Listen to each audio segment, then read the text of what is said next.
So I was just wondering why I'm glistening like a basted turkey. What was it that Solly said to me the last time? So that was Dora. Oh, and it's suddenly gone dark. So that was Dora Ifudu right there. Here is one man right here, and there you are right there, wherever it is that you are. So I'm not sure what's going on. So hopefully this thing settles itself. Um, yeah. So here we go again. We were meant to come out yesterday. We didn't come out yesterday, so we are out today. So that's just the nature of how it is at the moment. So, but then good day to you anyway. Good day to you. Good to be in your company. Hope you're having a wonderful time so far. Hope the day is going your way and all of those things. So, should I leave this? Okay, let me just leave it like that. So I hope things are going. I just look so ill prepared. I always look so ill prepared, don't I? I almost slovenly, almost slubbishly. Anyway, hope the day is going your way. At least, hope you're having a wonderfully glorious time. Hope you're having a fantastic day. You know, that's my wish to you. But good day to you. Good to be in your company.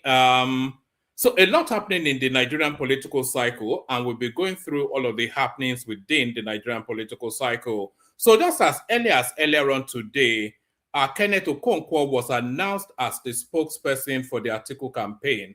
Kenneth Okonkwo. So that's a big deal, by the way. So because Kenneth Okonkwo is one of the more articulate, in fact, one of the most articulate spokesperson up there.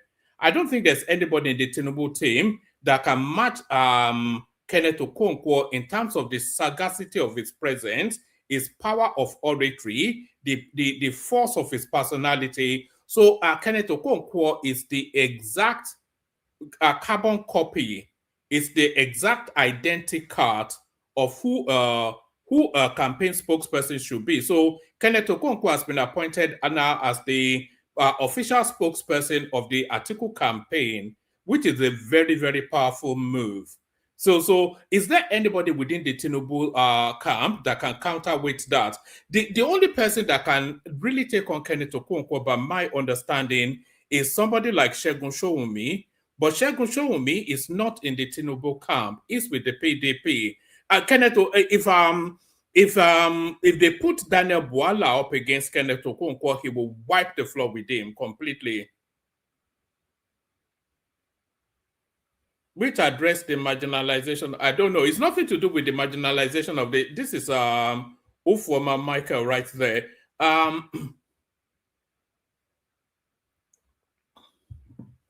The appointment of Kenneth Okonkwo is nothing at all to do with this. Can I reposition this thing to see if it'll give me better lighting? The appointment of Kenneth Okonkwo is nothing to do with the Southeast. It's nothing to do with him being an Igbo man or not. Him being an Igbo man might well be an added on extra. It might well be a bonus.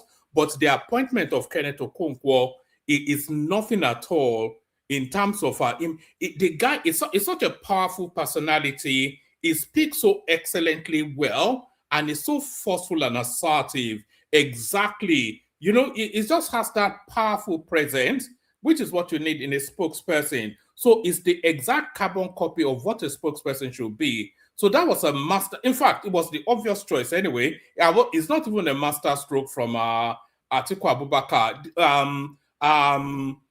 Kenneth Okonkwo appointed himself into that role just by the strength of his personality and the advocacy he has been advocating for Atiku Abubakar. There was nobody else available. There's nobody that even comes anywhere near in terms of being the spokesperson for the Atiku campaign. And Kenneth Okonkwo is going to get Atiku a lot of votes just by the power of his oratory and the force of his personality. But is there anybody available for the Tinubu?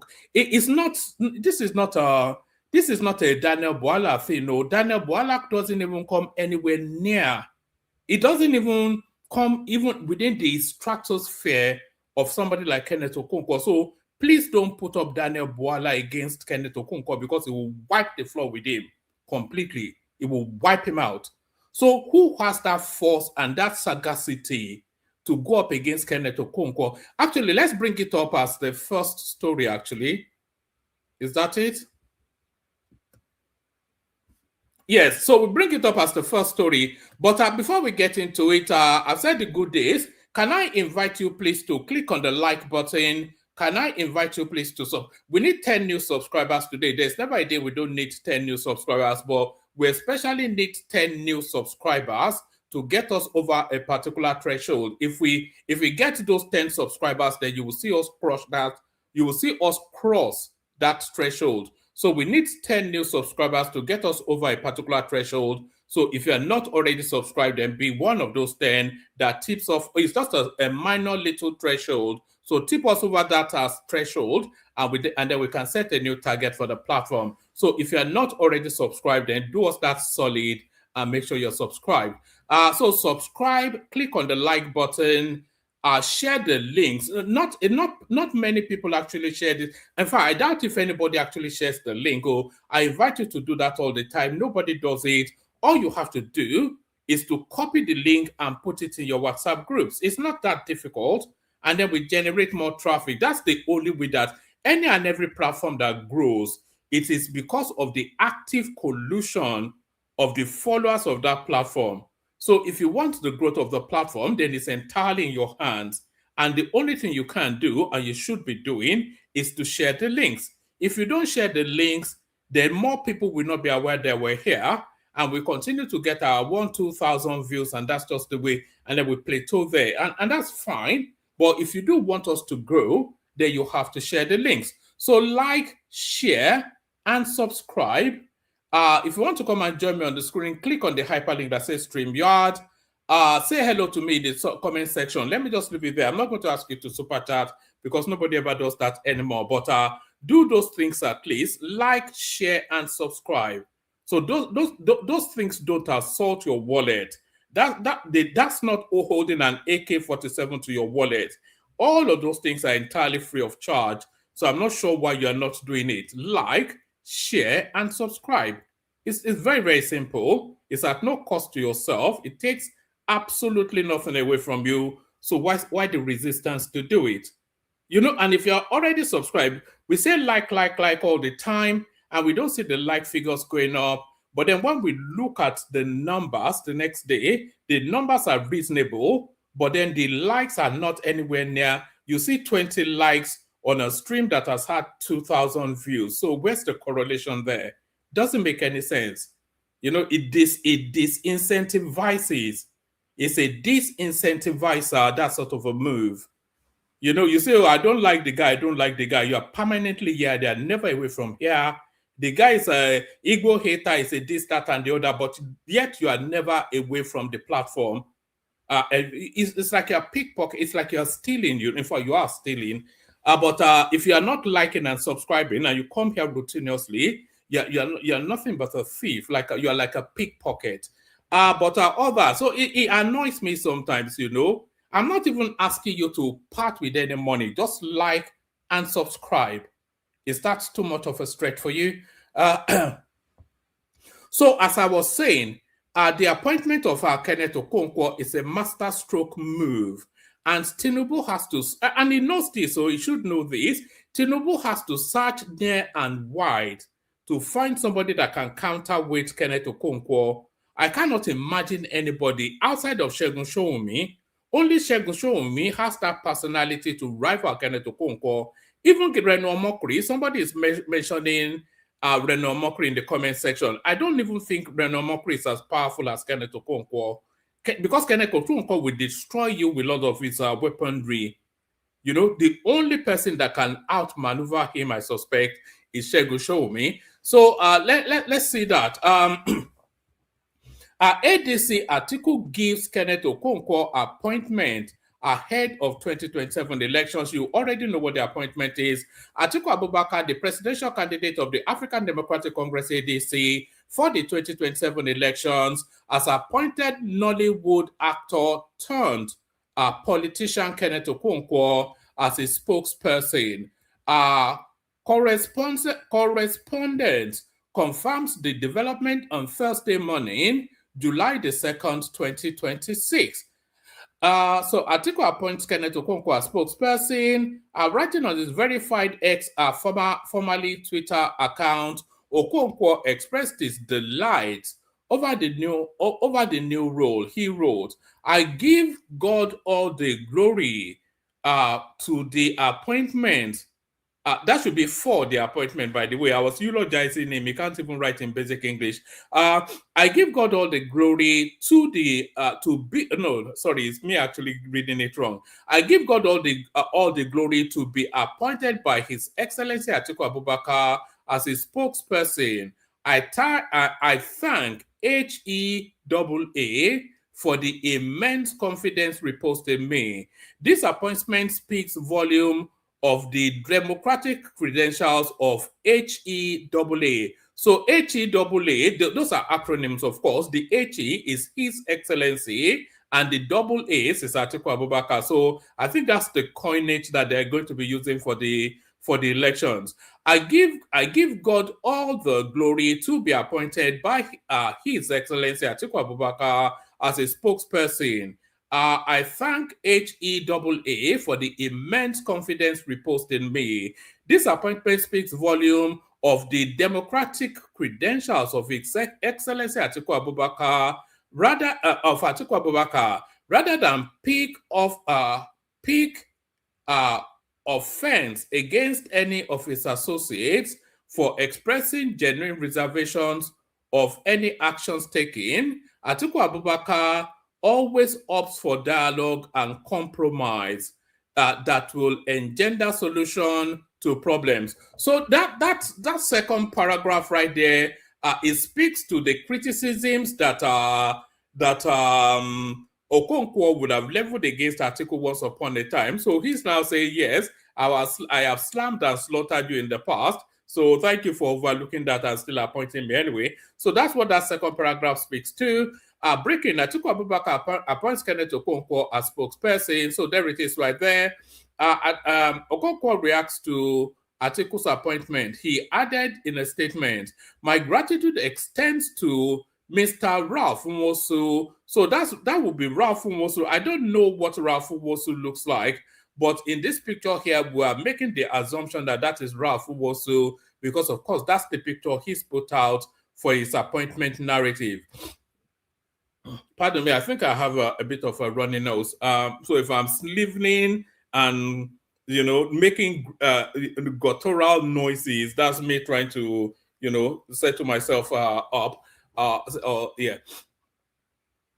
Okonkwo reacts to Atiku's appointment. My gratitude extends to Mr. Ralph Nwosu, former national chairman of the ADC, for his continuous sacrifice, which has assisted in consolidating the ADC to face the numerous challenges put in its way since the formation of the coalition. My regards to Dr. Ekene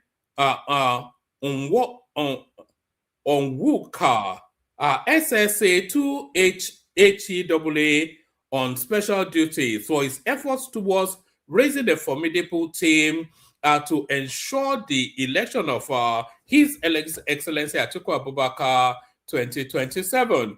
My sincere gratitude to my family, fans, and friends for their support and prayers, which God answered in covering my errors and coloring my efforts to pave the way for this appointment. I still covet your prayers for wisdom, courage, provision, and protection needed to carry out this challenging post, which will usher in a glorious and great Nigeria. Correspondents report that before his association with the ADC in 2025, Okonkwo 57 was first a mentor of was first a member rather of the All Progressive Congress APC before moving to the Labour Party LP. So this is it. The prostitution carries on. Labour Party reacts to Okonkwo's exit. Correspondents reported that the Labour Party officially responded to Okonkwo's resignation. So this goes back to already old spaces. But that's Kenneth Okonkwo right there. Which I wouldn't say it would be a surprising appointment. It's not a surprising appointment because if you look at it, really, there was nobody else available outside of Kenneth Okonkwo to have taken up that post. And I cannot imagine that there is anybody to rival him in terms of capacity. But so that's Kenneth Okonkwo appointed right there. Let's go on to this. U.S. pulls troops from Nigeria after counter-terrorism operation. So it looks as though it's like a use and dump. It looks as though it's a one-night stand with the American presence in terms of the military.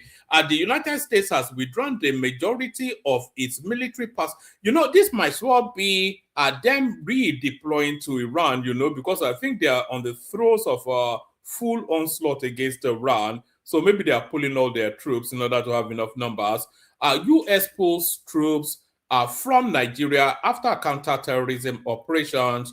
The United States has withdrawn the majority of its military personnel deployed to Nigeria for a joint counter-terrorism mission in the Lake Chad Basin, whilst maintaining intelligence sharing and other security cooperations with Nigerian authorities. Commander of U.S. Air Force in Africa, General Dagvin R.M. Anderson, announced the development during a virtual press briefing on the outcome of the African Chief of Defense Conference, etc., etc. He said the partnership between Washington and Abuja remains active, particularly in intelligence operations targeting the Islamic State, Daesh. According to Anderson, the specific mission that required the deployment of U.S. troops has been completed. There was this story circulating a couple of days ago that they got some weapons, that the weapons they captured in northern Nigeria was more than they captured in Afghanistan or whatever. So they were making some great play about capturing quite a lot of weapons from when they did that operations in that Sokoto sort of area. They said they got just a huge cache of weapons. A commander of U.S. Air Force in Africa, General Dagvin R.M. Anderson, announced the development during a virtual press briefing on the outcome of the African Chiefs of Defense Conference 2026. He said the partnership between Washington and Abuja remains active, particularly in intelligence operations targeting the Islamic State, Daesh.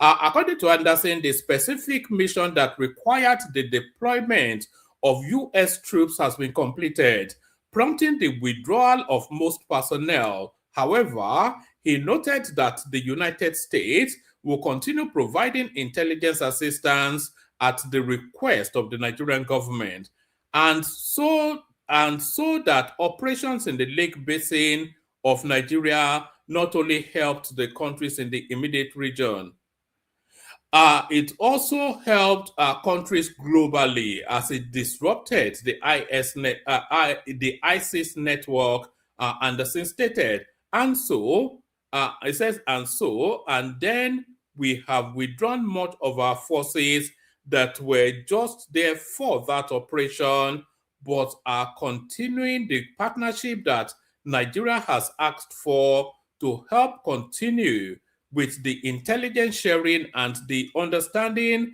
that it's necessary to be able to prosecute this difficult task. So the upshot of it is that the Americans have withdrawn the bulk of their troops from Nigeria. So most of them are gone. But what does that mean? We'll find out in due course. Maybe that will lead to a spike in insecurity. Who knows?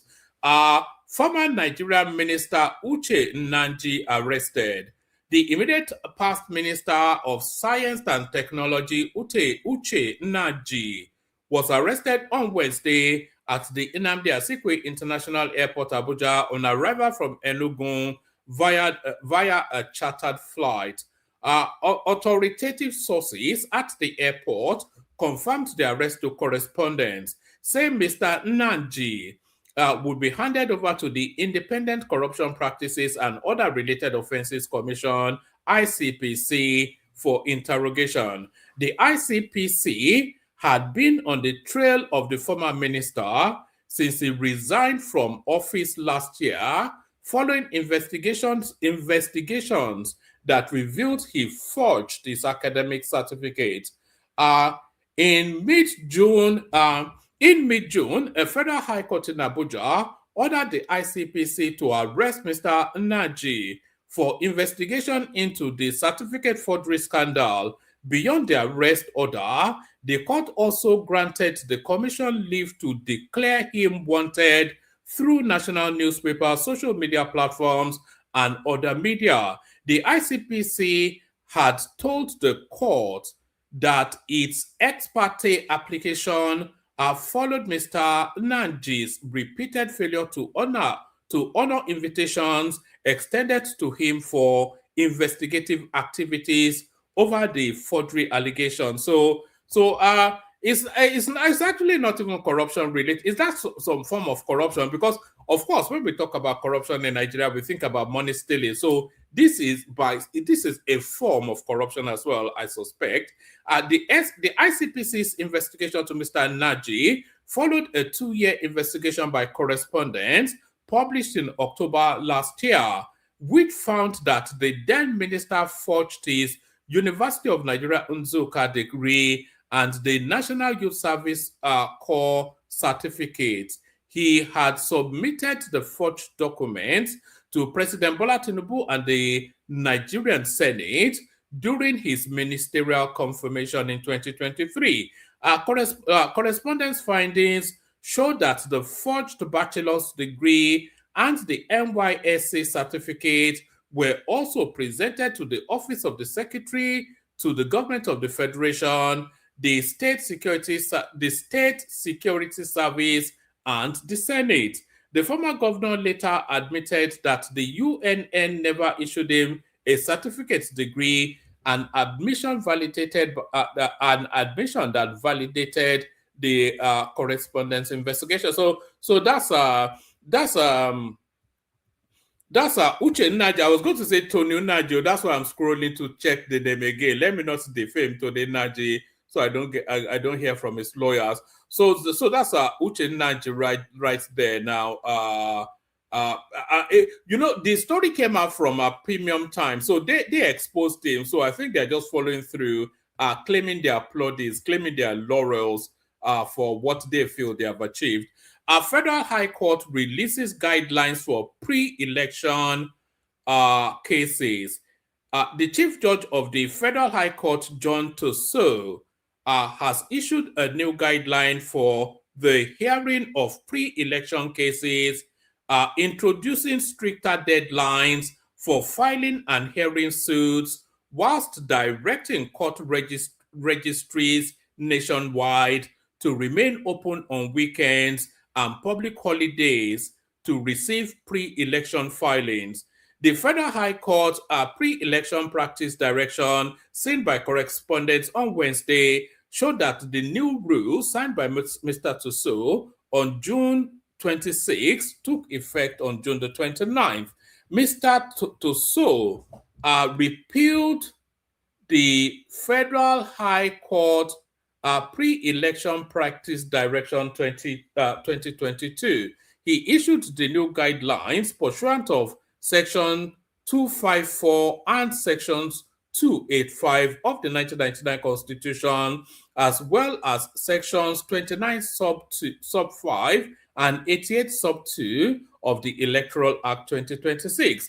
A major feature of the new deadline is the directive that registries in all federal high courts, all federal high court judicial divisions across the country must remain open on Saturdays, Sundays, and public holidays between 10 a.m. and 2 p.m. exclusively for the filing of pre-election matters. In consonance, is that consonance? I can't see this thing properly. In consonance, is that? No, that's cognizance, not cognizance. In cognizance of the pre-election case, let me expand this. Yes, that's cognizance. Is this light shining? Okay, yeah.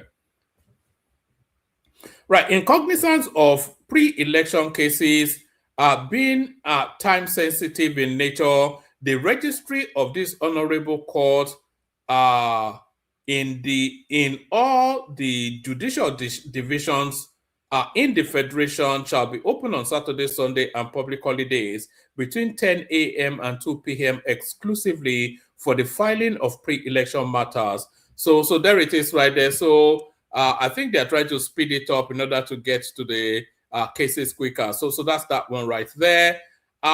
3,610 killed, 3,960 abducted by terrorists across Nigeria in 6 months. So I just brought this to you because it's quite alarming. At this rate, they will just wipe out the whole country pretty soon. So those are the figures right there. The International Society for Civil Liberties and Rule of Law, Intersociety, has claimed that suspected Islamic terrorist groups killed 3,600 people and abducted 3,960 others across Nigeria between January and June 2026.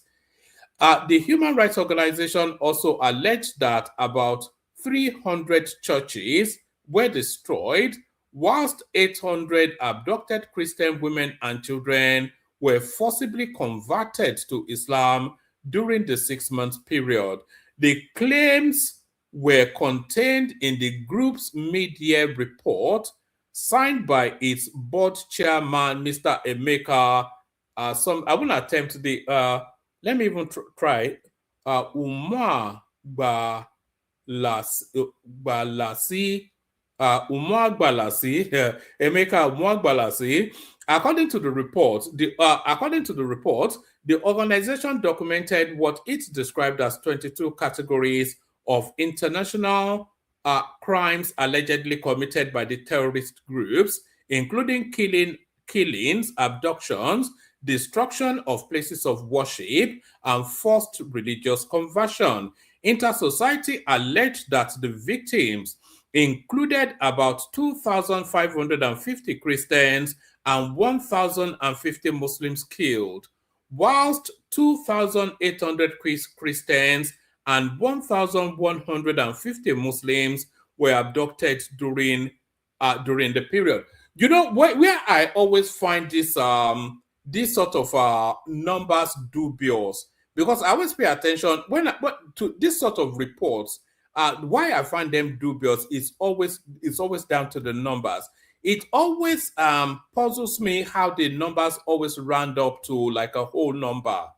It never ends up in a 3 or a 7. It rounds up to the next 10 digits. So 2,550 Christians. So that's quite an exact number, and it rounds up to the nearest decimal point, the nearest 10. So 2,550 Christians and 1,050 Muslims. So when I read figures like that, it always reads like made-up figures to me. Intersociety alleged that the victims included about 2,550 Christians and 1,050 Muslims killed. Whilst look at this other figure as well, everything rounds up to like the nearest 10 digits. And when you are talking about exact figures, you have to be exact. Whilst and they are not even saying approximately, they are not even saying approximately, which infers exactitude. So they are not even saying approximately. Whilst 2,800 Christians and 1,150 Muslims were abducted during the period, the report also claimed that 10 Christian pastors were killed, another 10 abducted, and 300 churches attacked or destroyed. It further alleged that Plateau and Southern Borno states recorded the highest number of Christian fatalities, whilst Southern Borno and Southern Sokoto recorded the highest number of Christian abductions.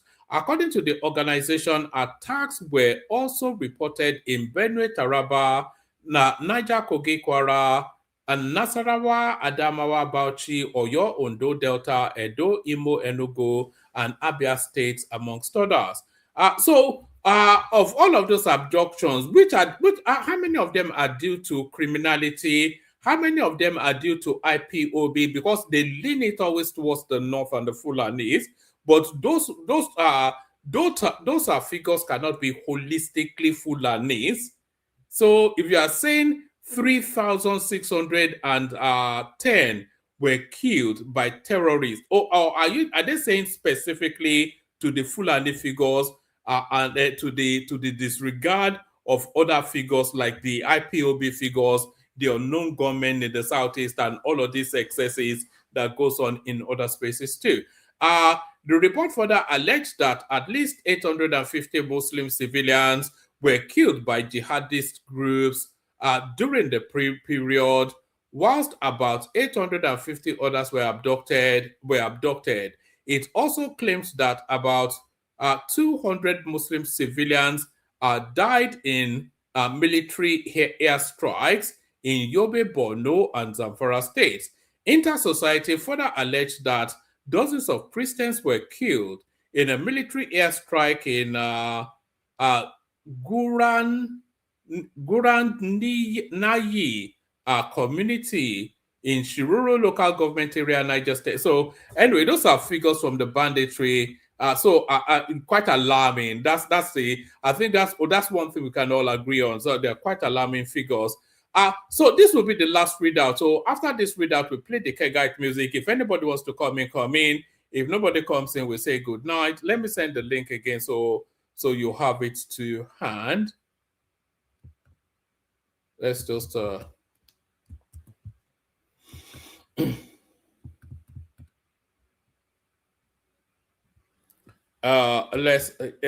that's the sorry, I'm just sending the link now.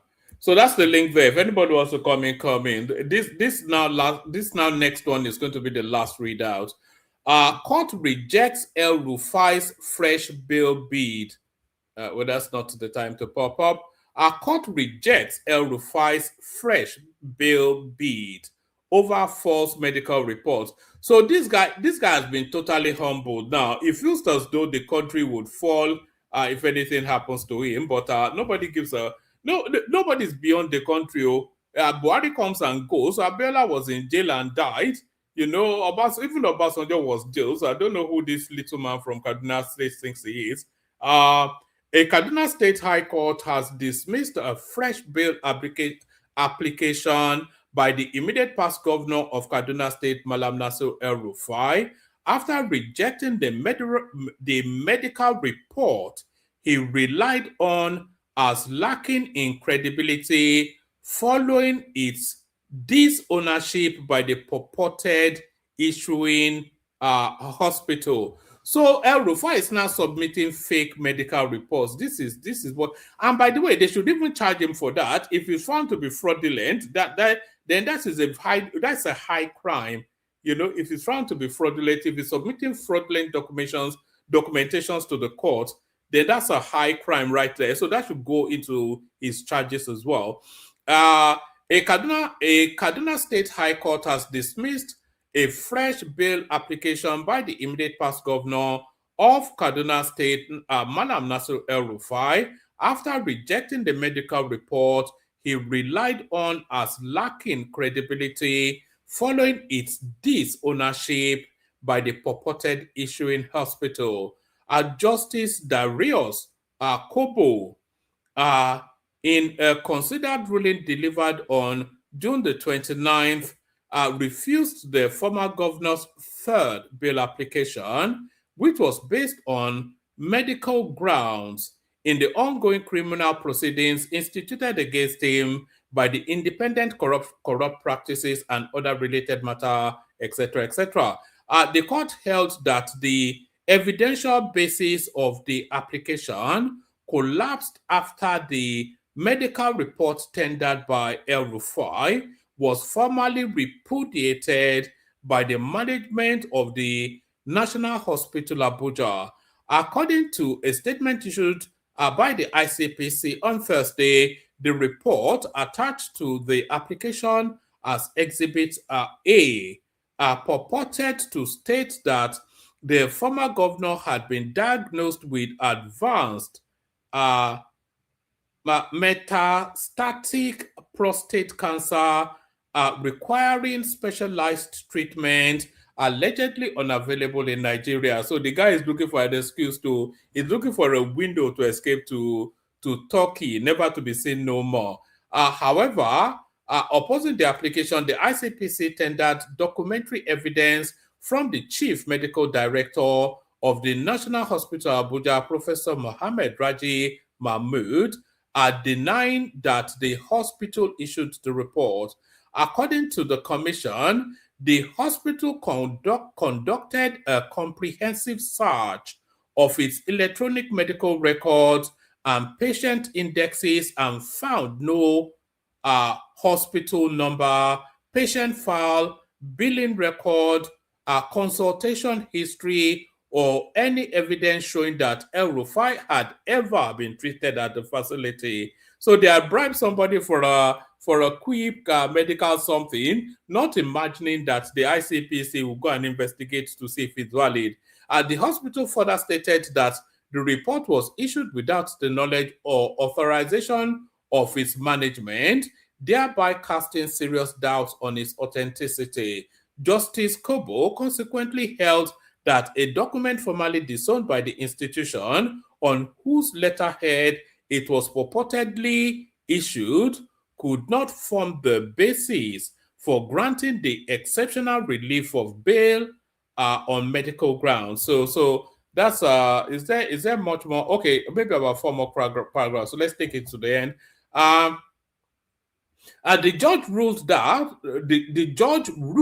that with the credibility of the medical report fundamentally undermined, there were no reliable or institutionally verified facts before the court to warrant the exercise of its discretion in favor of the defendant. Despite refusing the application, the court directed the ICPC to continue granting El-Rufai unrestricted access to his personal medical doctors throughout the pendency of the trial. The court also ordered that the commission should escort the defendant to any specialized diagnostic or clinical facility of his choice within Nigeria whenever the need arises. Reacting to the ruling, the ICPC said the court's decision reaffirmed the principle that applications for bail on medical grounds must be supported by credible, verifiable, and authentic evidence. So that's El-Rufai, ever the fraudster trying to run a scam on the hospital system right there. So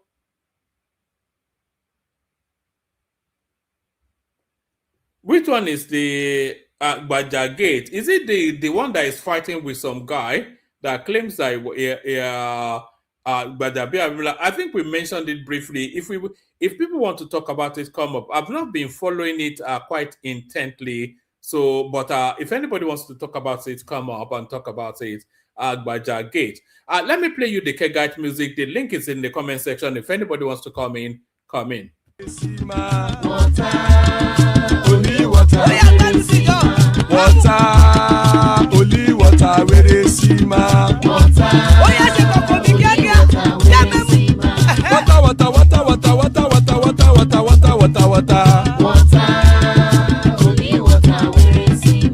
Hapa o naido.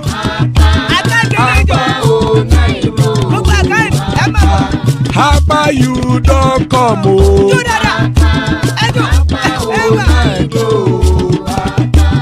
Hapa o naido.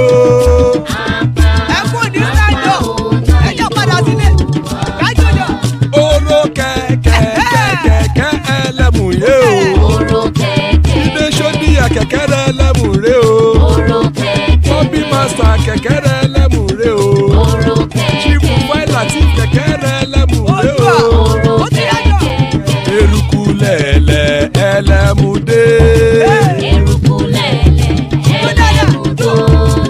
Eruku lẹ̀lẹ̀ ẹgbẹ́ ẹlẹ́mù dòde ojàre o.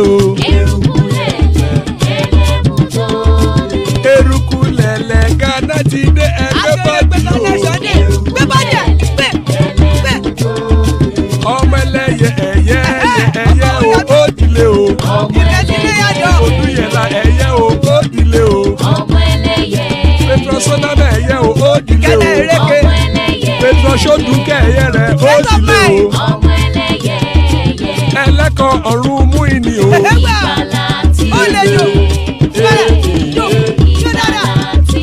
Àkùkọ ọ̀run mẹ́kọ̀.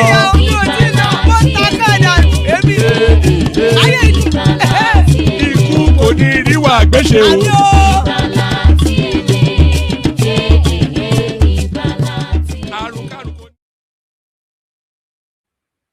And there it is right there. Ikuko Neru Agbeshe may that have nothing to do with us. Joining us, Thomas, with Thomas Bishop. So good to have you, gentlemen. If anyone else wants to hop on. So good to have you, gentlemen. Let's start it off, kick it off with our Bishop. Bishop, what's going on? How far? Oh, there was this headline as well. This was the all right. Carry on, Bishop. Maybe I'll come to this later. I've not even spoken about the headline or something, but good to have you, Bishop. Let's hear from you. Maybe it's the headline you wanted to ask of. Which headline are you talking about? No, the thumbnail itself, which exactly that's what I wanted to ask you. That I did not. Maybe I missed it. I did not hear you talk about the reformer something created by the fourth something. I think it would be good to just go about over that one, so that if we have one or two other persons joining on. All right. Good evening to you. Let me bring it up quickly. It says just in Nigeria's geopolitical zone bill 2026. It says as of October the 1st, 2026, Nigeria's 6 geopolitical zones will become official and constitutionally. Let's do that again. It says just in Nigeria geopolitical zone bill 2026. As of October the 1st, 2026, Nigeria's 6 geopolitical zones will become official and constitutional organs of the government. This means that there will be 4 tiers of administration in Nigeria: the federal, the zonal, the state, and the local government. Nigeria will have 6 geopolitical zones, with each being made up of 7 states. Our constitution will prohibit the creation of more states after these 42. So what else does that offer? It says, as part of this restructure, we will abolish the federal allocation regime and replace it with resource control, under which states will remain the federating unit. Revenue distribution will be as follows: state 50%, federal account 20%, geopolitical zones 15%, and national trust fund 15%. So that came out somewhat. I'm not quite sure the strength of that particular storyline, but there it is right there. Okay, thank you very much, Woman. Did you come across that anywhere? Well, I wanted to mention it because I did not take it serious at all. I mean, there are quite a few things about it that does not add up.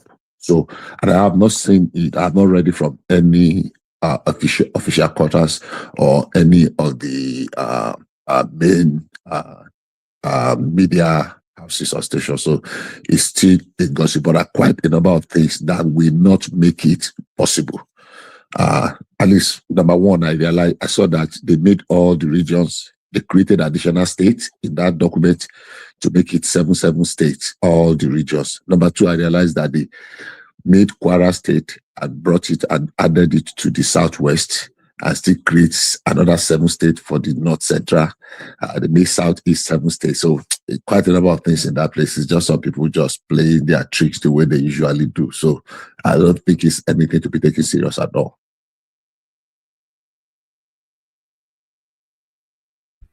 All right. Somebody actually forwarded this to me, and I just took it on our gospel. It sounded attractive enough to wrap a conversation around, but does that? But as a proposal, though, is it an idea that you'll be on board with? Absolutely not. There's No. a need. There's a need for the reform, but that proposal is completely hogwash. You don't buy into it at all. It's just a gossip me kind of a thing. But we've been clamoring for regionalization. So if we have a regionalized system, that surely then comes as a tier of government, doesn't it? Well, I mean, it's going to be a little bit difficult if you're going to make it a tier of government. So the only way we can have that regional something is to tear down the current structure. We cannot say we want to go to regional and still be there and be creating states for those regions and still be operating. So we want to operate a federating unit, then we go regional, then we have sub-national in the states and the local government. So we're having 4 tiers. I don't think there's anywhere in the world that has worked. And I can't see it working. It's just going to complicate our already complicated matters. So, of course, there's a lot we But can is this not part of the restructuring that people are clamoring No. for? We are mixing it up. We are mixing a lot of things up in that restructuring. And that's one of the challenges we've had over the time. Some people talk about this restructuring thing. They don't even understand what it means. They don't understand where we were coming from, where we were going. I have said, I think maybe on this platform, this is the only place I frequent, that if we want to say, okay, we want to go to regional, restructuring, like everybody is pointing toward 1963 constitution. If we want to go to 1963 constitution, there are quite a number of things that has to be undone. That we have to undo a lot of things that have been done in the past, and now give powers to those regions. Then we're not going to have a weaker center. Now, I don't think there is any precedent, except over a long time, that we want us to have a weaker center at this time, because it means you are going to be a glorified president, at the center there, because you have devolved a lot of the powers to the region. And one power that no power at the center would like to devolve is the resource control, full resource control. It's going to be, I mean, we can imagine what will happen if you grant a full resource control. But an outgoing government might be able to do it now. No outgoing government will do it. Some of the things we are suffering at the moment as Nigeria is some people feel like because power is out of their account, they are no longer relevant. They don't want to consider the fact that, look, hey, how soon does it take for the world, I mean, for the years to turn around and come back? You see some people, especially, I'm sorry, I'm not being... not trying to be a bigot here. Some people from the north that are crying as if they've hardly been out of power for a year or 2 years before you started seeing their true colors. And some of our brothers too, that I mean, from the southeast. I mean, I don't mean to disrespect anyone. The southeast are always in the center of power for years over year. But was the only Bishop, time. Yes, Bishop, the yes, argument is the argument is that the way the country is structured at the moment is too opaque, is too cumbersome, is too slow to move, and it's too centralized. So we had the same argument with the state policing, and that argument cascades through all of the tiers of how governance should impact on the lives of people. If we had that regionalized system, it doesn't have to be, we don't have to harken back to the past.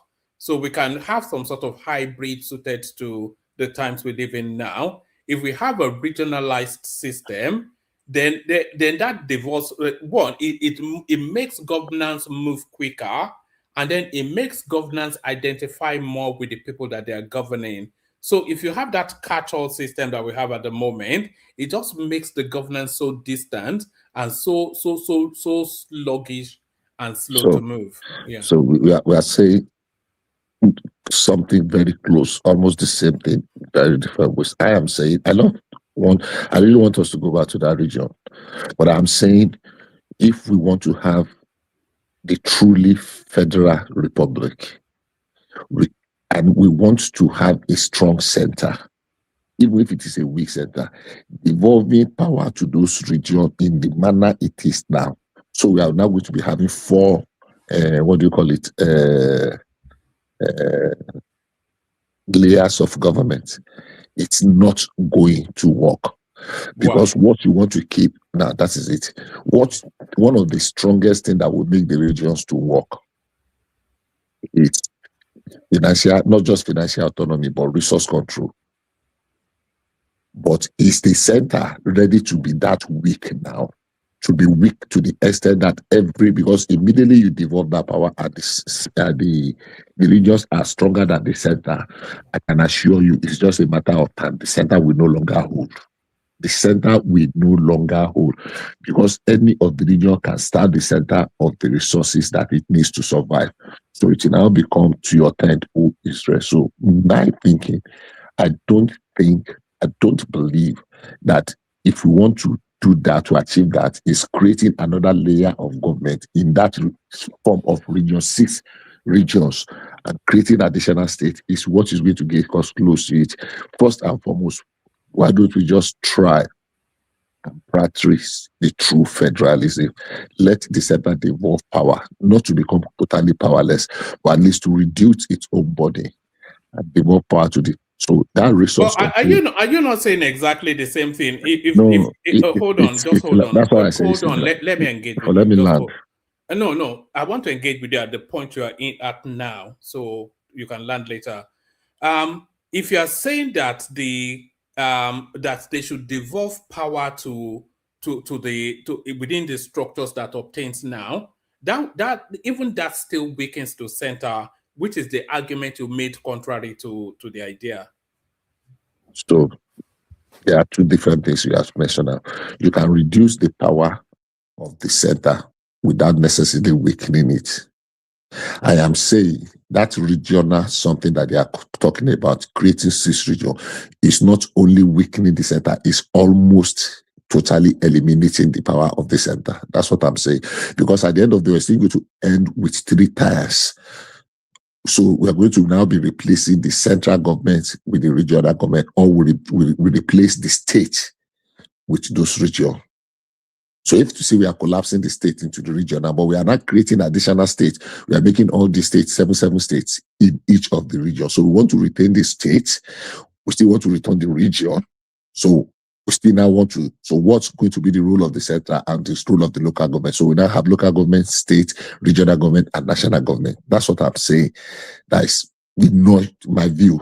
Maybe we have people that have superior understanding, better understanding or superior argument of it. I don't think this will work. And our constitutions as it is presently, we are clamoring that it's not working because of all the complications. Now we are going to make it more complicated. So one thing that all the regions will clamor for is that resource control. And it's going to have some super regions and some extremely weak and what do you call it now? Other regions that depend on the goodwill or the whatever of the other people. So I don't think, it's my view. I'm not an expert in those things, but that's my view. But so far, I think it's just mere rumor. So if we start put energy on it, we're just dissipating energy on something that's not been substantiated. I mean, there's no one that has said anything about it. But if you even see the suggestions of the states that will be created, like for example, in the Southwest, they are not creating any other additional state. All they did was to say, okay, we are adding, they give it one name, Kwara State, Lorry, added to the Southwest, they create 3 states. Remove one from the southeast, Orashi state, something state. Okay, add 2 states to the southeast, Orashi, and the one that this senator was always fighting for, Anioma, and Orashi state, and created additional for River State. I think to do something to add to the Niger Delta for the one they remove from. So it's not. It doesn't really add up. It doesn't add up. You see, often when we see this sort of a thing, is somebody flying a kite to sample public opinion to see how the country reacts to it. So it may well just be rumors and speculation, but it's emanating out of somewhere. And my sense is that they are flying that kite to see what the conversation is around it. And if we're talking about a weakened center, an outgoing government can do that. So that the incoming government then starts on that slate. And I suspect we'll see a lot of that. When the next government comes in to succeed Tinubu, it will never be anything like all of the governors that we've ever had, because it is my anticipation that he will move the structures of the country so much that the potency of that Abuja might not be what we've always known. I mean, I hope so too. I mean, but at the moment, I don't, how do I put it now? I don't disagree with you that some people might be flying a kite. What I'm saying is that I don't see it working. There are quite a number of things that need to be achieved, that we need to complete before. And I hope that the government will be able to do it. The government will be able to do it in the second time. And so that even if you can just achieve like 50 or 60% of the what do they call it, the restructuring, remove, reduce the exclusive list to the PRS, reduce it. There are certain things that should just remain at the state level, at the regional level. I mean, I was reading a report yesterday about the reform in the Supreme Court that I was really hoping that we're going to have our Supreme Court in our regions or in our zones. That's another thing. Sometimes we mistake the regions with the zones, the geopolitical zones. The regions are just about 3 or 4 regions, Southwest, South. But when we are talking geopolitical, so it's been modeled up. So I thought that it would just say, okay, like what we have here, there are state Supreme Courts. There are certain cases, except their constitutional matter, that will benefit on that. Every traditional title battle, every land matter that gets to Supreme Court shouldn't be anything that will get to Supreme Court should be constitutional matter. So why don't you just leave some states have some, regions have some Supreme Court. So there are certain cases that we end up at the state level. All this one that we are fighting, who will be state governor, and we are taking it to Abuja. No, let the state Supreme Court handle it. If somebody even win by 99-1, and the Supreme Court in the state say you don't win, so be it. I mean, there must be an end to You're litigation. jumping one layer. There is appeal in the center. Why don't we maintain appeal and let there be one Supreme Court? What do you think? No, it's still because every matter. Look, somebody said something in the good evening, Baba. How are you doing, sir? Hey, somebody said something not too long ago. Said that he had a case with someone that was fighting for a property in his father's house, and that just one room or something in the father's something, and the matter has gone to the appeal court. He went to the man said he's still pursuing to and they told him that for how long on this matter they spent almost 13 years fighting for one. What kind of nonsense is that? I think there are certain matters like marriage, like fight for land, like government election, like traditional. We have a king, one in the Southwest, one king position that went all the way to Supreme Court. I think the thing lasted about 22 or 23 years. For what? To get to the Supreme Court. Some people who have murder trial, they have given you death sentence. You still continue going to go to Abuja. If the state Supreme Court cannot handle some of such things, some of such little litigations, and that's why we keep encumbering the only Supreme Court in Nigeria in Abuja. It shouldn't be. That's what I'm saying. So like that one, we can easily dispense with that one. Say, okay, let's reform the judiciary. It is not all cases, except it is a constitutional matter that will get to the real Supreme Court. Every other thing should have they should either put it in state, but because not all the state can handle it and they can be bastardized, let's make it regional. Okay, there is a regional Supreme Court, put them in their regional headquarters. So we can now begin to officially recognize, because constitutionally, that region and geopolitical zone, we don't really have them in our constitution. Some people can actually fight that the whatever all this regional development, something that they created are not constitutional, and they will really win if they go to court with it. So let's just formalize it. Okay, for developmental sake and certain things, let's establish this region. But it is not for governance, it's just for administration. Okay. All right. Let me take you to other matters, Bishop. And maybe we will even have more conversations around this. I suspect that we've not heard the last of this headline just yet. But let me take you to other topics, Bishop. So the appointment of Kenneth Okonkwo as the spokesperson for the Atiku campaign, I feel is an inspired move. And I'm looking and struggling to see who will counterweight him in the Tinubu team. Do you agree that Kenneth Okonkwo's appointment is an inspired move? And do you also agree that there is not really an obvious equal weight within the APC camp? I don't know what you mean by an inspired move. It just shows that Kenneth Okonkwo is a character that is fit better for living in bondage or Nollywood. He speaks before, he has no character, he lacks character. I mean, everything he said about Atiku in the past few weeks, all of a sudden, I mean, I listened to him today dancing Palombo when he was talking with you, pouring all the ideologies of this world, almost, how do I call it, canonizing Atiku. The man that has the best vision, the man that has this, the man that does that. And I listened to him, he said the same thing about Tinubu. He said the same thing about Peter Obi. So all the people he's praised within the space of 3 years, he has abused them within the space of 3 years. That's a man that lacks character. That's a man that lacks conviction. That's a man that's only fit for the Nollywood. And I mean, look at, I listened to him today, and I was driving. I was on a trip. I was laughing to myself. I said, "Can you imagine?" And look at the way he was downplaying the suit. I was talking about address.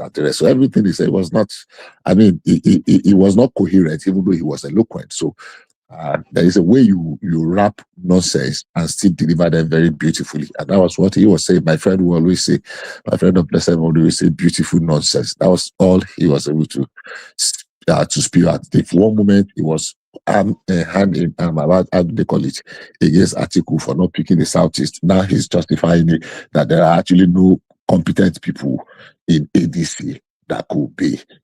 People cannot decap again. So it sounds so illogical and incoherent and I was just laughing.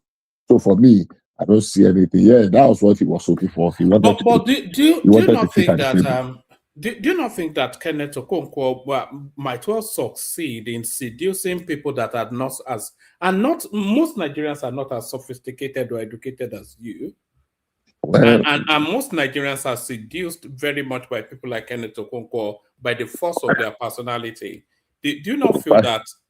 Yeah, it gears more towards not your demography, but the demography that constitutes the abundance of the Nigerian population, which are highly gullible people. Yeah, unfortunately so. You're right. Unfortunately, somebody said some time ago that there should be a law to be able to assess people. It's not everybody that should be able to have a vote. That you are so, I mean, you think, you rationalize, and you have one vote, and there's one person somewhere that somebody can sell some kind of dummy Bob cockpuller story to buy it in 1 second, and all of you just have one vote. I said that is the downside of democracy, but that's what it is. I mean, that's how it is, and that's how it goes. Like one musician say. So we're going to have him. He's going to be able to convince his lies, and there's nothing anybody can do about it. But for anybody that can sit there, that can sit down, think and rationalize, I don't think they would take Kenneth Okonkwo serious. And I don't think anybody will make him his chief spokesperson. It's going to cause them more trouble because it's very easy for him to say, this man, he has abused everybody that he has come to. So if the deal is good from Tinubu today, he will turn around and say abuse Atiku. Look at the way he was jumping up and down, because dancing Palongo because of Peter Obi the other time. Say if it's either Peter Obi or nothing. If it anarchy looms, you remember that famous is anarchy looms theatrics, which anarchy looms. If Peter Obi is not the president of Nigeria today, now he has done Peter Obi in the court. What is his excuse? Say Peter Obi did not represent it. They're just talking all kind of bullshit and bad on that.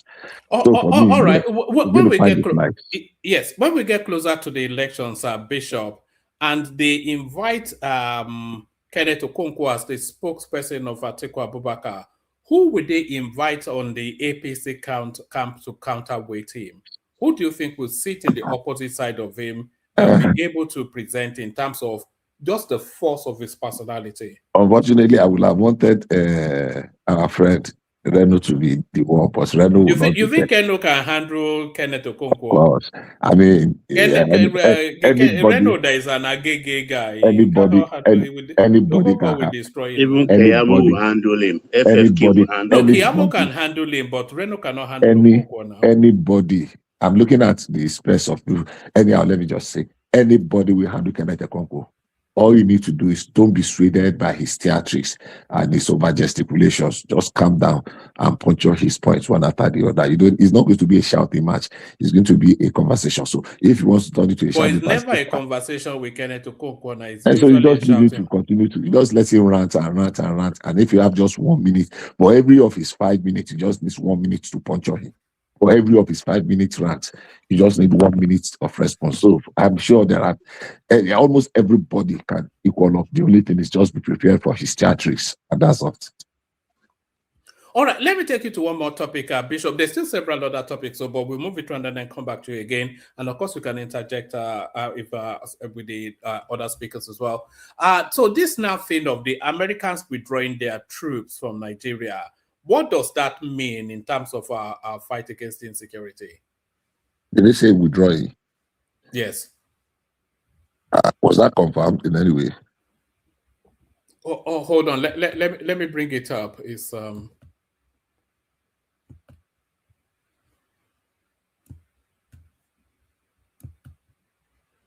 So there it is right there. It says U.S. pulls troops from Nigeria after counter-terrorism operations. Let me give you two paragraphs. The United States has withdrawn the majority of its military personnel deployed to Nigeria for a joint counter-terrorism mission in the Lake Chad Basin, whilst maintaining intelligence sharing and other security cooperations with the Nigerian Authority. Commander of U.S. Air Force in Africa, General Dagvin R.M. Anderson, announced the development during a virtual press briefing on the outcome of the African Chief of Defense Conference 2026. He said the partnership between Washington and Abuja remained active, particularly in intelligence operations targeting ISIS, etc., etc. But it looks as though it might well have some veracity because they are pulling it from a big press briefing in some big conference of our defense chiefs. I actually think I remember. I had something like that. But it was not like they are withdrawing completely. When they were coming in, there was this controversy. Are we giving them a space? Are we giving them what do you call it now? A base in Nigeria? And the Nigerian government said no. They are coming for specific operation, especially in the Lake Chad region, to tackle some threats with intelligence sharing and technical backup for our forces. Now, to my thinking, to stand in truth to that commitment, because there was this opposition, especially from the north, that and you see, I'm sure you saw it online too, that no government has allowed a base for America in Nigeria. And Tinubu is now giving America a base, boots on the ground. If you remember the ranting, especially from Arise or is Asleep television. So now that they have completed that phase of the operation, I think it is just good for them to withdraw those 200 troops that they deployed. But they are still going to maintain their what do you call it now? Intelligence sharing and technical presence. Intelligence sharing and technical, because it is that intelligence sharing that they feed back to the Africa, that they are able to deploy some of the things, arms we used and the eye in the sky. So technically, yes, they are withdrawing those 200 troops because it generated a lot of ulabalu when they sent them. But are they still going to be there for the technical backing? I think so. So I think it is more of, look, this is what we promised, that this coming is not a permanent thing.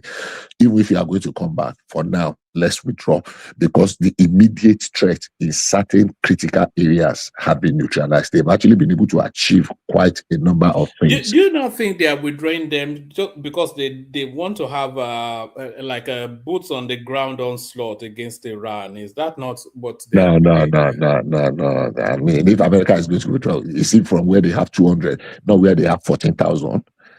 You understand what I'm saying? If they have just 200 and they have 14,000 in some places, in Germany alone, they have about 16,000 troops that are there in their Europe, whatever. They have in other places in Africa, 200 troops is 0 point whatever percent. I don't think that is where they want to withdraw from. If they, I'm not giving any credence to what your assertions, what you just said. I'm saying if they need to, I don't think it is where they just have 200 that are not 100% combat troops that they are not going to be withdrawing from. I don't think so. 200 is insignificant. It's an insignificant number. They have more in South Korea. They have more in Europe, Northern Europe. They even have more in Africa, in their central command in Africa than they are thinking of withdrawing 200. I don't think so. I think it's just the agreement they had have an issue that, okay, this is what we're coming to do. And to a great extent, even though we are not giving enough credit to that effort has actually neutralized a whole lot of these what do you call it, terrorists. It has neutralized a whole lot of them. They really achieved. I mean, as Nigerians, we are not giving enough credit because we have this attitude of it is either whole, total, or nothing. Even if there is one single attack today. I mean, there was one attack that was averted somewhere in America yesterday, and it will have been a very, very massive, bloody one. And, so sometimes some of these things succeed. Sometimes we're able to, to get the couple that climbed the, what do you call it, in New York yesterday.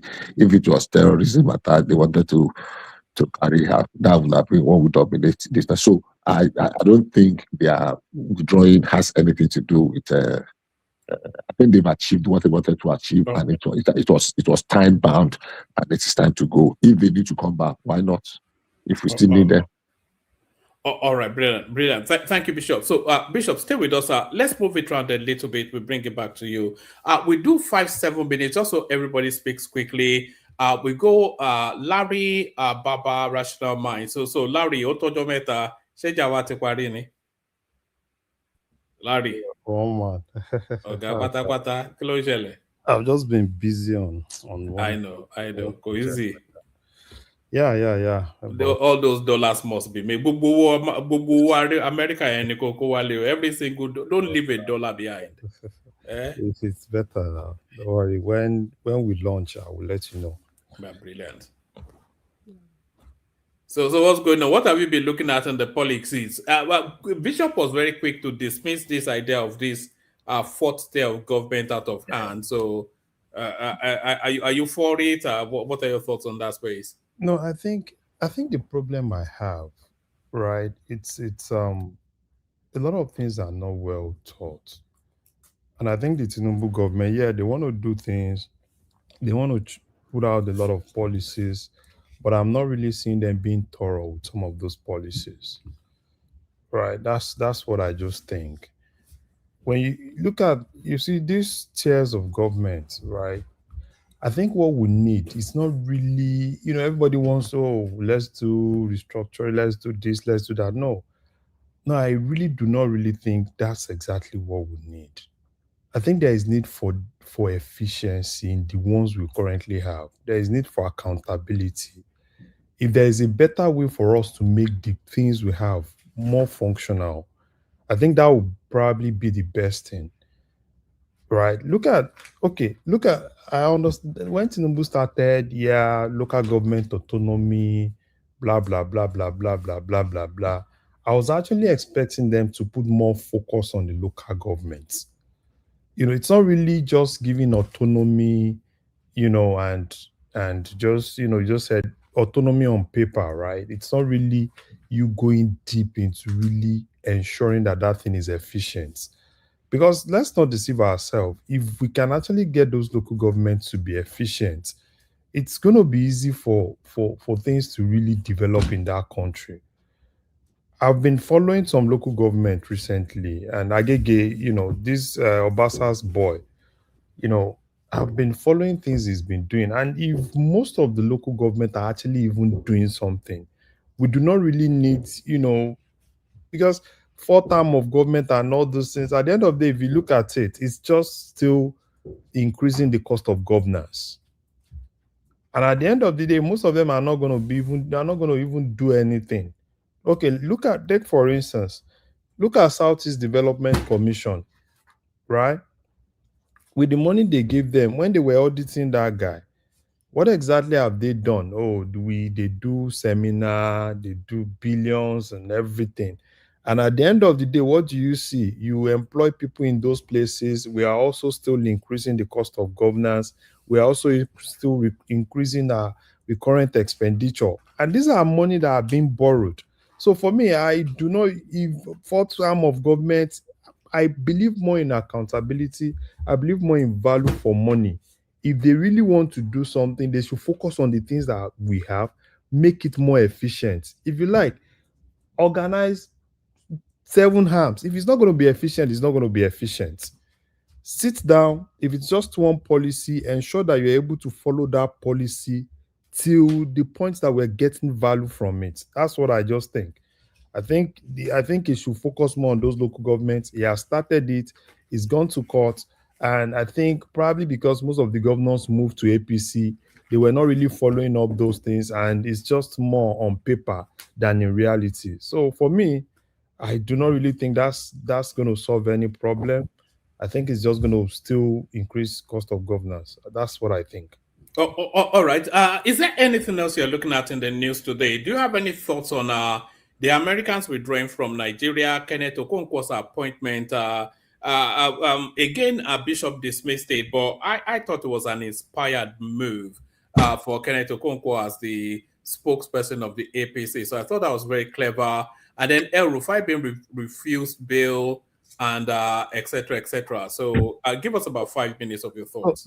For Kenneth Okonkwo, I think everybody needs a Kenneth Okonkwo. Every presidential candidate needs a Kenneth Okonkwo in their team. Forget about it. You know, that guy might actually be this, he might actually be that, but he's doing his job. You know what he's doing. During Buhari's period, look at how Buhari was. There was still this Lai Mohammed that was almost everywhere for Buhari's government. And that's exactly what I think is missing in this Tinubu's government. Sometimes when I listen to, what's this guy? Ononuga Adenuga, what's that man's name? I think that man is just too slow. You know, he doesn't really have, you know, what it takes. You know what I'm saying? You need someone. That's how it is. And you see Kenneth Okonkwo more. Let the campaign start. Let the campaign start, because that guy is just somebody that he knows that he doesn't have anything to lose. All he needs to do is to do his job well. You understand what I'm saying? He's not doing the job because, probably because he's passionate about it. He's doing the job because that is what he wants to do. And that's what is putting food on his table. That's exactly what's happening. When he was doing it for Obi, he wasn't just doing it for Obi probably because he loved Obi. He was basically doing it because he felt that that's what is really going to put him into limelight. Sorry, don't forget, Larry, that engineer that speaks, what's his name again, woman? The engineer that is all over making rounds now in the media. I thought he worked directly for the government. Which one? What's his name? It's like it's very Is it good. the one fighting with Bajabi Amila? No. It's like it says it's not paid by the government, but it's making media rounds now. No, I know. Is it this guy? That's not an engineer. This is that political scientist. Yeah. Honorable Judge. That guy. Yeah. It's pretty good. It's very good. Yeah, he's good, but you understand? For me, they need somebody. You understand what I'm saying? Somebody that is going to do the dirty job. That's just it. That guy has been helping them. He's like a bruiser now. That guy is not a bruiser now. You know, Kenneth Okonkwo is a street fighter. They need someone that will do the dirty job. Don't forget about this thing. Kenneth Okonkwo will do a lot. And Atiku knows it. Kenneth Okonkwo is a good material. Larry, do you have a name? If you want to, can you suggest a name for the government? I don't know. They don't have people that I felt, you know, before Bwala joined them, Bwala was almost everywhere. Immediately Bwala joined them, I don't know what happened. You understand what I'm saying? Even Bwala was silent. I don't know what Onanuga did to Bwala. Because, you know, at the point, Bwala was everywhere. You know, there's a guy that can take on Kenneth Okonkwo, but he's gone, he's disappeared from the surface of the earth. Do you remember that guy, Ajuri Ngalali? Yeah. But Now you he's know, too that one. civilized. He can't take on Kenneth Okonkwo. no, No, that guy's a He- street fighter. Did you No, not see him Ajuri on? does not fight dirty. Did, Ajuri did you does He not fight. doesn't. Ajuri did does you not. not see him on CNN when he You was know fighting? who could have taken Connect Okonkwo if not for the fact that they gave Dele Alake minister? If Dele Alake were to be minister for information, Dele Alake is also brutal. Mm.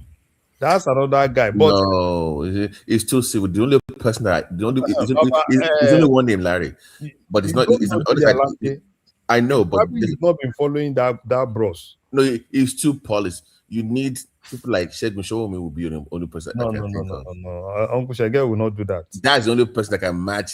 No, Uncle Shege Kenneth. will not do that. Anybody else? I For don't. me, I actually think Tinubu, they need someone like that. Let's not deceive ourselves. And look at where Koko started from. He was formerly in APC, but he knew that in APC he was not going to get his way. Immediately Obi came, that was an opportunity. That guy, jumped to that side. Before you know it, you understand what I'm saying? It was almost everywhere. Clicked into the obedience space. They were healing him and everything. And when he saw that, this obedience, there are a lot of them, right? Aisha Yusufu is there, all of them is there. So he was not going to be the main guy. What did he do? He put away from that side. Because if he had been in that Feminko, FFK.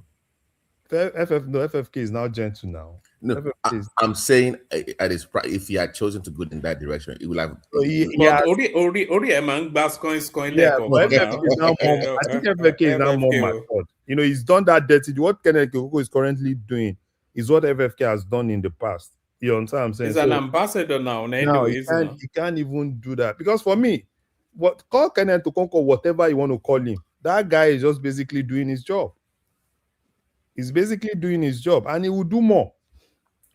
Because what Atiku just did for him was just to save his face. Because immediately Atiku picked Amechi, the obedience have been trolling Kenneth. They've been everywhere because of Kenneth and everything. So I think Atiku just saw that, this is an opportunity to save this guy's face. And this guy is going. So look at the way he was praising Atiku, like Atiku is just a saver. And for me, because the Tinubu's government, they are leaving a lot of holes that is easy for anybody to penetrate. They are leaving a lot of holes that is just easy for, if you are just smart, go into them, hit them hard.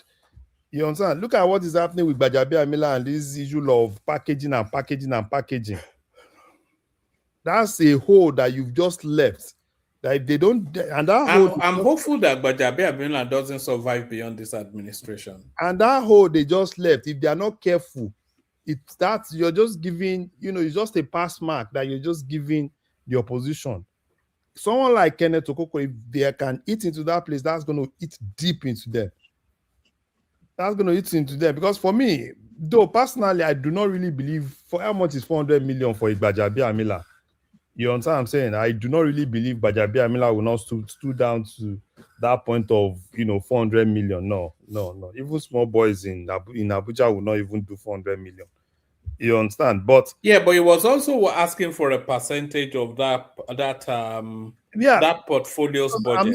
I'm not even speaking for, because Gbajabiamila, right? He has one or two things. Because for me, he's done a lot of rubbish that I do not really support. You understand what I'm saying? Remember when they started this issue of ministerial nominee?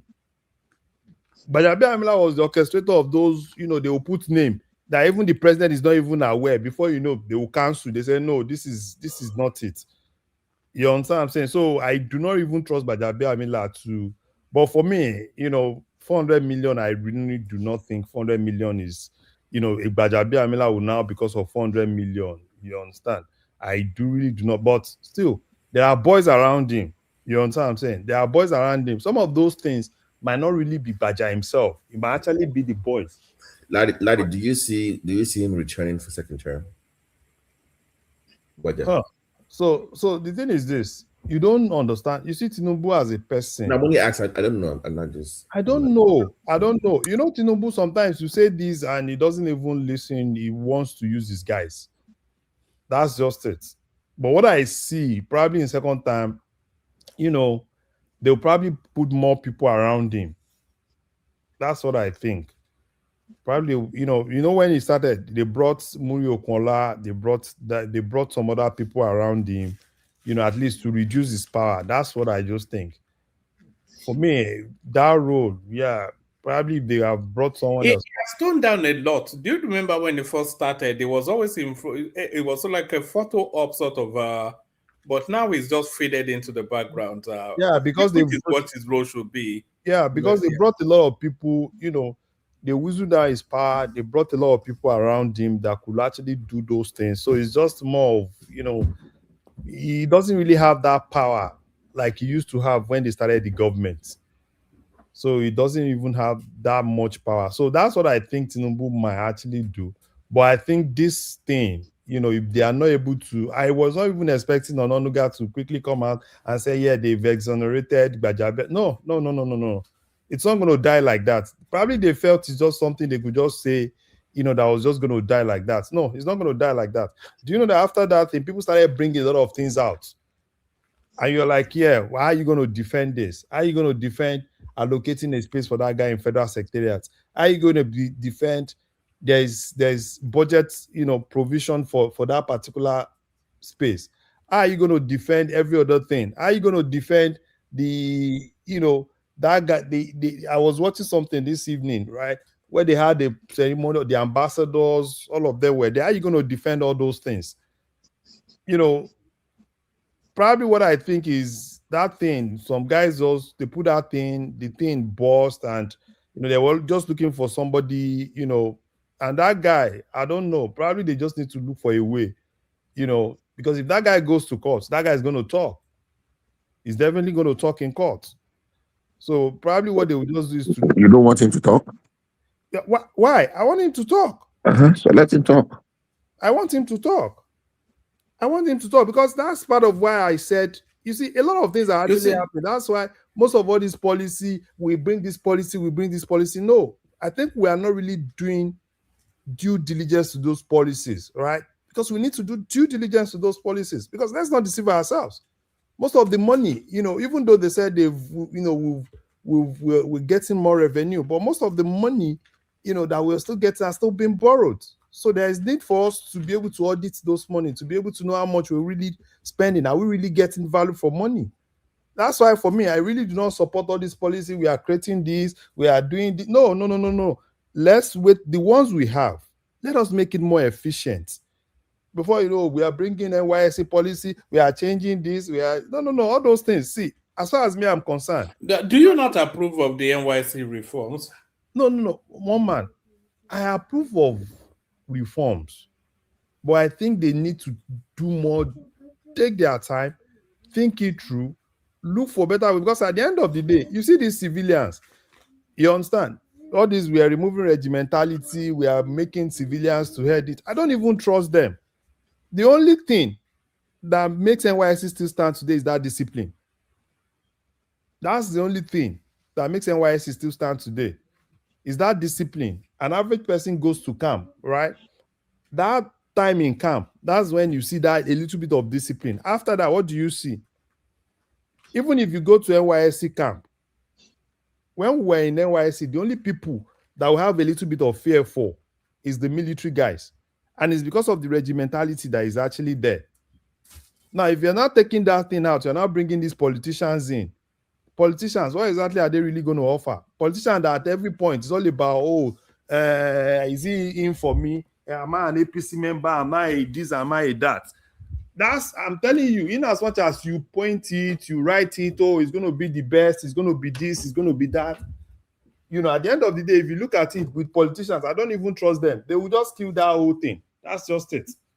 You can make things better, right? Without yanking every great thing off it. There are a lot of things that you can do. You can make NYSC better, but don't remove all those regimentality. Don't remove that aspect of military coming into that space. Don't remove it. Make it better, reform it, but reform it around what is currently existing. All these issues of, oh, we are removing khaki, we are bringing Adire. No, they've debunked. I think they've come out to say that's fake news. Yeah, I don't know about those. They are, but they said it's fake news. Where is it coming from? Is it not coming from the minister for youth? Did you hear him say it? No, it it was was be coming from the obedience. No. I think I was watching something. I think there was an interview that I was watching. He didn't really mention Adire. He said they're looking for something local, one of our local thing. I think I watched something like that. For me, right, it's easy for want to do all these things because most of the policies, right, that we still have, all we are still doing is to still look at the economic policies, right? It's not like we've really gotten to that point that we can close our eyes. No. The foreign exchange thing is we're still trying as much as possible to maintain stability. And that stability, the stability we have in the foreign exchange policy, it's not like we have that stability that we can close our eyes. No. We have a tele-guided stability where we still need to keep managing things.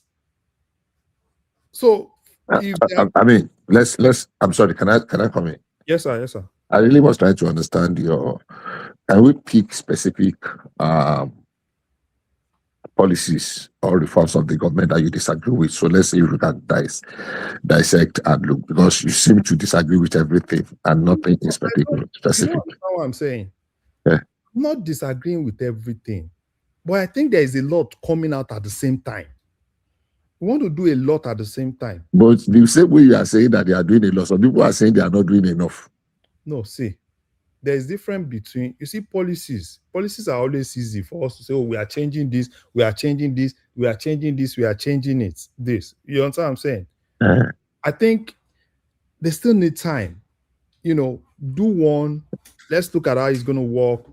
Because the way it is now, at the point I was even reading something, they said, oh, it's not going to slow down. Yeah, it's just like you go into a house. A house, is an old house, and all you think of, we are thinking, oh, let us even yank off the whole house.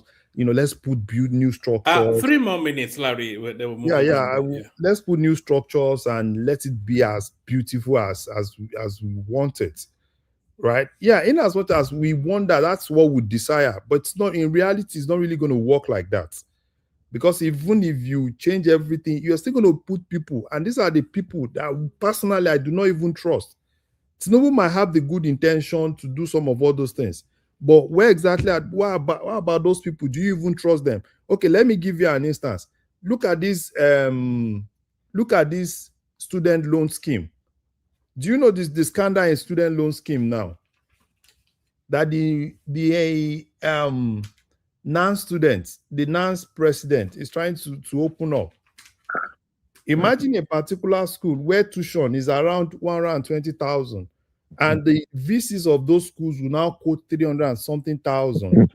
Get that from student loan, the student loan. Yes. You understand what I'm saying? Yes. Not knowing, because at the end of the day, still the student are still going to pay back that loan. Now, can we?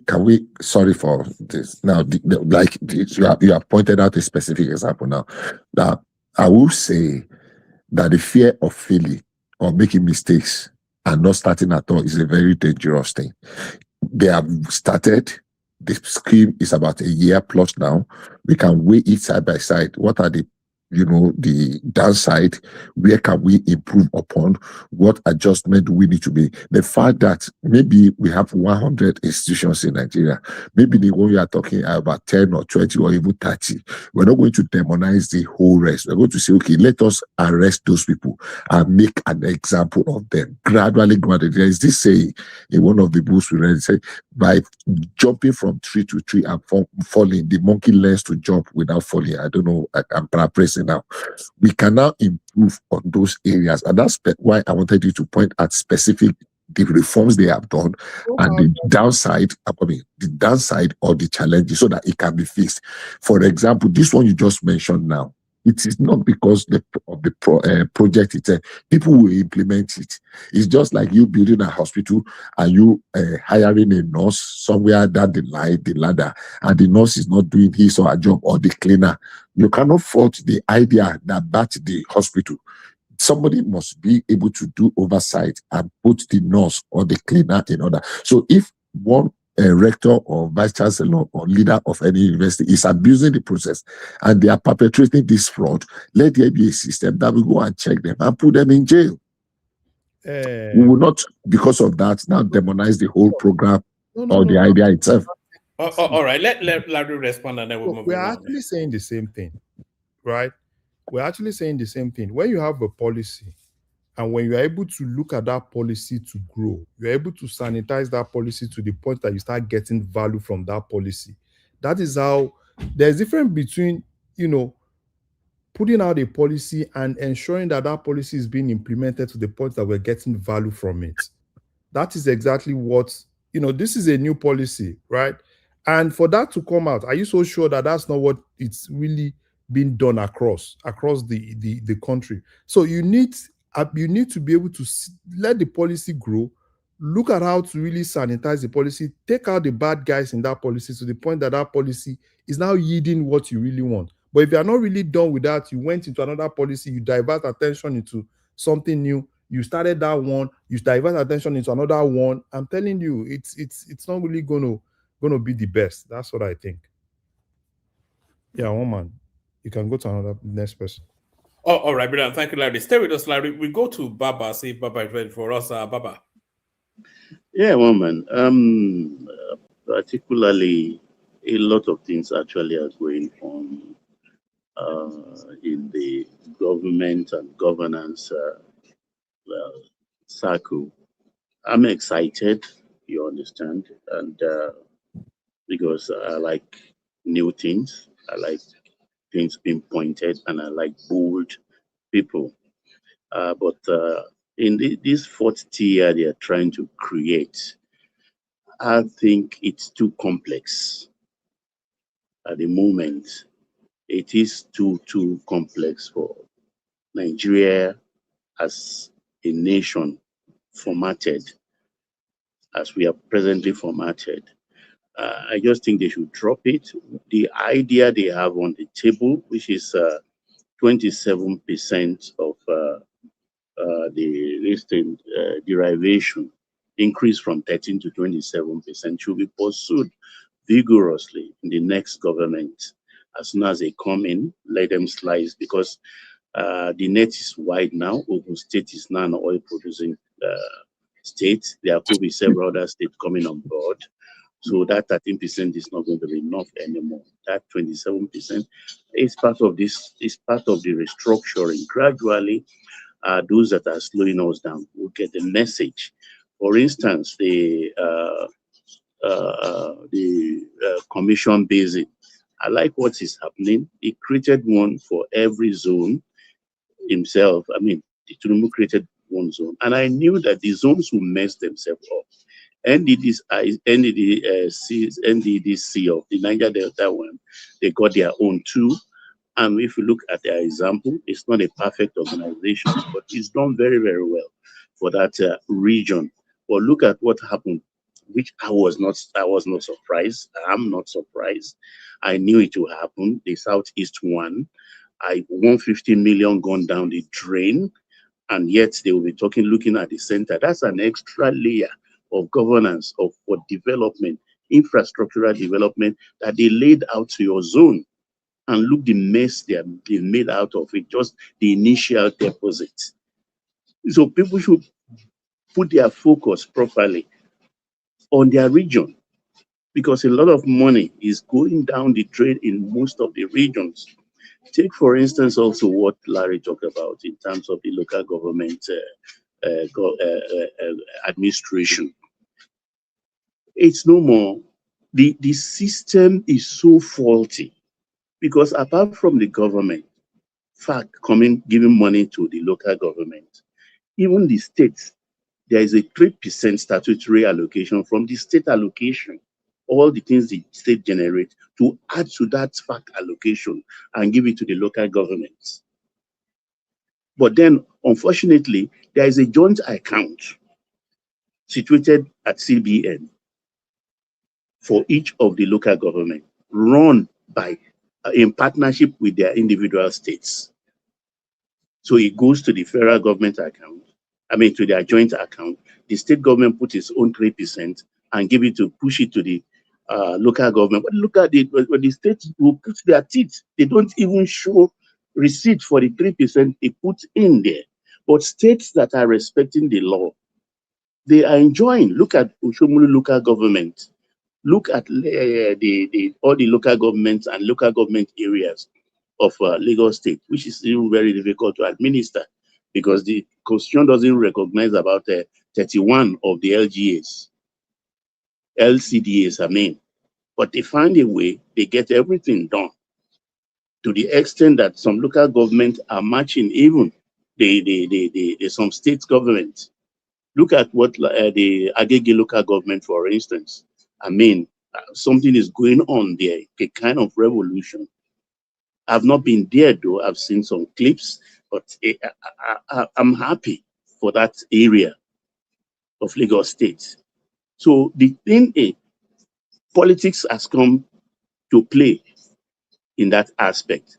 And I think the president, of course, he has put it out there. They've given you a gun. If you don't want to shoot it, that is your headache.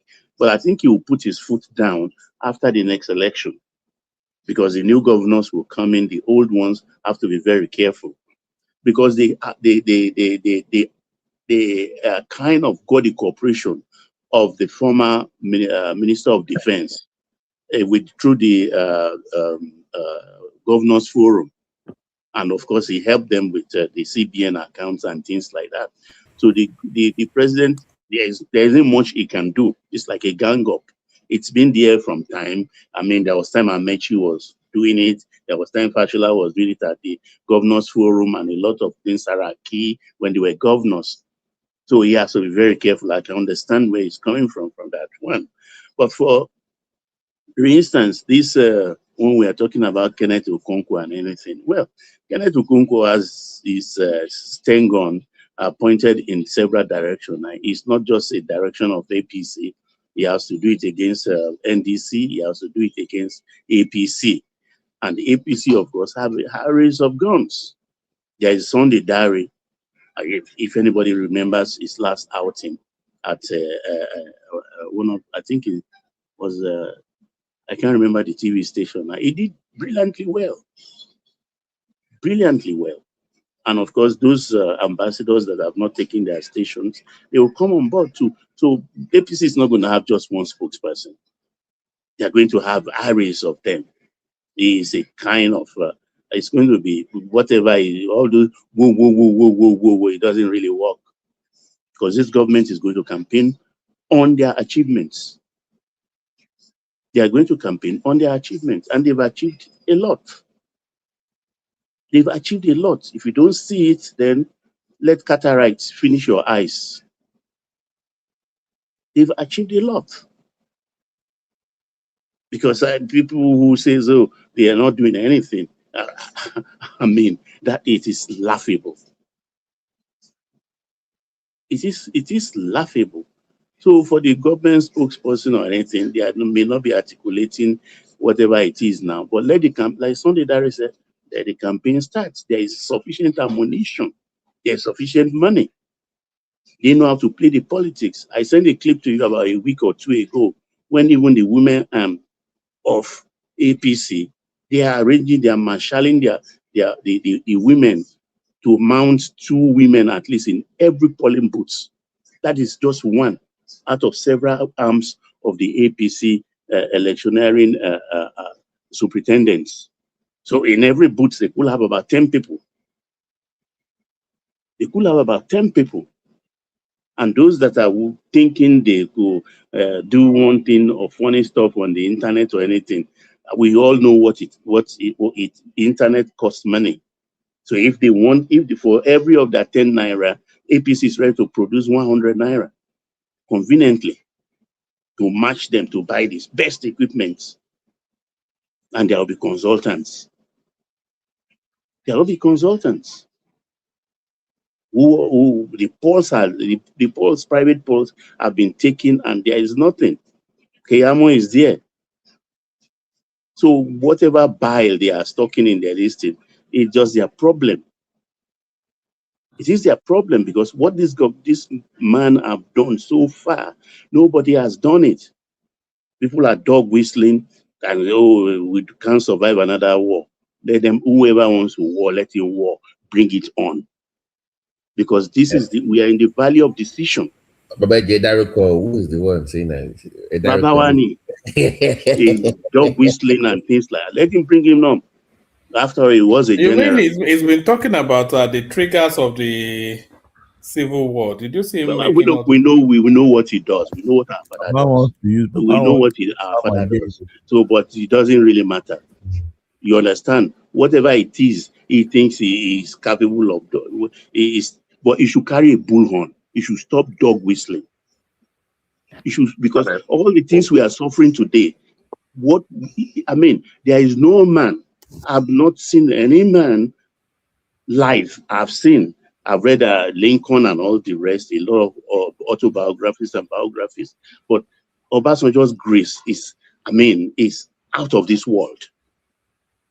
Out of this world. And what did he do with the grace? Because whatever we are kicking down, he kicked the can down the road like every other person. He foisted Shagari on us. Though Shagari won that election fairly, I won't deny that. It took me about 10 years to wake up to that reality.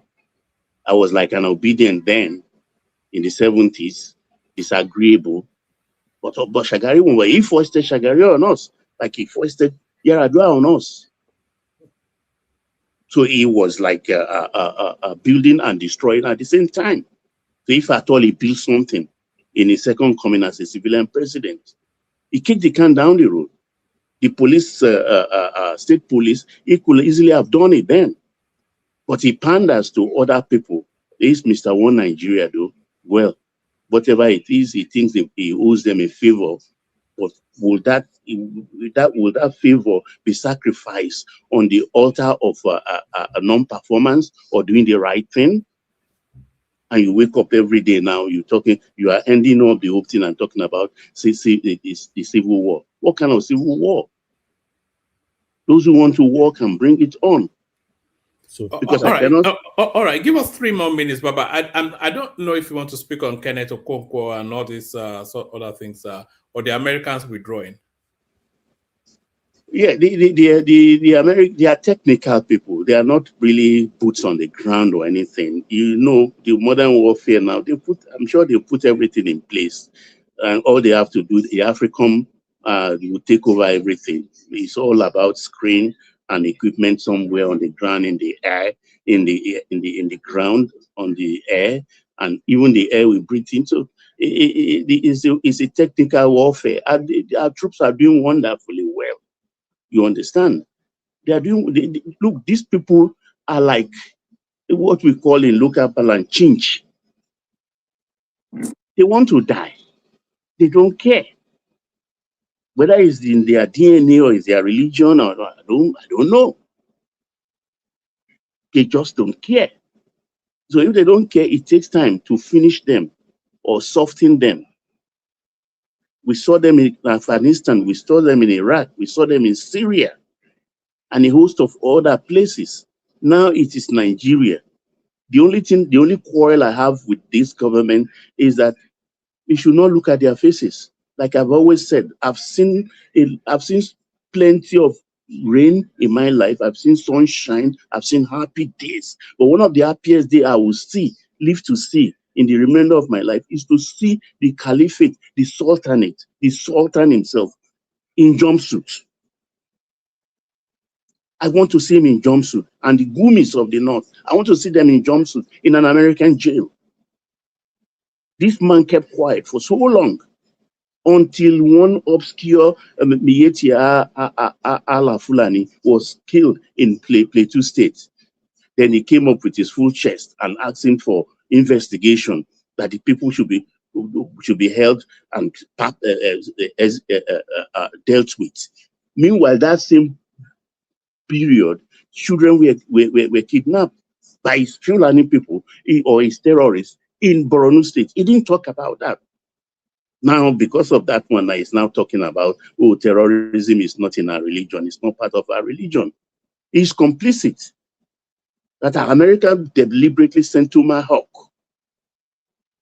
to that side of the country, not even the theater that is hot in northeast. It shows that they are trying to deliver a statement to him. And I'm sure it's on the radar. This president should create a special court. Ekpebolo is doing it in Edo State. I want special courts created. Don't bring these miscreants, terrorists, dirty looking people into our high courts. 200 of them are choking the place up.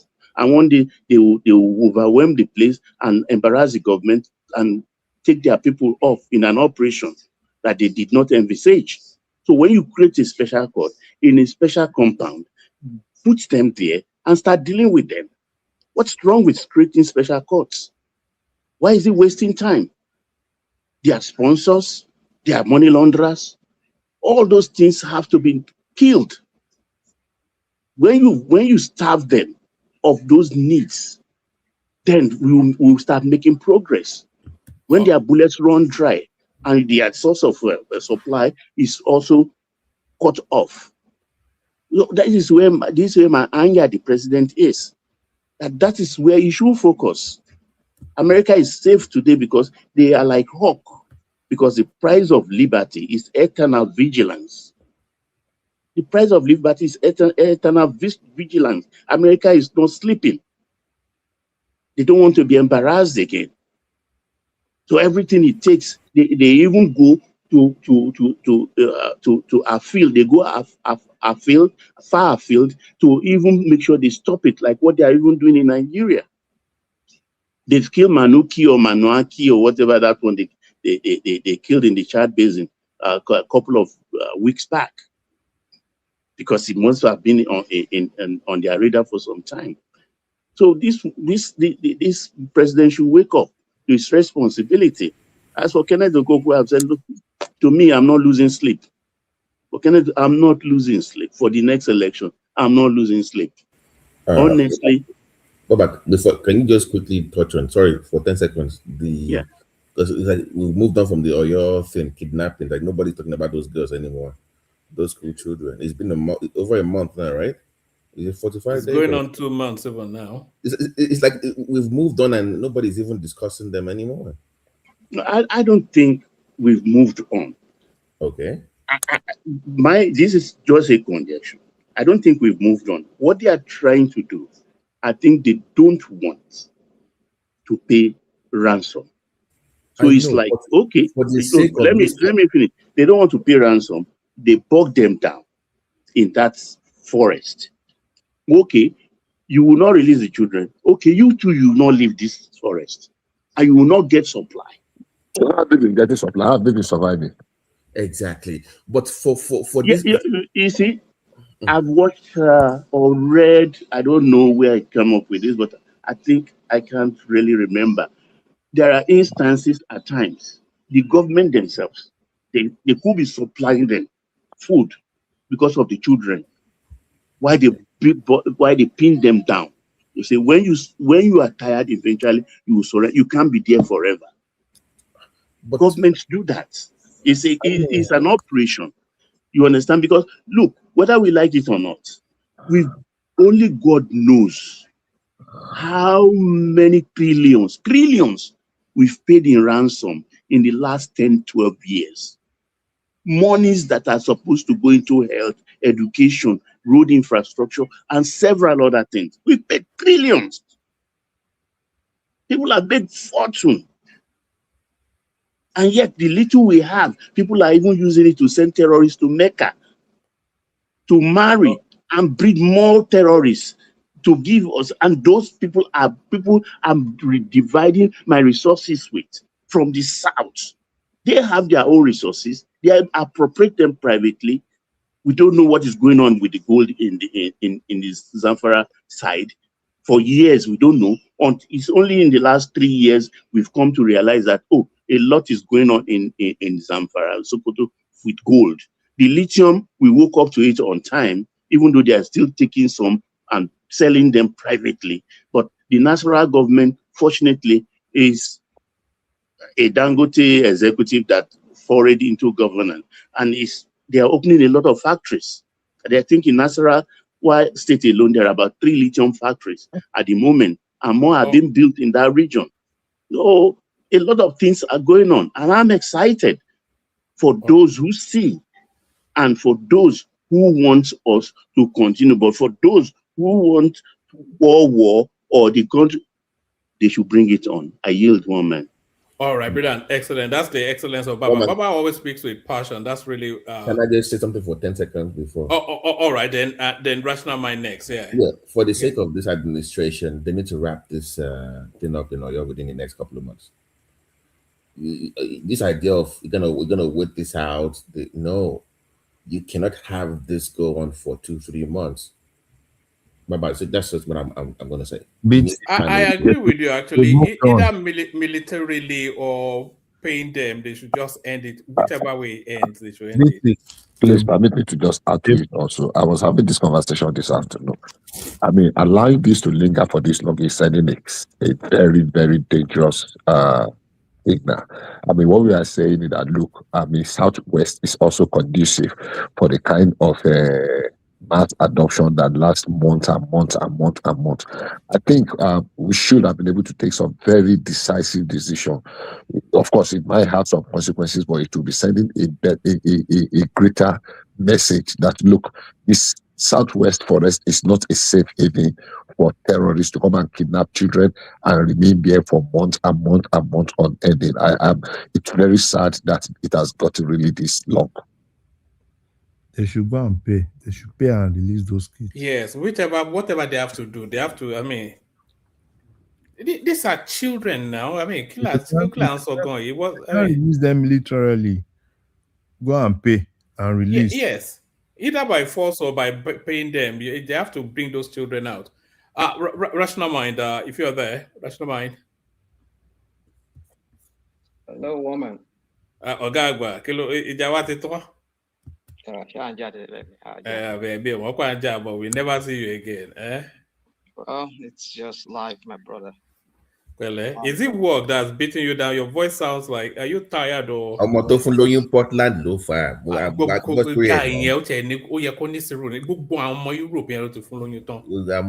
Very soon he'll pick up his passport again, go to some Scandinavian country and impregnate 10 women.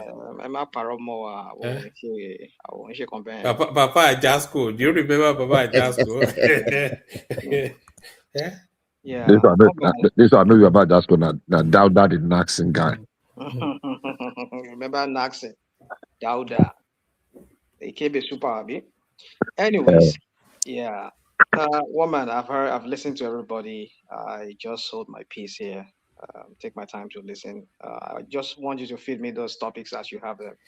Yes, we were talking about Kenneth Okonkwo being a formidable spokesperson for Atiku, which I feel, but not everybody seems to agree. But I certainly feel that. And then we were talking about we were talking about the Americans withdrawing the body of the main bulk of their personnel in Nigeria, and we were wondering what that means for insecurity.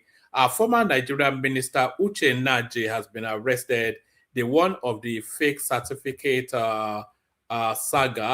And then they've tried to tighten the rules around electoral litigation, with them making it, try to fast track it somewhat. And then 3,610 killed, 3,960 abducted by terrorists across Nigeria in 6 months. This is coming out of Inter-Society, and it's quite an alarming headline. Our court rejects El-Rufai's fresh bail bid over fake medical report. So this guy has gone to the National Hospital in Abuja to bribe for a letterhead paper, and it's just written there that they said they had cancer. They went to the hospital. They said he's never been there before. So I mean, they've rejected his bail on the back of that. But I thought that should be an additional charge to be leveled against him. So we're talking about that.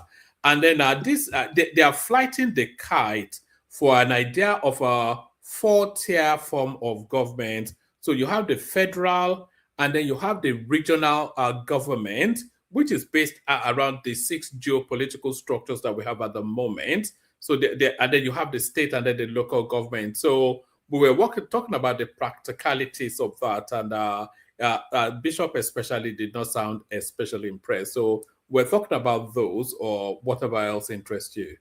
Well, let me start with that, the original thing. You see, we're talking about the society that people run today in most countries. They are trying to create leaner government and more leaner kind of government system that is very efficient. Our own is to uh, look for political offices that we can create so that we can create food for the boys, like we know this guy, Tinubu does. We've seen so many things this guy's done. He happens to be the only president in the history of that country that has opened so many portfolios for so many people. For some reason, he does that. And when I come here, I call him Akpa. People think maybe I'm just insulting your president. He has always been that kind of a person because it's not his money; it's his taxpayers' money. So, what does he care? As long as he can create a chop for the boys, and these boys he can use them, bring himself back or rig himself back into the office. That's all he cares about. So, what's the use of a regional government? And then you have in the states and the local governments. What's the point of that? Those people who refer to as the founding fathers, when they created regional governments, we know we never had this state thing. We have legislators, regional legislators who fight for their own region and their own provinces, their own areas to bring about developments. And the premier will blaze a trail for what the government of that party, like the party of Alpa later Awolowo back then, they said they blazed a trail that we want to, in every part of a region, southwest, southwest, western region. This is our policy, and everybody keys into it. So we don't need government, or we don't need governors to do that. We don't need all this crap that they are doing. So you see, Tinubu for me is just this guy is just a phony guy. I've said it here many times. I'm just so sick and tired of sounding like a broken record every time when I come here. I say this guy has nothing upstairs. It's just like he said, he wants to be president. He wants to be not be the president. That's what he said. So what's new about it? So let me go to other topic. I want to talk about. Listen, when Baba was talking about, he's ready to challenge anybody, and I'm ready to also probably debate you on that. You said this government is going to run on their achievements. I don't know what achievement you're talking about, Baba. What are these achievements? You just Well, heard if when. one man is listening to you, let him arrange it and he moderates Yeah, it. one man, I'm please. ready. Any day, anytime. Okay, all right. So Are you sure you can handle a debate with Baba? Baba is a very knowledgeable man. no problem. Although you are knowledgeable too, But yeah, no, let's have it. Let's have it tomorrow if you are both available. Anyway, I have both your numbers. We'll set something up. We'll find time, Yeah. woman. Yeah. So I've been talking about you just spoke about insecurity under this man. Nigerians has been slaughtered like any other time. We've seen wars under Bubu. We don't even know that this one that was coming after Bubu was even more clueless than even Bubu himself. We were talking about the skates in the forest. I'm sure there were more Sheyi Nogbe in grandson. Whether they would not have used their so-called Pegasus or whatever they call it to track those people in the bush there, But then because it's my own child, your own child, we don't we are not related to them. They can just forget us in the bush because we don't matter. When I say this guy is a narcissist, he doesn't care, Even any of you here that are supporting him here, I don't pray any of you or your parents or anybody or somebody family member gets kidnapped. They won't care. Yes, some of you will come here, you will just praise this guy to high heavens like he's some kind of the best thing after sliced bread. For me, it's just I don't know what achievement we're talking about. when farmers can't even go to farm. The food basket of that country, the Middle Belt, it's a killing. It's just flowing with the red liquid. I don't want to mention it just not to trigger anything here for you, one man. But what I'm just trying to get, what I'm getting at is that what's the use of so-called APC manufactured prosperity when there is no security? What's the use of it? I don't even know why you're even talking about when you talk about prosperity. Why is this prosperity when we have over 140 million people in multidimensional poverty?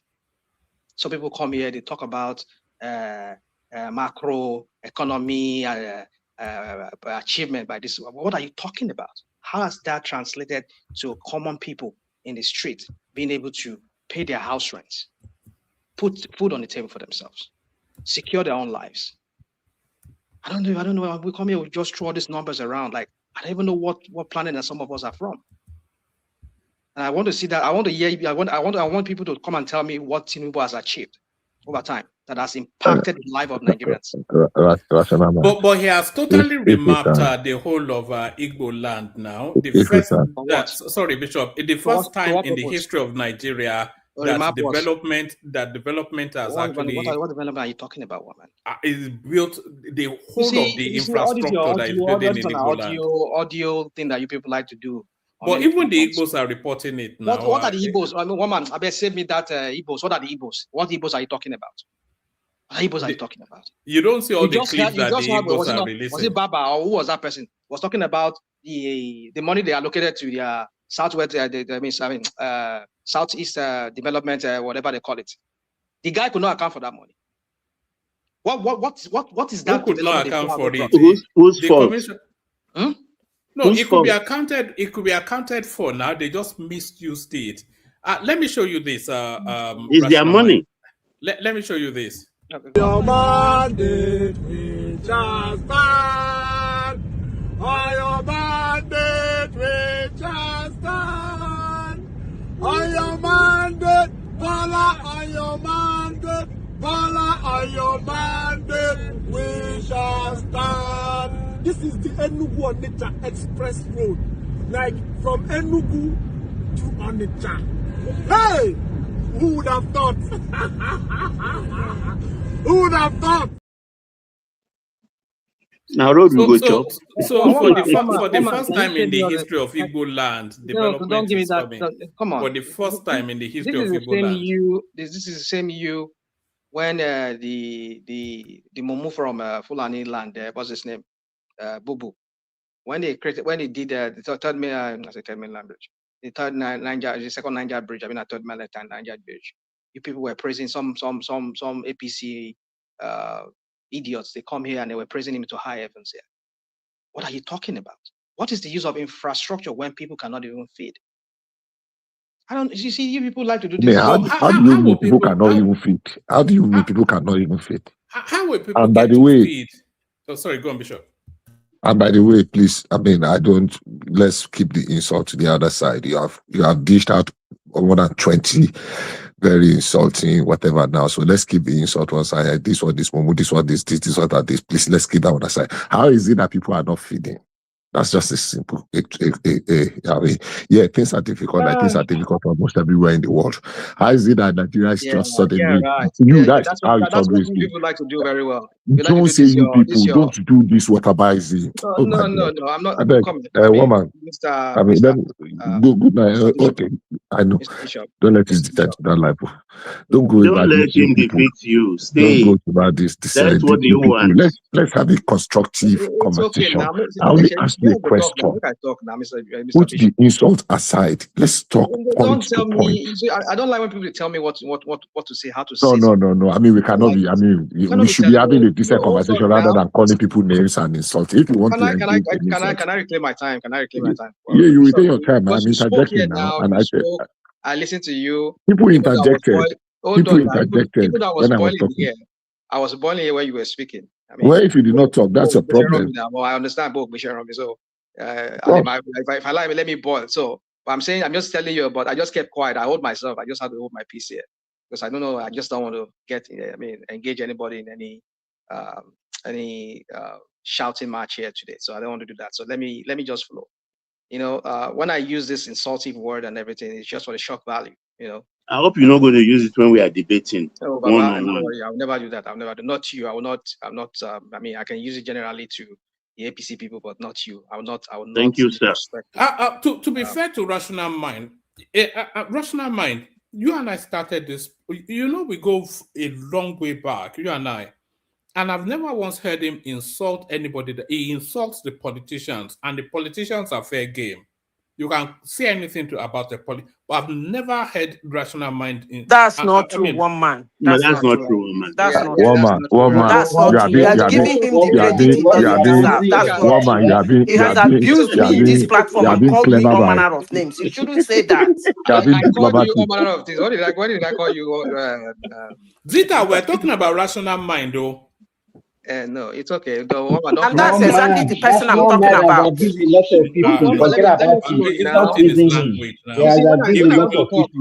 will insult. He will say Tinubu is a criminal, whatever.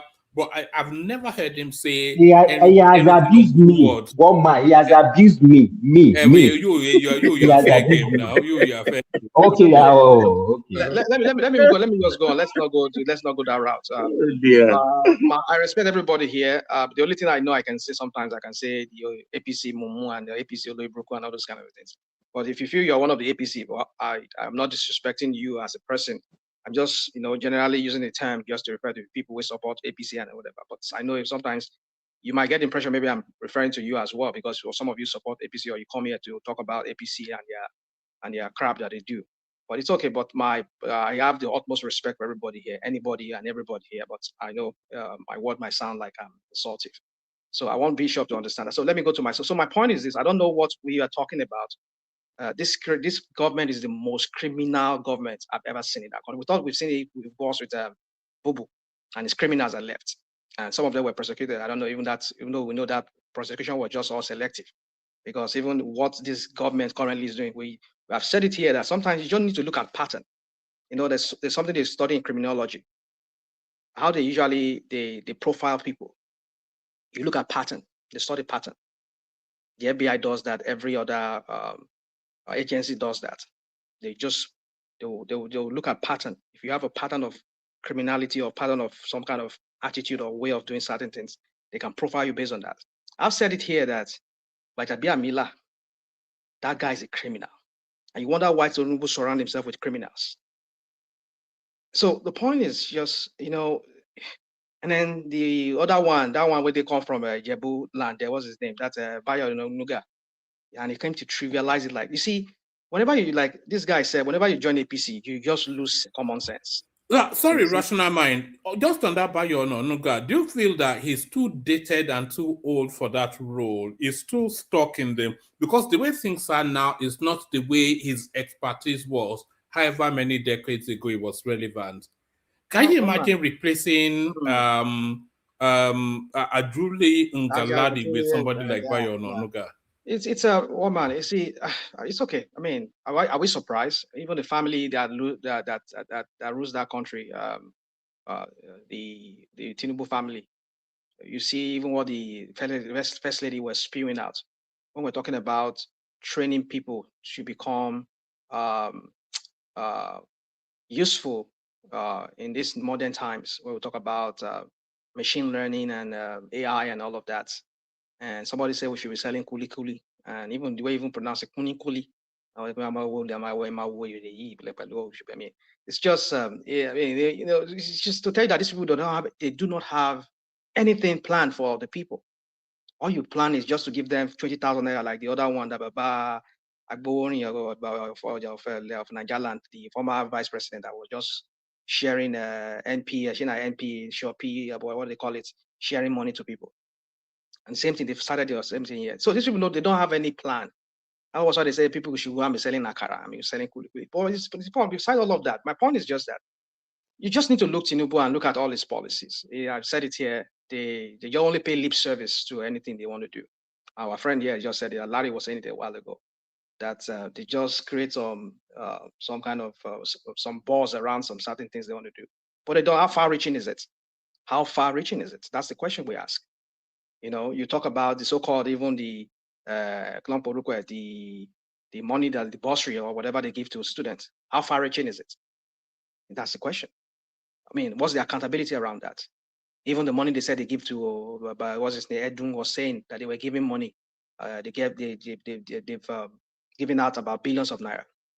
Sorry, rational mind. On that Akara thing you were saying, you know that Tinubu was quite angered by it. You know, he has come out to make commentaries. That what? What did he say? All right. Let me play to you. Okay. Gentlemen of the press, ladies and gentlemen, my dear wife, the First Lady, Yalakara.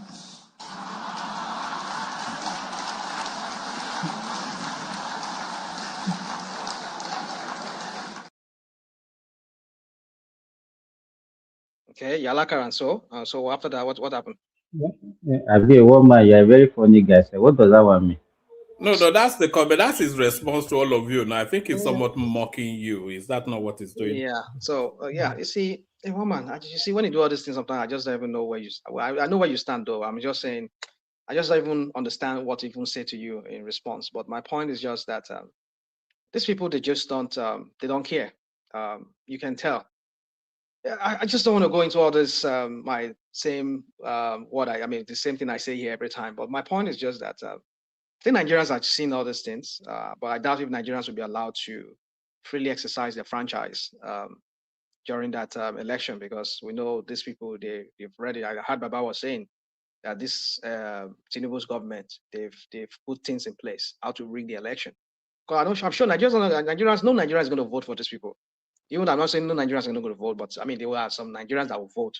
But the people that are those going to police sellers, they are lacquerers, they are the ones that are going to vote. Okay, I hear you, Baba. I hear you. So, I know with what's the Tinubu's record of how he has mishandled that economy of that country. No, when me and you now, when we come, no problem. Wow, no problem. So, my point is just that I don't know how Tinubu. I don't see any path for victory for Tinubu. That's why they have to employ this rigging, because that's what they want to do. INEC is already, they planted all their people in there just to rig the election and to turn the whole thing aside. And just case in point, you could just say like, look at what happened in Ekiti State. And some of you come here, you promote APC like APC something after the sliced bread. What has Oyebanji has ever? What has he achieved in Rational? Sorry. When you just mentioned Ekiti State, it's not Ekiti State alone. There has been Bayelsa, there has been Bayelsa, Edo State, Kogi State. So it's not just one. But then the point is this: who is the leader of that of the APC?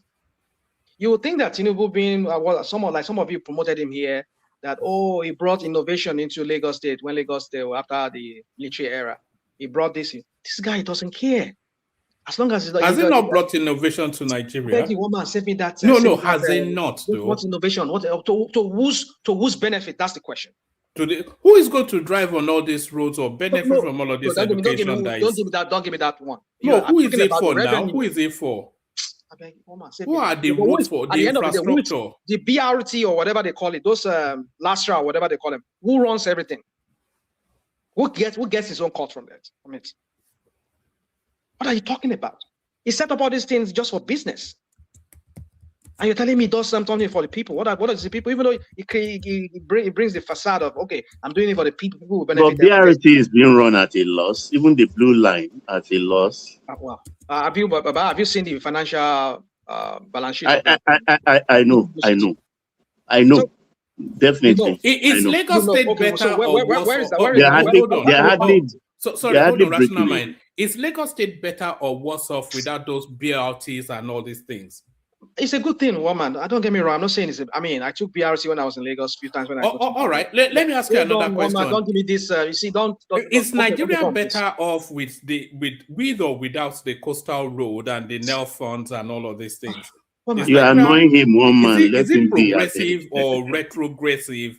All these things that we talk about. Is it a backward step? The coastal road, the NEL fund, the tax reforms and all of this, are they all backward steps? I have not said these things are bad in themselves. Oh, okay. And then are they forward steps? Are they positives? No, you have to pick one now. It's either because you condemn all the time. So well, I condemn because this guy is doing. These people are not. They lack sincerity. Are they for the people? No, one man. I tell you. Hold on now. I hear you. There's a sincerity behind it. That's what I'm saying.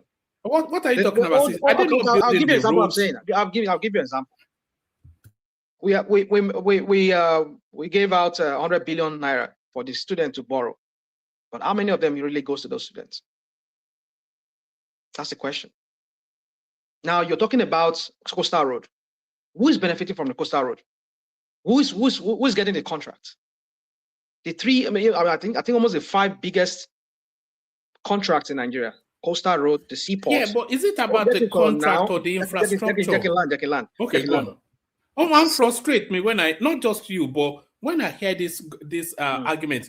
You know, for however much they built that Coastal Road for now, if they build it, if we need it, if we don't need it, then that's an argument. But if we say we need it, for however much they are building it now, it's going to cost 10 times more if they decide to build it in 10 years' time. So if not now, when? It's okay. Woman, let me just say one thing that Rachanama is saying. Rachanama is making point that a contractor is doing majority of this job, referring to what's the name of this Lebanese man contract? Chaguri. Now let me remind Rachanama and whoever is meaning. There was a point in Nigeria. Julius Baja was handling more than 70% of our national projects. Nobody raised any eyebrows. We don't even ask what is the process like. We don't even ask whether it's a competitive bidding. More than 60% of the jobs that were awarded to they were competitive for the most part. Julius Baja. You say what? Yeah, they were more. They were competitive. I can tell you. No. During the military era, I know. Rationalmente, I can tell you. Okay, go on. I can tell you for a fact, more than 60-70% of the jobs that were given to Rationalmente were one source. No, don't give me that. No. I grew up, at least to understand, in the 80s. Rationalmente, during that period, name other contractors. You will open Daily Sketch. You open any of those newspapers at that time. You will I see I say more than 60% of the job for national project. This is what I don't like about UAPC people. You would like to go and look for one parallel. One parallel to make sense. Just to like, we're talking about conflict of interest here. Just like this one, what they hear from America, they do. I mean, I said maybe Grant himself and his children and everybody, all this criminal like himself. I said the grant them pardon. We're going to see how that is going to pan out in the next election when the Democrats they regain the house, both houses. Are you sure? We'll see how it pans. You know, we'll see. You see, rational mind. Sorry, rational mind. I just want to whine you. Sorry, Baba. You see, you can work on true gum at the same time. You see these concerns that you're expressing. I share them as well because there's an established relationship between Chagori and the Tinubu family. There's also the narrative of Sheikh Tinubu being embedded even within that Chagori structure as a high tech, as a shareholder. And then there's the opaqueness of the value of the contract as well. We don't even know exactly the dollar sum exactly. So as a citizen, I alongside you share those legitimate concerns. But if you're looking at the overall of it all, it overwhelms those concerns because the value of that road and what it opens up to the Nigerian economy is vastly above any other concerns. That is not to delegitimize those concerns, but to say that the bigger, broader picture is quite impressive. Woman, I agree with you that those infrastructures are needed. I'm not saying they're not needed. Don't get me wrong. But the question is the timing. Timing is everything. You don't want to, like Larry was saying a while ago, you cannot just say you want to do everything, Just take one thing. I remember this former, the current Emir of Kano. Maybe it was one of the Emir of Kano. I think they have to. Sanusi. He said something to Lady Yadua back then. He says, this is your 9-point agenda, whatever you call it back then, the servant leader then, Yadua. He said, why don't you just streamline into 3? Just do 3 things. So when you just you call him, I mean, the other day I was listening, I was looking at one of your topic here. You said the bold topic for the discussion that day. You said, oh, the reformist, Tinubu, the reformist. I was like, what is so that? The reformist, what's reforming about Tinubu? Because all the thing he does, even we're all here when let me conclude this way, but I know other people are waiting. You were here when I was shouting about the what's it called, the local government. But is that the way they just went to court? Okay, that's a good thing. I would say that's a good thing. Went to court to challenge it, and court granted them. But after subsequently, what happens? Does it end there? So they just do something. They don't have the sincerity to follow through. Because if you really want local government autonomy, you control almost like 30-something state governors. You are the leader of the party. You blaze the trail for them. I mean, you have influence over them. Let your local government function. This is what our party wants to achieve.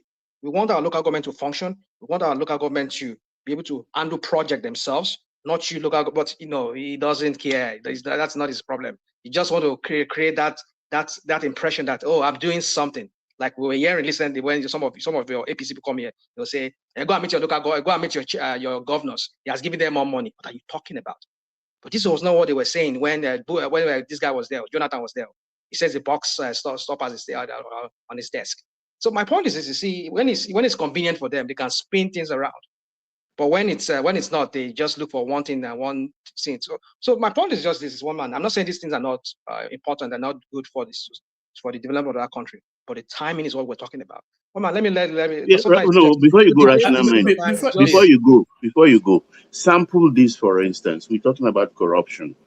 The Lekki Free Trade Zone, for instance, when we were to plus the deep sea and everything that's there today, I mean, a lot of corruption, let me put it that way, openly, took place, the land and everything.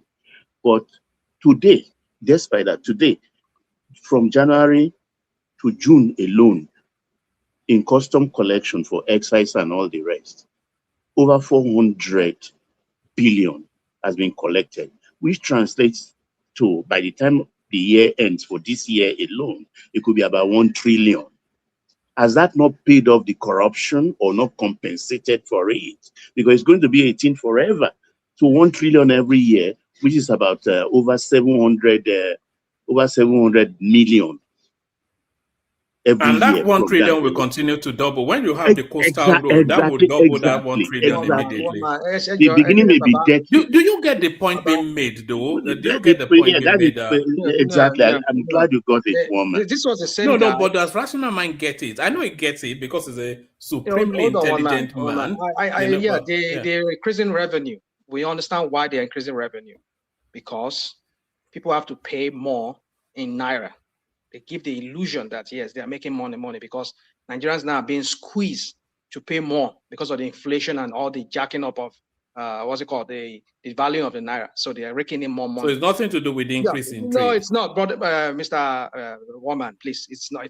It's just the whole, that way, for example, now you talk about when you go to Zimbabwe or when Ghana was having their CDs back then.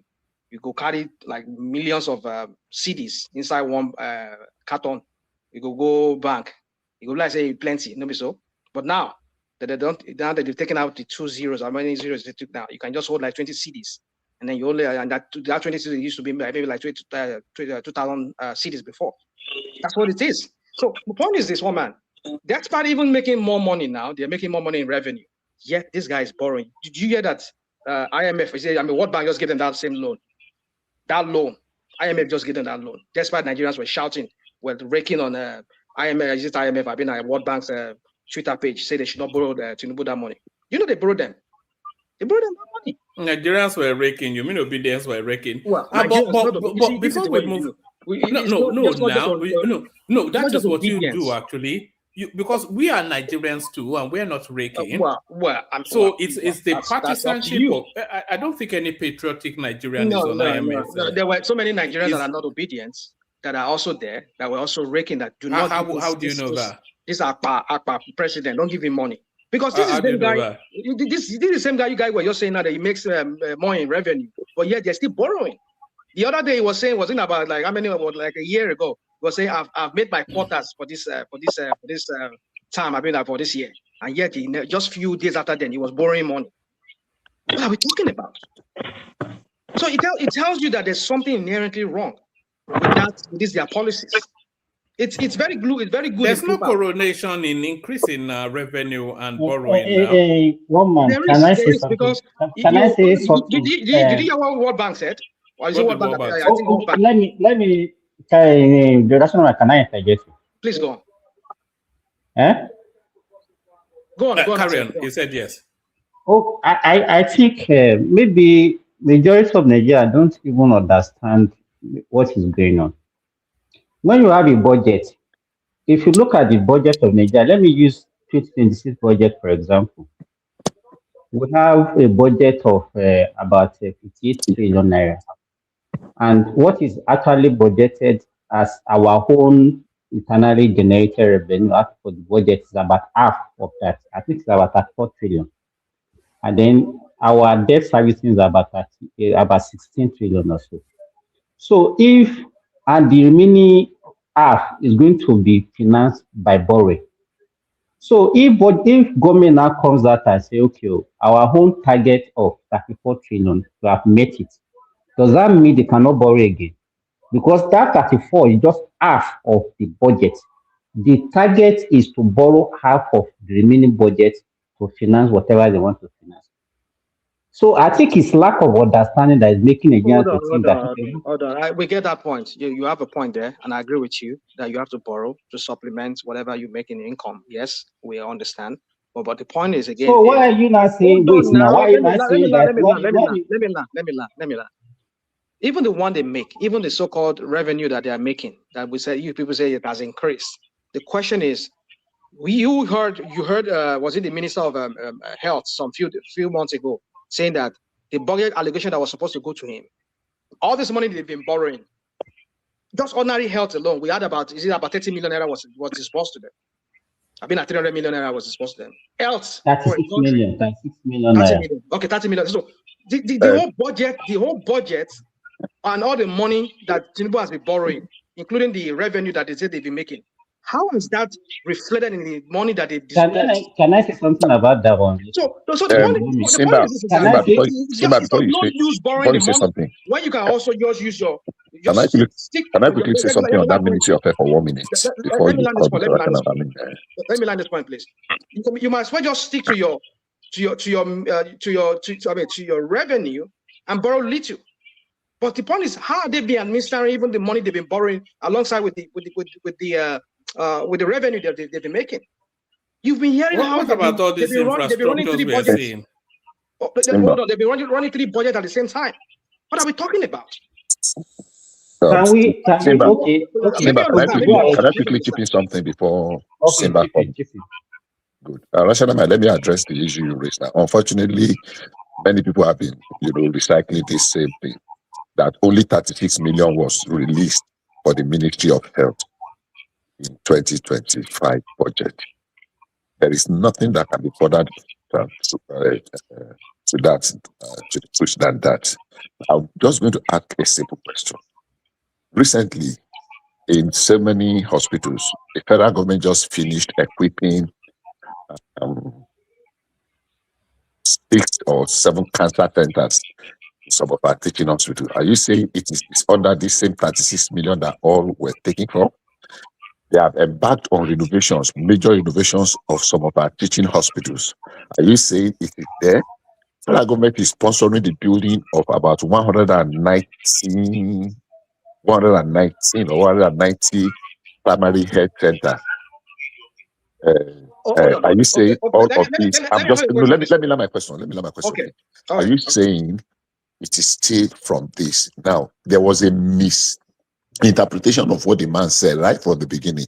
And because some people have been recycling it, that even in the Ministry of Health quarters, the amount that was released for capital project in the headquarters.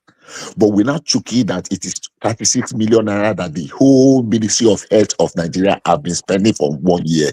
What can be more ridiculous than that?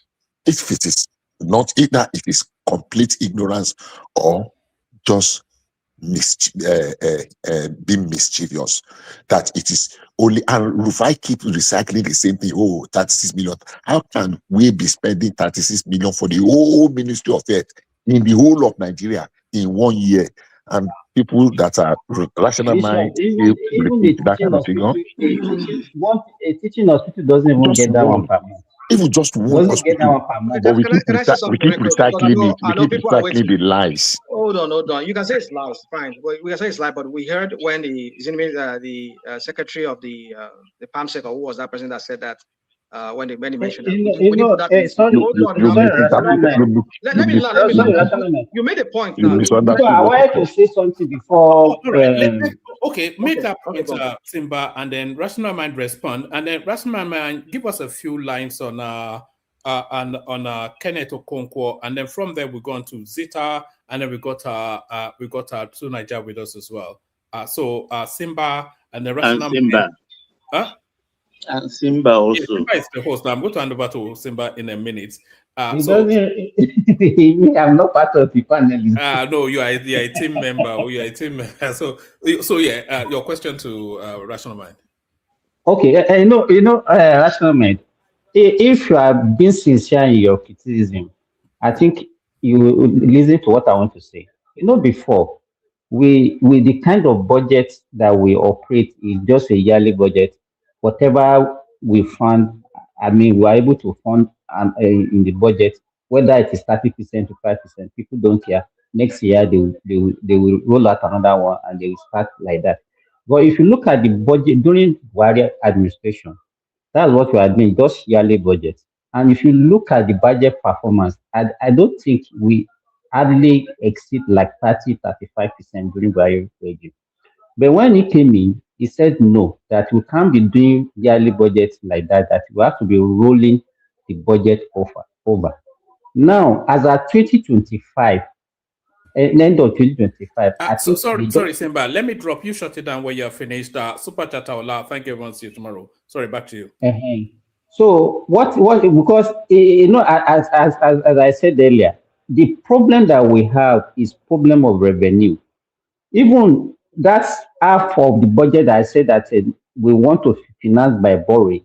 It's not possible for them to get all the 50% of the budget from the borrow. In fact, they might not even get 50% of that 50%. So the remaining one is what they are going to now carry over to the following year. You understand? So it's because of that carryover that is now making them to be lagging behind because of lack of revenue. But people don't understand. They just think that okay, once you say budget, you have money to do it, and everything in the budget must be financed in total. I think that is the problem that Nigerians have. No, that's So not a then for problem. them to now wait, let me finish. And it's also, as Bishop said, I think it will be disingenuous for anybody to believe that in a year in Nigeria where we have so many teaching hospitals, so many health activities to be done, and you think that it's only 36 million that is now appropriated. Because in budget, you know that you have the current expenditure and you have capital expenditure. So for someone to just come out and say it's 36 million that is appropriated to health in a whole year in a country as big as Nigeria, I don't think even if you hear that, I don't think you should believe such a thing now. Okay, let me just end it this way. I think I want to address that topic that one man want me to address, the Kenneth Okonkwo, even though I have my own opinion on that. So let me just wrap up this way. You see, you people don't understand how far-reaching Tinubu has destroyed the Nigerian economy. I give an example. Airtel, Nine Mobile borrowed $1.2 billion from different banks. I think about almost 13 or 14 banks in Nigeria. And they borrowed this money in dollars to upgrade their system and all of that. I think they were Etisalat at the time. Etisalat. They borrowed that money. I think that was at the early part of or second part of Bubu's presidency. Anyways, now Tinubu came in and devalued the naira. Now, mind you, as they were have to pay these dollars back to the banks, they have to mop up more nairas to pay. That was one of the reasons why Etisalat Dubai, or is it Qatar, or whatever, they pulled out, because they felt that this is going to be a real bad, it's going to tarnish their brand. They switched to Naira. So I'm just trying to make you understand. That's information is not correct. Yeah. No, if you have anything to contrary to, I mean, if you have anything contrary to that fact, go and bring it to me. I'll challenge you on that, because I have my own facts. So my point I'm trying to make here is this: you don't know how far-reaching Tinubu. That's just one of the so many companies in Nigeria that have that continue struggling to this very day. And now you are telling me because somebody devalued the naira, he did budget, and he just inflated the budget because, like you are saying, he knows he's not going to be able to borrow all the money. But how have you managed even the one you borrowed? And you're telling me now that we're telling you that somebody, I mean, a health minister or whatever, said he only 30 million. You say, well, how can we say that? I give you an example, another example again on that. But Amila, they said is it Ebola money or whatever? They said recently, they said Tinubu billions of naira that he gave out for Ebola. But Amila was the one in charge. Why didn't that go straight to Ministry of Health? Now this is just one of the many examples of the anti-panky that Tinubu and his people are doing, all these criminals around him. Because how can you bypass the Ministry of Health? I'm not saying that maybe those people that got the contract to supply those hospitals, like those teaching hospitals you're talking about, but we're talking about the Ministry of Health itself. The money that was allocated to them did not get to them because they don't see it as relevant. Your own health, my health, is not important to them. But yet they can award contract to Badabi Amila to be in charge of Ebola crisis or whatever crap, when there's a Ministry of Health. In wherever you people come here, you make it look like, you see, Tinubu is not a good manager. He's not a good administrator. He just want to be president. He just want to go in the history or the annals of that country that I was once a president too. Look at all these people, all these boys that he has under him, like himself, like there's a criminal like himself. To rational mind, something just occurred to me. If Patania, whatever that man's name is, saying they gave them only 30 billion, the money that you have to subsidize dialysis and chemotherapy or immunotherapy, which is being sold for just 2 million, dialysis is reduced to 40,000 per shot from millions, several millions. What about the one for free cesarean sections? Exactly. I don't understand the confusion. Maybe misinformation is just. Some people are collecting the contract, but the money is not going directly. You see, you people don't understand the big Ponzi scheme that Tinubu is running. You don't know how change this.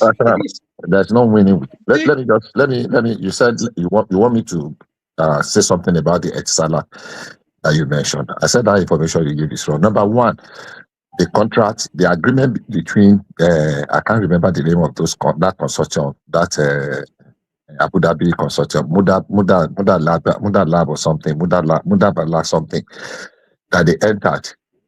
That contract, that agreement broke down in 2017. Yes, it is as a result of the fact that they could not refinance, with the consortium of banks. How many years is 2017 to 2023 before Tinubu came, attributing their failure to the fact that Tinubu devalued. Come on, they were still paying. No. They were still paying the money. But now that Tinubu has devalued the money, don't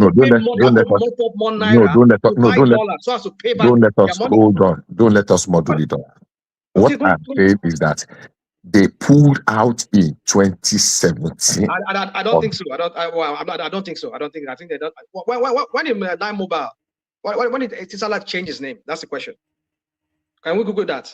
Because I don't have a screen in front of me. I don't have a screen either. Yeah. Anybody that has a screen can Google that. But in the comment section, help us Google it, and we want honest answers, not just these APC answers. Please help us Google it. Because I'm sure Etisalat, they rebrand that name towards the end of Bubu's towards the end of Bubu. If it is towards the end of Bubu, whatever you are saying, whatever name you are calling it, I am saying. Mind you, again, they switched from Nine Mobile now to another name now. I don't know. I don't even know what. Bishop. Yes. You see, Ejo. Rational mind it's not good to look at something from the only micro perspective only. So yeah, Especially the macro it is here. true. Well, don't give me this Oh, your macro. I don't want to hear the macro. hold on, bros, cool down. You see, one thing is this: in every government policy, there are some people that will affect negatively and some people positively. So it now depends on how you are standing. The question you ask yourself is this: that organization that went under or change or whatever you want to say, ask yourself, are they the only player in the industry? How come others are still standing? How come they are the ones singled out of that economy? You understand? So you have to look at the entire thing. So that means that for that particular organization, it is allowed to go that way. Something were already happening, irrespective of the policy this man was bringing. Is just a matter of time. You understand? Then what you don't understand about the valuation of Naira you talk about today is we've had fraudulent subsidy just to serve the elite, all those people that became overnight billionaires. So that subsidy around there, our forex, it was not beneficial to anybody. So even when we want to play politics, we just have to know how to play, but not to the detriment of even the public, by misinforming the public so that the public will now take a very disastrous decision like the one we took in 2015. So we have to be sincere around that place. So my other point I want to contribute to is this again. You kept saying all this Lagos Coastal Road, which to me it is disingenuous, and we are not informing the public very well. You know quite well that Nigeria is short of infrastructure, and for that country to even bridge the gap, we need average of $150 billion yearly for the next 10 years to even cover some ground. Now, Lagos Coastal Road is as it is. I don't know whether there's any information. Ola. No, let me just finalize this one. I just he said we should check it. I think the thing is in favor of. Let me read what I've checked here. Let me read. No, that's what I'm saying. Just give me 30 seconds. I will round it up because I want to round it up there. Now, Lagos Calabar Road, to the best of my knowledge, was conceived under the British era. When you are saying 2026, 2023 is not the right time, then it's not going to be the right time in our own lifetime. All those are the excuses that keep bringing the country backward. We needed that coastal road as far back as the British period, when British was still leading Nigeria, ruling Nigeria. And so in 2026, it's still not needed. I don't know. And initially, what I learned about that is that 70% of that funding will be coming from Shagori. Shagori will just go and look for that funding, and the government will just give 30%. As of the new information now, have you seen the contract? Have you seen the contract? Hold on. That's why I said what I learned. You people will just come here. Oh, no. I said what I learned. Have you seen? Is there anything in the public that we can see? Hold on now, Oga. Hold on. At least I'm saying what I learned. You've not even said what you learned. What I learned. I'm asking you, where can we find that? You don't counter me. Hold on. Don't say, have I seen it? Go and bring your own document and counter me. What I learned was that initially it was 70%. As of today, it's 90%. So that means the PPP, the private sector, is responsible for the 10%, 90%, while the government will be mobilizing the remaining 10%. So when we say this thing, sometimes 10% and your government has already put billions and trillions of naira. Is that the 10% of the project? Land my own. Come on, my guy. Come on. Let's stop misinforming. You should stop misinforming Nigeria. You should stop misinforming Nigeria, because this thing you're just saying, you're just going by this APC talk line. And I'm asking you, where is that thing in the public? Because that's why you see everything has to be tender. Okay, where did I read my own? Where did I read my own? Did I tell you that I read my own in the secret? So where do you read? That's why I'm asking you. Are you telling me to go and you have internet, bro. You have internet. No, I've not seen anything online. I've not seen anything credible online except because for you didn't search. Here you go, my brother. There's nothing. There's nothing. Besides the trillions of naira that we heard that has been given out, you're telling me that Shagori will bring 70%. What have we seen? Rational mind, can I read it? Can I read the thing that you check? There are other people waiting. Oh, I'm sorry, please. I yield. Rational mind. No, Why rational you mind. Sorry. Before you go, let one man say you should talk about Kenneth Okonkwo. So say something about Kenneth Okonkwo before you go. Oh, let me just say this one on the issue of the coastal rational mind. Just Google what is the contract agreement like. That was where I read it from. That it is 30%. They call it EPC, something, whatever. It is there online. The scope of work, the agreement, the contract, the whatever, the standard and the rest, the recouping. Don't waste your time. They know. They are just some people even applied to join in the funding last about a year or 2 years ago. Bishop, do you know why I attack? I respond to rational minded. He said it's into construction management. And he know that what they call deferred payment in PPP, because when you are talking of different kind of funding, that's the model being adopted for that Lagos. No, this one they even do EPC and F or something. I know, yeah, that's why I said deferred payment, yeah, EPC. So exactly. It's a model of funding. So it's there publicly. Okay, it's okay, guys. It's okay. Okay, so Rational Mind just says something about Kenneth Okonkwo. And then we'll move to the next person. Yeah, I think Kenneth Okonkwo is just he is who he is. I know some of you are happy that he's not only against against Obi, which he has his right. That's why I say it's a free word. Anybody can turn against anyone. After all, we saw Daniel Buala. There's no unpredictable thing that he has not said about Tinubu, but yet he's working for Tinubu today, right? But I hope you APC people, you'll be glad about that. That now that he has turned to Atiku. We say you should talk about Kenneth Okonkwo. What it concern Buala? Is Buala not Kenneth Okonkwo? I'm talking about what's his name? Kenneth Okonkwo. I'm comparing him to what Buala did when he left Atiku. And even while he was with Atiku, all the unpredictable name he called Tinubu. When he was with Obi? No, I'm talking about no. You understand what I'm saying? I said I'm comparing. No, because he said unprintable things now when he was with Obi against Atiku. Now he's now that's what I'm saying. I'm saying that what is Buala did the same thing.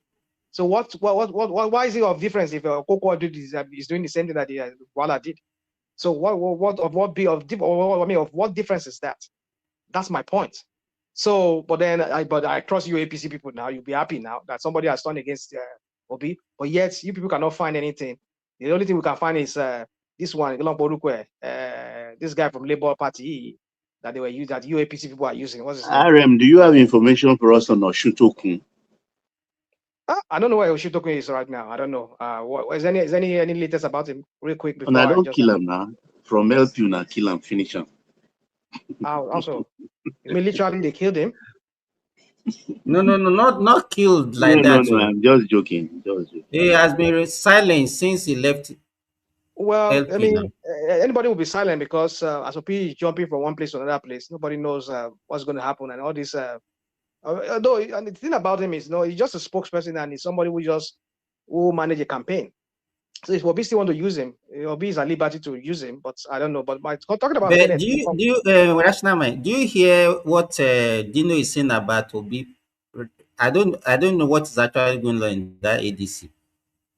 Well, I'm hearing that they want to. There's a coalition that is going on. I don't know how that coalition is going to between ADC and NDC. Because Dino is not talking glowingly about Obi. Is it trying to? Is it no. Doc is trying to get the attention of Atiku. Exactly, that's what I'm saying. That is it. But because think Atiku is a fool.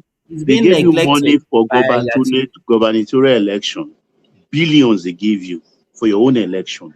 You are appropriated into your pockets. You didn't even go to vote on your own election. You think Atiku will be foolish again? Then we are now coming and ranting and talking glowingly about Obi, thinking they will come and beg you. They will not beg him. Forget. Are you saying they fall apart? Dino and Atiku, they are no longer together. Is that what you're saying? Hey, yes, now he's now praising Obi. So somebody that is working for Atiku praising Obi. I don't know. I don't know what's going on. See, that's the thing. All these people are just attending yellow map power people just what am I it's just what they are going to eat. That's what really matters to them. Can't to anybody. I know. It's just. I mean, look at Boala now. Boala that was saying all kinds of crap about Tinubu. Well, let me just leave it at that, my friends. I think everybody. I thank everybody tonight. Okay, I'll thank just you. stay here in the background. Thanks.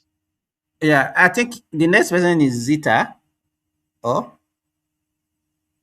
is Zita there? I think Zita or this guy, what's his name? Forefather, what do they call him? Yeah, African Ninja. Madam Zita, are you there? Small time now, she will come back and she is telling us that it is her turn. To Niger, are you there? Yeah, I'm here. Okay. You can take your time. Oh, it's my time. Oh my God, that's a good time. I see. Greetings, the host and the panelists and the viewers. I think the one that caught my eye first was the road that was shown where they were celebrating the good road between Enugu and Anambra. But one of the roads I witnessed this year was between Benin and Asaba, and believe me, I've not seen anything that bad. And from what I gather, that road has been bad for a very, very long time, and they still haven't sorted it out. I don't know why the federal government is busy building new ones when they cannot even be bothered to fix But the is that not, I ones that think were there is there a already. construction going along Benin Ashaba Road now. The only construction I saw was in Asaba, and this thing I think they were building a flyover or something. That's it. They are not actually fixing the roads. Now, this is something I saw not that long ago. Is it not They are not that fixing road the that roads. the plane landed on illegally? They are, whatever lands on that road, I don't know. Maybe a plane may have landed there, but trailers and all kinds of vehicles go through the road, and it is horrible. I've seen things in my time. It is horrible. And when I went, I was telling them then with the people that were around me that when I went to Port Harcourt and even by Ulsa, you hardly see such devastation on the roads. I don't know why it is like that for the life of me. And that's one of the worst roads in Nigeria. They show it on the news on YouTube all the time. You go like when trailer is sinking into a road. That is the road. That road, and they still haven't done that road till today. I find that Yeah, remarkable. but Like there's no when government. to Niger, Yeah. because I've watched a lot of video online that that Benin Asaba Expressway is under construction. So I don't know They why you say are that still saying I that. didn't see any sense of construction. I didn't see it, and I was there You less know, than 2 weeks because ago. even the name of the company is Asaba Expressway Concession Company, BICO. They are calling names, but I'm telling you what I saw Wait, less than 2 weeks ago. I don't see any sign that they are constructing anything. I don't see any. The only sign I saw is towards Asaba, where they have they wanted to build flyover, and it's not even. I think it's not even by the federal government. It's by the state because they want to be able to cross the road easily using the flyover. That's what they were doing. I didn't see that, and I find that really strange because that road has been like that for decades. Like it's been bad, and I'm sure maybe once you get into Onitsha, it's going to be better and So, all the so rest. please, But let me from come in Benin briefly. to Asaba, the road is horrible. Let me interject you briefly. There are several routes in that axis, but I don't know which specific one. But David Umai, the Minister of Works, responded to a particular concern raised by Daobi, and it is still on that Benin Asaba road. And he did give a detailed response as to what is going on that road. The section that is being done by the government, the section that is being concessioned, and the portion that is bad now, but actually work is going on there. But of course, when there's construction is going on, you can still say it's bad. But is it bad as in it is completely neglected, or it is bad because construction work is going on. So Sorry, Bishop, I have a clip on that. Simba, can I send it to one man and then you pick it? So You can send it to Ola. Ola will know how to play it if Ola what we is are there. saying is that yes, the So portion it's only one man I have his number because it's a lot of work going on there right now. we are Maybe if you can get in touch with Ola. I don't know why. It needs to have watched a lot of clips. we Even admit it's that been the to road, Allied, so I don't know why we admit Nigeria is saying that nothing there is are going bad, on. we admit that there are bad portions. 1 second, please. We Yes. admit that there are bad portions, but we should also be good enough to admit that work is actually ongoing. And I have seen people go there to do. Hold on. Let me land Simba. in a minute. Let me land in a minute. And I've I don't seen know why you're people trying to come with sugarcoat it. video. I've seen people come up with video that they've never, because it is rigid pavement now, that they've never seen that quantum or that volume of work going on at the same time on that particular road. Simba, sorry, can I interject for a minute before Two Niger continue? Simba, I want to ask National Mind. The road you are No, sorry, it's Nigeria. So if Nigeria granted it, Nigeria is the one. Okay, Two Niger, just a minute. Yeah, okay? go ahead. Are you talking about Lagos via Ore to Benin towards Asaba? No. It's Benin Asaba. It's Benin Asaba, Okay. not Lagos. If it's Benin Asaba, I just checked through YouTube now. There's some section of it that is under construction. A lot of construction is going on along that axis. Maybe the particular area we are talking about, because there's so many things going on, many roads going on in Edo State now by federal and state government. It is 125 kilometers Benin Asaba, 10 lane road. That one is concession. So and that they even concession. voted about 60 billion naira or something like that. I have it, the construction work on YouTube. Hold on. Be careful when you start watching YouTube. I don't know what you are watching, but I'm telling you on the road I travel. There will be commentary and you will listen. Can I finish what I'm saying? I'm telling you about the road I actually traveled on less than 2 weeks ago. How long? 2 weeks ago? Are you from so you are from Asaba? All this one. I'm telling you, I traveled on that road. The road clearly shows, and that is what surprised me. I expected more. But you acknowledge that there is construction going on. According to Umahi, there is construction going on. I told you, like once I saw. Okay, let me put it this way. Maybe there is construction going on the way you are describing, but I didn't see it as construction. What I tend to see is driver will be driving on one lane, and the lane will get rough and dirty or whatever it's called. They will change lane and start driving on the opposite traffic. This happens like the question is, do you see any form of construction? Do you see any form of construction? I didn't get any sense of major. I didn't get any sense of major construction being done. The area I got the sense of major construction being done, and I told you about it already. Even the last time I came back from Nigeria, I said in Port Harcourt and Bayelsa, I was shocked by how much road there was there, because not that the roads were wide, but they all had solid bases. Even the side roads, they had concrete on them. And that wasn't the federal government. I think from what I gather, it was NDDC that was doing all those things in those areas. And I see that the NDDC is doing quite a lot of work. I don't even understand you. Wait. You say, so if the sub-nationals and regional governments, the state government are doing projects, so if it's not coming from federal government, you can't give them credit for that. No, I'm giving them credit. I'm telling you what I saw, and that's why. For you to say that you don't think that federal government is doing it, that is because they say it's NDC now. That's what they are saying. They are saying it's NDC. No, wait. It's normal road, straight road from Benin to Asaba. You cannot traverse it without passing through Uguashuku, Onisha-Ogu, and all the rest. Am I correct? Yes. Okay, wait. If I'm correct. The plane I saw landed illegally, landed on a concrete road on the stretch of Uguashuku side of the Benin Asaba road. I saw that concrete road clearly. That was why that private plane could land on it. In fact, do you know the excuse of the pilot? He said he thought it was the runway of the airport. See, it's like you expect a road. When they say a road is bad, everywhere should be bad. No, that's not what you. No, we are saying that's what you are saying, rather. I'm telling you that when roads are bad, generally in Nigeria, all through Nigeria history, When roads are bad, you have patches of about 1 kilometer that is terrible, and you go forward another 20, 30 kilometers, or even 10, you see another patch of road that 500 I meters. think maybe we should just. That's how it works.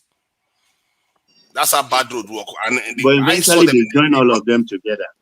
You can't see, if you know how bad what I'm describing is, you will not be saying what you are saying. Like if you go to some areas where they have these trailers, like the driver wanted to move from one side of the road because the other side of the road is not navigable anymore. They're navigable anymore. They want to cross the road to go to the other side of the road, so they start driving against the traffic. Even between the roads, the kind of unlevel nature of the roads, it was almost impossible for. Let me ask you, why do you wait now? Wait. You will flow. Let me ask you this. Let me ask you this. Let me finish what I'm saying, then you can carry on. So this driver wanted to drive to the other side of the road. He couldn't even get there. He was almost stuck in between the road because the road was so uneven, and all those, the red soil with all the water, because rainy season, into all the water and everything, trying to get to the other side of the road. Then he managed to cross through to the other side of the road before he carried on going in the other direction again. So I don't see the idea. I didn't get the impression of there was a massive construction going on. Please go ahead. I'm just recovering from it. Okay, so no, just I've lost my thought. What is your point now? So I want to know, what is your point now? My point is that my point, when they showed that video, I'm trying to. The idea was that it's not all Nigeria that is like that, because what I experienced shocked me, because I thought. So when I went to Rivers State, please let him talk. When I went to Rivers State and Bayelsa, I thought the roads had already been sorted out. So I was shocked to see that one, because that one is one of the oldest ones that has been in Nigeria. We've been seeing them on this thing on YouTube. I would have thought they would have prioritized those ones and fixed them by now, given that we see good roads in PH and this is Bayelsa too. So that is what surprised me, and that's why I thought I should mention that. So if we want to move to another this in the area, in terms of the reform that the government did recently to the NYSC, for the life of me, this is what this government should just stop doing reforms, because every time they do reform, they bring costs into the country. Like, why did you have a country that is under insecurity, and this many of the people that spoke before now were talking about even converting the NYSC to a military service. But what did he do? He decided to just do the 360, the opposite direction. He went 360 the opposite direction, even removed the participation of the military inside from the NYSC. Even removed that and said they should go and do entrepreneurship and all the rest of it. And most of the people that were supporting them that I was listening to on the news, they say, oh, they are trying to prepare people for entrepreneurship. He didn't remove the military the way you are talking about it, bro. It took them away from the management. Okay. Why they will now concentrate on providing security. There's a difference between you putting military at the top of the hierarchy and now saying, okay, you are not going to be on the top of hierarchy, but you will be doing your function of securing, which is even better. You see what I mean? So that you are making my point. You are making my point, because normally what the military does, they do military I'm not making training. your point, too. I'm just correcting. They do some military training when you go to NYSC. They do some military drills when they go to NYSC. To Nigeria, sorry, it's obvious that you didn't school in Nigeria. I don't even know whether you're a graduate or not. But we that we serve in Nigeria, that service, it doesn't have anything to do with military training at all. There's nothing military. It's just jogging. It's just like exercise. That's what we do. Thank you. It doesn't give us any incline of military training at all. So forget about it. It doesn't even give community. Yeah, the only two things we normally do: jog for about 1 to 2 kilometers, and then find on the line and do some simple match. You have to match. That's all. Somebody. People were just kidnapping on your state, but you are covering for the guy that didn't prioritize security over this entrepreneurship. What are you talking about? Hold on, let me finish my point. Hold on, let me finish my point. Let me finish my point. No, because that's what you are doing. You don't know it, but that's exactly what you are doing. I'm modeling it up. You do not. No, because people were kidnapped in your state. I'm telling you that last year they were suggesting that the NYSC should be made military service. Most nations do this. Many nations do this about stuff. But yet, in a country experiencing such severe insecurity, one man just read out about altogether. Why would you train your children? Why would you train your children all just to convert to the military When we are not short-staffed, that people can just come willingly. Why would you do that? Yeah, thank you. People will no longer go to university if that's what you want to do. Yeah. Let me add to it, please. I beg you. I don't understand what the gentleman is talking about. Annually now, we turn out more than 500,000 young people in NYSC. Just being conservative is far more than that. Are you saying, for whatever is what, that we should train 500,000 people annually in arms bearing, in military tactics and weaponry, and just throw them out? Not because we are going to absorb them into the military and just throw them out in the open there. Is that what you are suggesting? To train 500,000 people every year and just drop them into the population, and they now know how to handle gun. They know. Yes. Bishop, Nations like that. 2 weeks of orientation. Is that 2 weeks of orientation that you want to turn we used to train them, turn them to military? They extended it now. You see, they doubled it. I think it was 3 weeks. They extended it to 6 weeks now. So let me finish the point I'm making so that you can understand my criticism here, because this is actually serious for the nation. For clarity purpose, the 6 weeks they extended it. Let him flow, please. It's not about military. It's what they did now is very fantastic. They are now going to structure your major for you to acquire the necessary skills that when you graduate or when you pass out, it cannot be of beneficial value to you to continue with your skill. But what we have now is just a jamboree. Go there for 2 weeks, march, just run for 1 kilometer, come back, and then they invite some people to have a talk with you in the afternoon. You have your lunch, breakfast, and dinner, and it's over. And after 2 weeks or 3 weeks, you go back to wherever they send you to. But the way they are doing it now is for them to acquire the necessary skill in your field that you study in the university, which to me is good. So at the end of the day, maybe they're also going to give some of them grant to set up their own entrepreneurship when they finish. So you have to look at it from the unemployment situation in Nigeria as well. We are not at war with ourselves. So why do you want to, even if your son or your daughter go to the NYC, would you expect him to go and carry gun and then immediately push him to go and defend against banditry or whatever? Are you going to allow that? Let's be fair in our objectives. You just said we are not at war with ourselves. Almost 8,000 people that one man read in the show today that have been kidnapped or killed will beg to differ. I'm not even sure Ukraine has lost that many civilians. So are you for kidding you to be me? saying that, I'm telling you, Ukraine has lost that many civilians. Remy, sorry, let him flow. I'm not sure Ukraine has lost that many civilians. And I can almost guarantee Ukraine hasn't lost up to 3,000 civilians due to this lives lost because of Russian bombing. No, they haven't. And you are saying we are not at war. My point is that if people were already arguing that the NYSC should be moved towards military service, which was the right direction to go, because most nations that what they assault, this is what they do, especially a nation like Nigeria that is so strategically important. Your country is also already being under attack. Election is coming up. Your priority is entrepreneurship. Nigeria is one of the highest entrepreneur-based economy in the world, not just in the world. How is that our problem? We have excess of that already.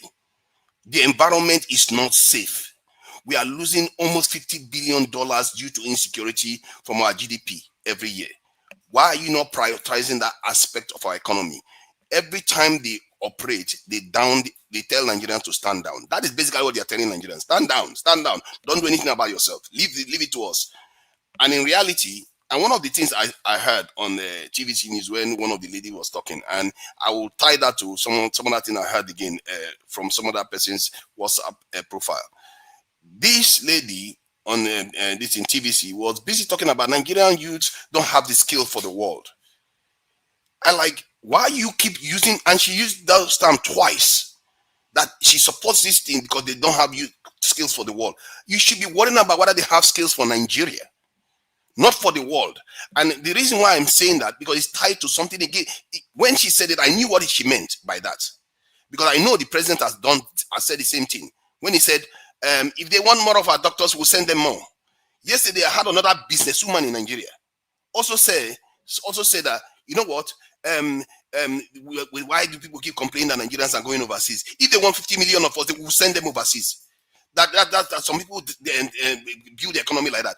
It tells you what is percolating within the Nigerian elite class. That these people don't understand that building a nation requires highly nurtured, intelligent intellectuals based on science and engineering. Iran is standing today because of the minds that it protects.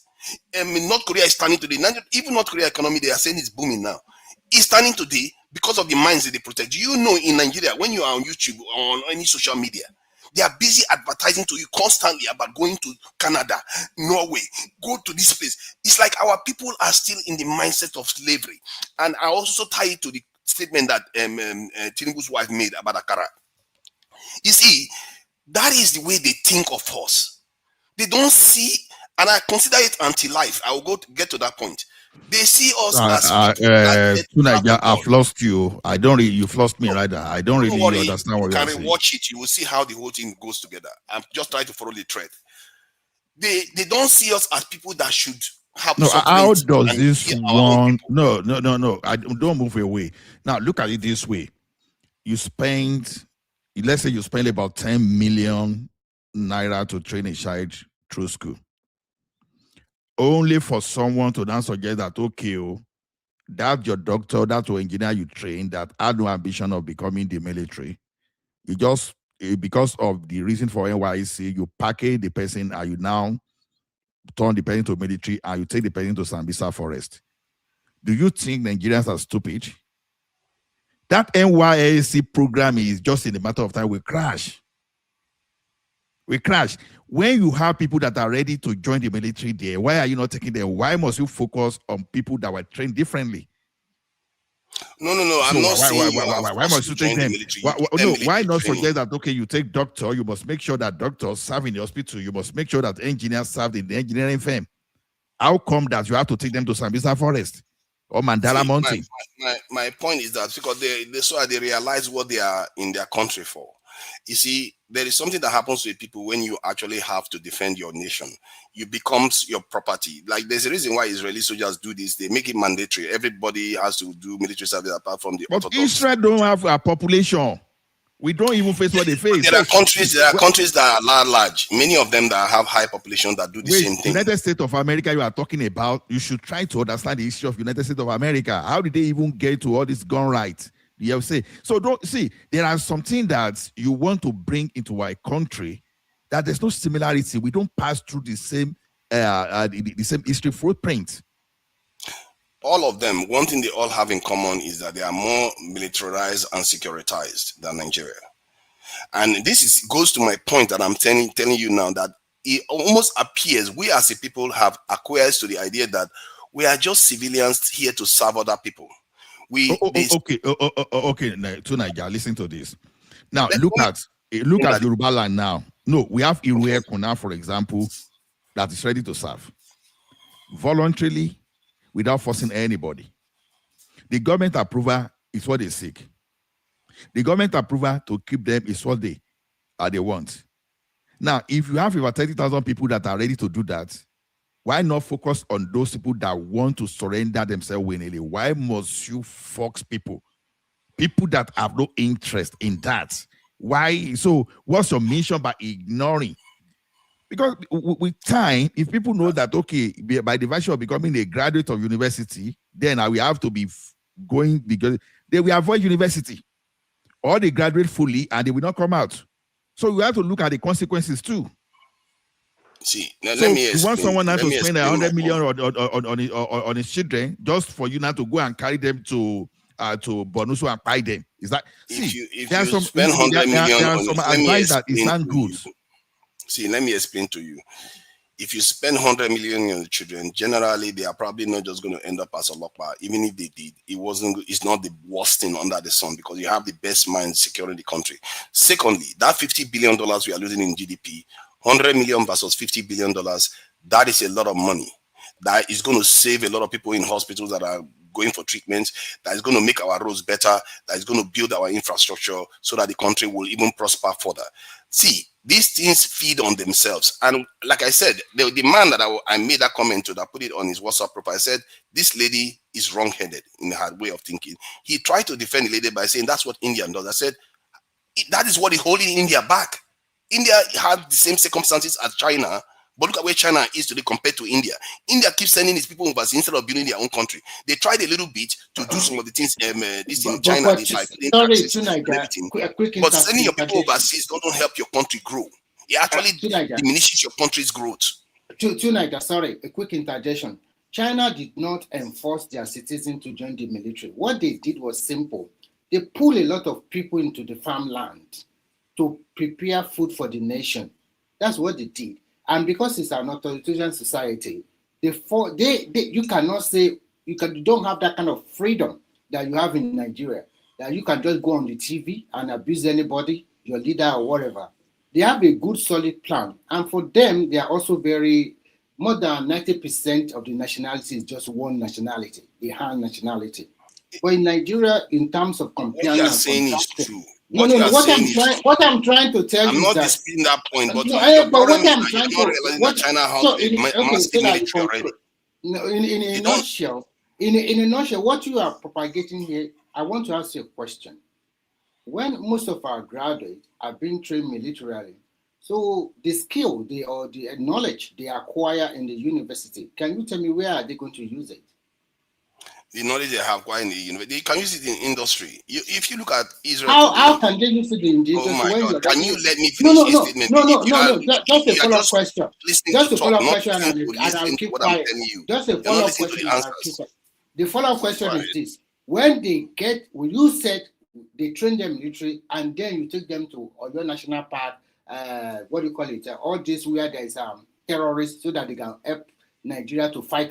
They can use them to fight against terrorism. And if more than half of them were killed or killed during the battle line, if you are one of the parents of such a ward or individual, how would you feel as a parent?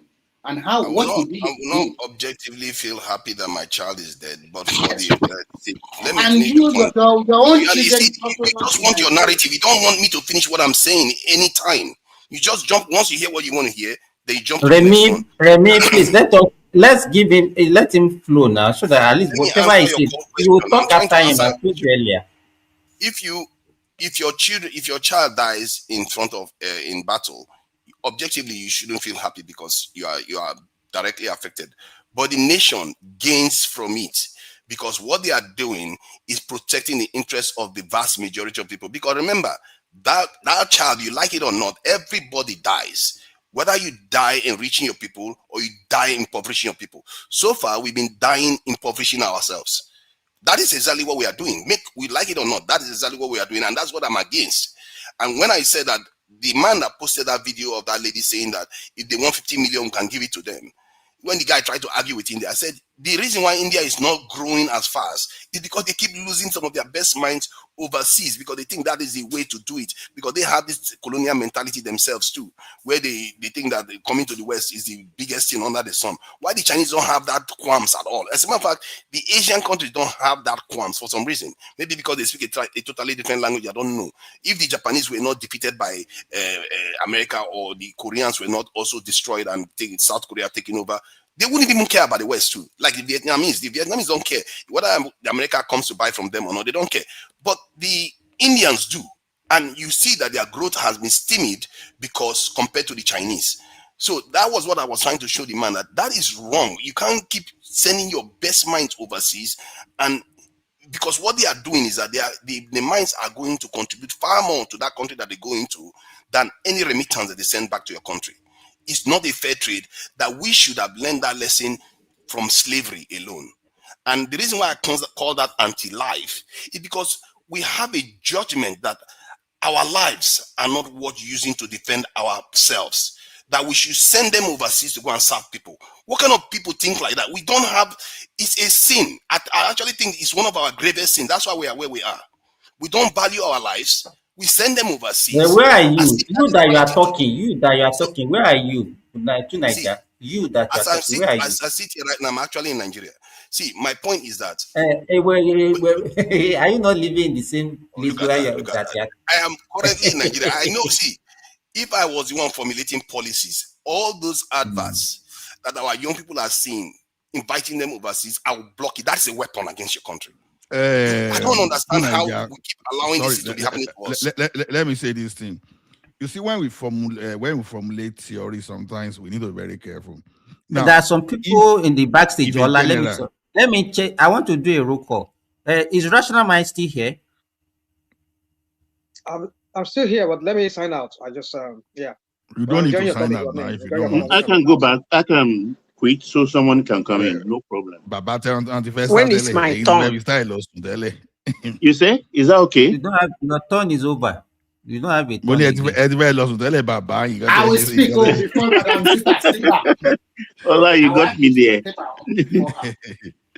So the reason why I said he should not be doing reforms anymore, that's how he went and changed the Nigerian anthem to that written by a British woman. When Nigeria have musicians that we literally sell music to the world, and they went and did the reform and changed the Nigerian anthem to that done by a foreigner. And then even our tax reform that he did, he takes our tax information and gave it to the French. These are the problems. I feel like this man doesn't seem to see us as an independent people. I don't understand what is wrong with this leadership.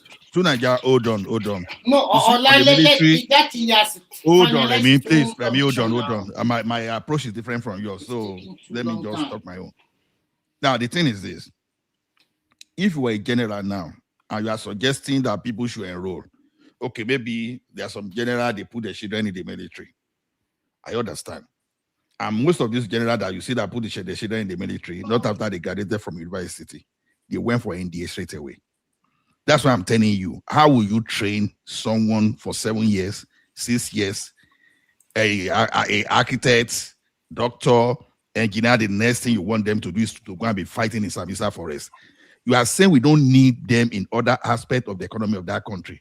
That's a wrong ideology. But when we have people has already left that one now. I think we don't need to. My turn. I don't want him to escape I think you. he's talking about and he was even talking of India. No, India you are talking he about. cannot change his mind. He will still go somewhere. Let me make my own submission. He has been on just for more than wait. Let me. We can't just stop him like that now. To Nigeria, are you done?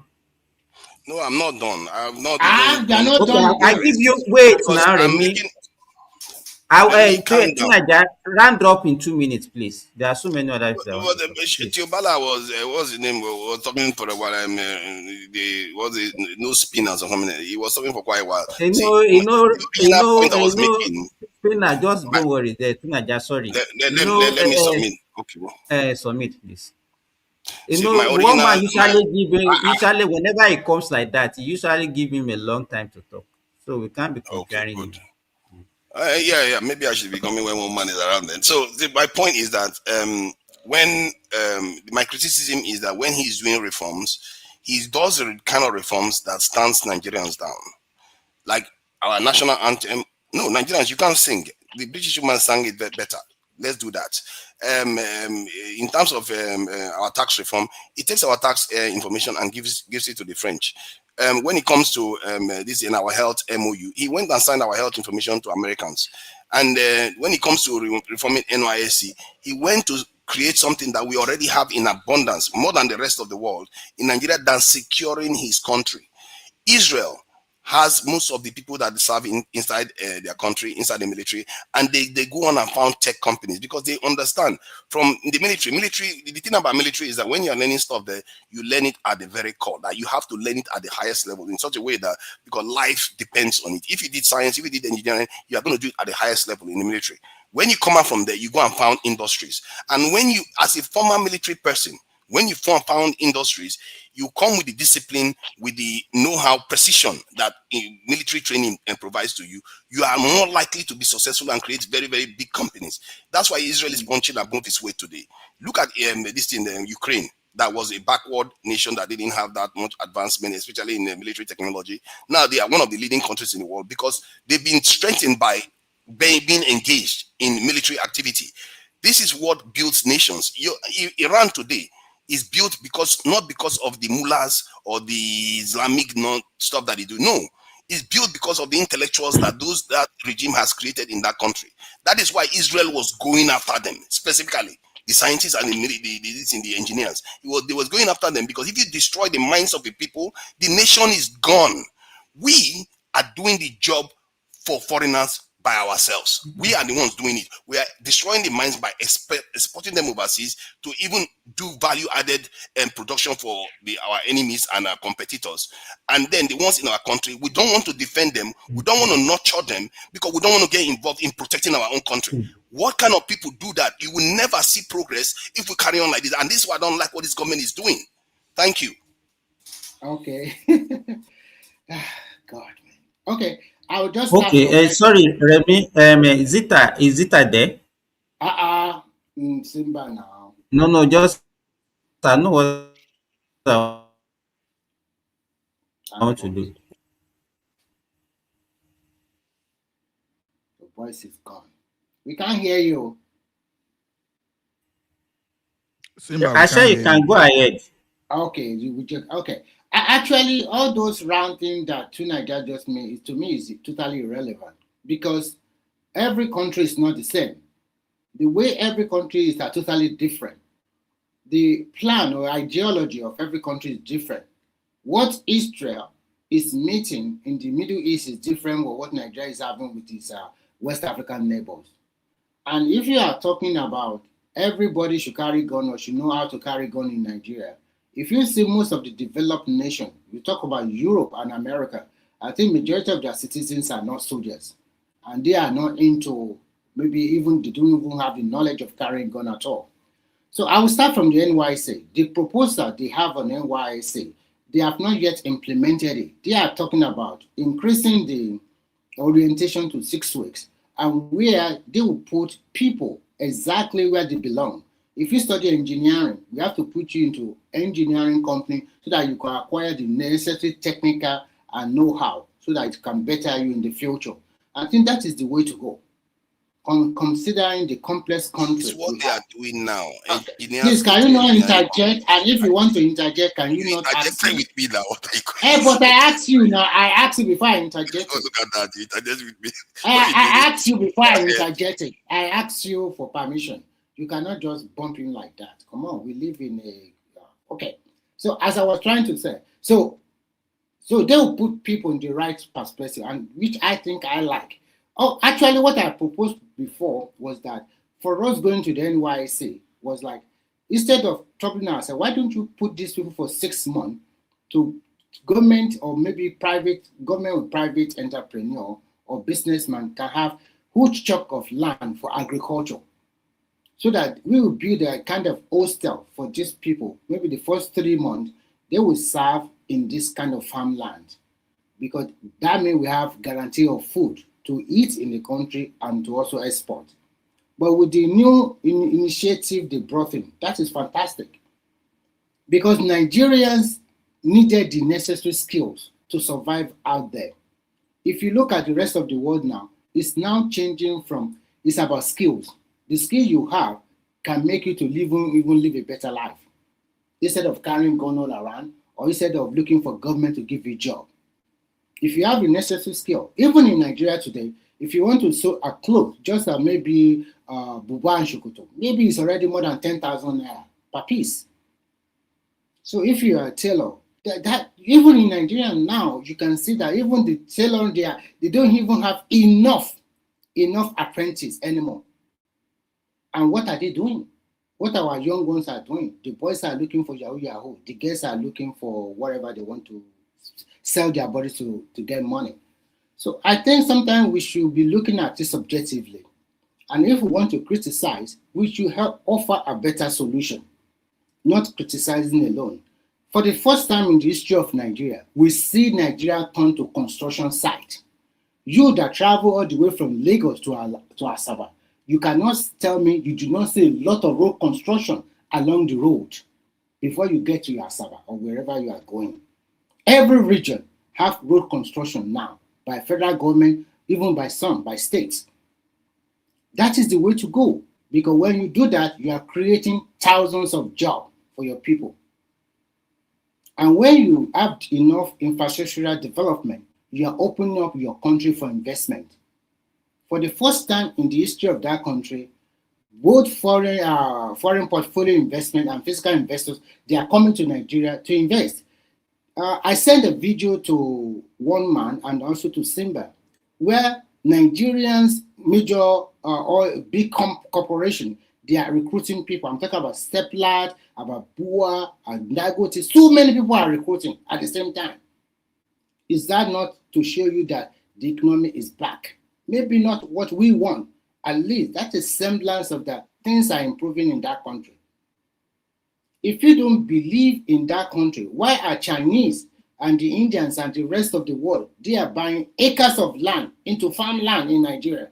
Even with this insecurity, they are buying about 300, 500 acres of land, trying to plant something, to do something in your country. Yesterday, I was looking at what, I don't know whether it's a Lebanese or Chinese country they were doing in Niger State, with about 5 acres, 5 acres or 1 or 2 acres of solar power light for farmland. And just yesterday, a lithium factory was commissioned in Nasarawa. I think sometimes we should just be looking at what are the positives that will be the third one in Nasarawa. Instead of concentrating all our effort on negativity every time. Government is a continuum, whether you like it or not. If Tinubu is lucky, he will win the second time and he will rule you for another 4 years. And by 2031, another president will come. And what you as an individual, what are you contributing? Are you still going to be ranking, making excuses, telling them they did not do this one right? Okay, if they do not do it right, what is your own personal solution? Or what are you offering to make it better? And if we all of us in this platform, we all staying abroad, what are we contributing to Nigerian development? From where is it just to come and degenerate? If I may interject you for just 30 seconds, let me put a perspective to this. Look, it's not new that a country will send its workforce, you understand, abroad to go and learn. The Nigerians that are going medical field and all the rest, India did it, China did it, en masse to America. But the only difference is that, wait, they all go back home, or 3/4 goes back home. They go back home and they improve their place. That's why they are nuclear power today. So I don't see any reason why I can use small money like 5 million to train a doctor. You understand? A doctor that will cost maybe $132,000 to train there. If I send 10 and 4 comes back, they will bring the experience, which is what is happening now in the health sector.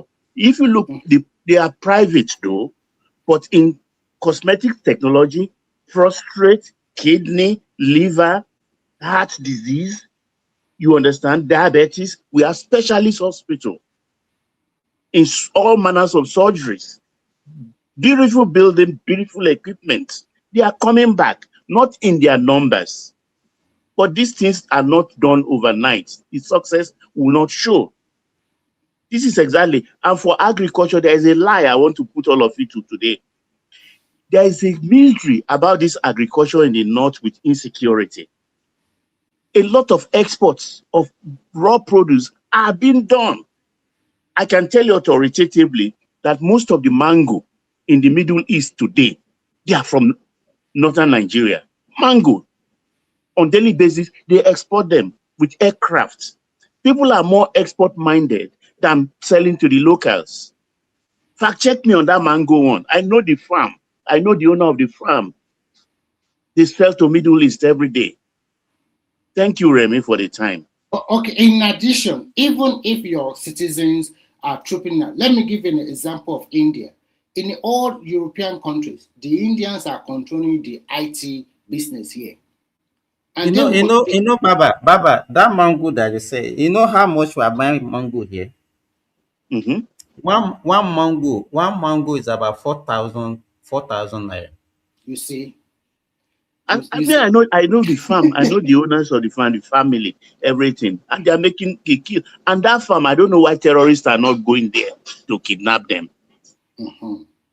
So actually, a lot of questions we need to ask ourselves about our country. Something is not right. Something is I mean, we are talking about insecurity. Our people are not going to farm, and yet people are exporting. I think the issue Can I interject, Remy, quickly? Can I take 30 seconds? To No, Remy, please okay, give him 30 chance to seconds. interject. Okay, 30 seconds. Of course, I will give you. Yeah, I think Baba touched on something about sending people overseas. Vast majority of the Chinese return back, but Indians don't necessarily return back as much as the Chinese or the Asians tend to do. The ones that don't return back, you notice that their growth is stymied because they are putting most of their efforts in developing foreign lands. In terms of the NYSC, I think Arogiri by saying something about this. There is no military thing.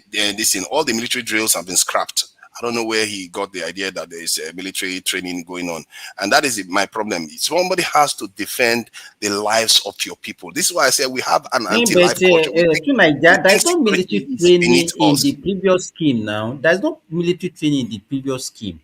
No, they do have military drills. I don't understand. I served now, so you cannot be telling me what I did. You're jogging. You go jogging whenever you are doing your mentorship. Is that jogging the military drill? Yes, it's a form of military drill. You don't know that. I don't think that served in Nigeria. Did you do your NYC? Oh my God! What? No. What? See, I just asked you a question. Yes, I do. I don't share such information. I've told you I don't share. Let me tell you, to Nigeria. Let me tell you what we used to do. Okay. Let me continue. Actually, Tunaja, okay, let me go ahead. Tunaja, you are wrong about China. Since early about 2000 or 2004, 2005, and the rest, yearly from year 2000 upward. Just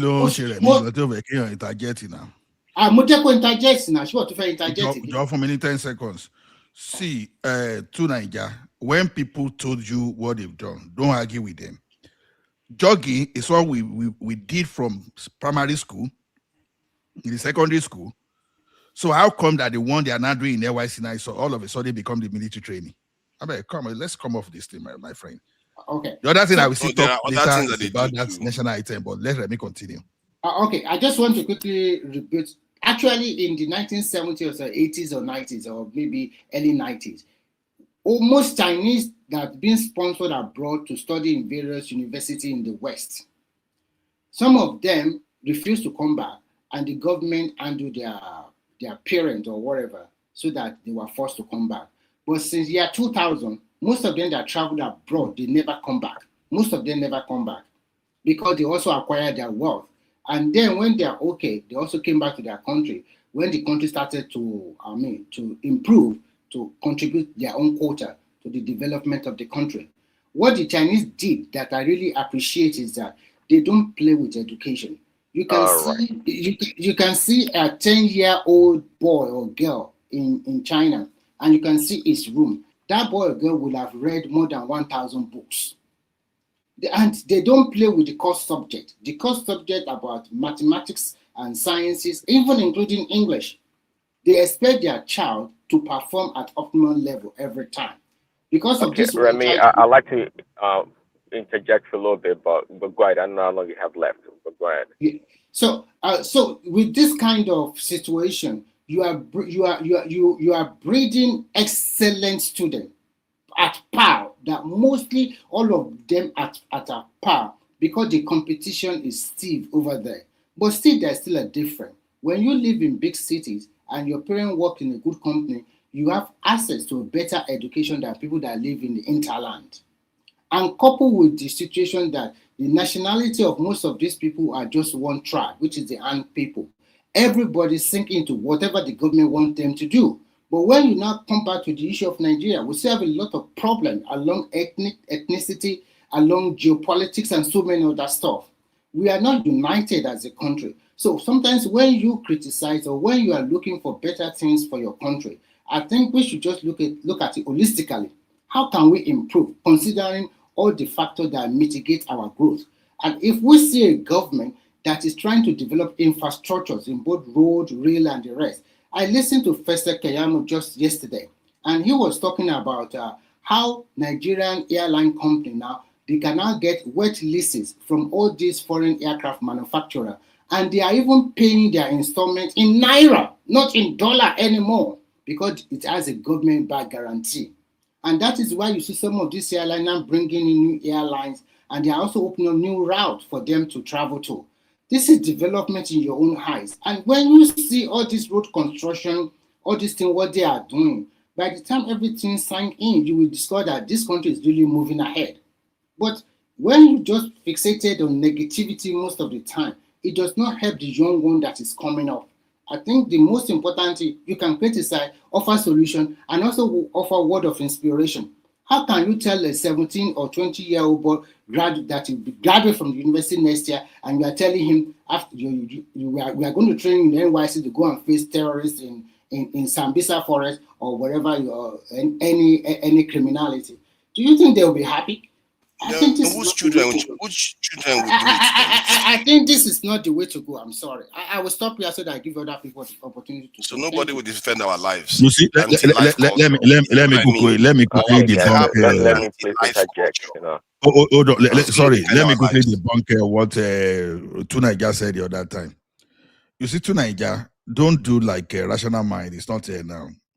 It is not every policy.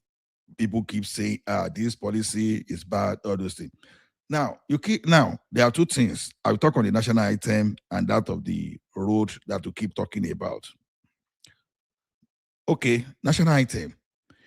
Have you ever just sit yourself down for once and go through the lyrics of both items?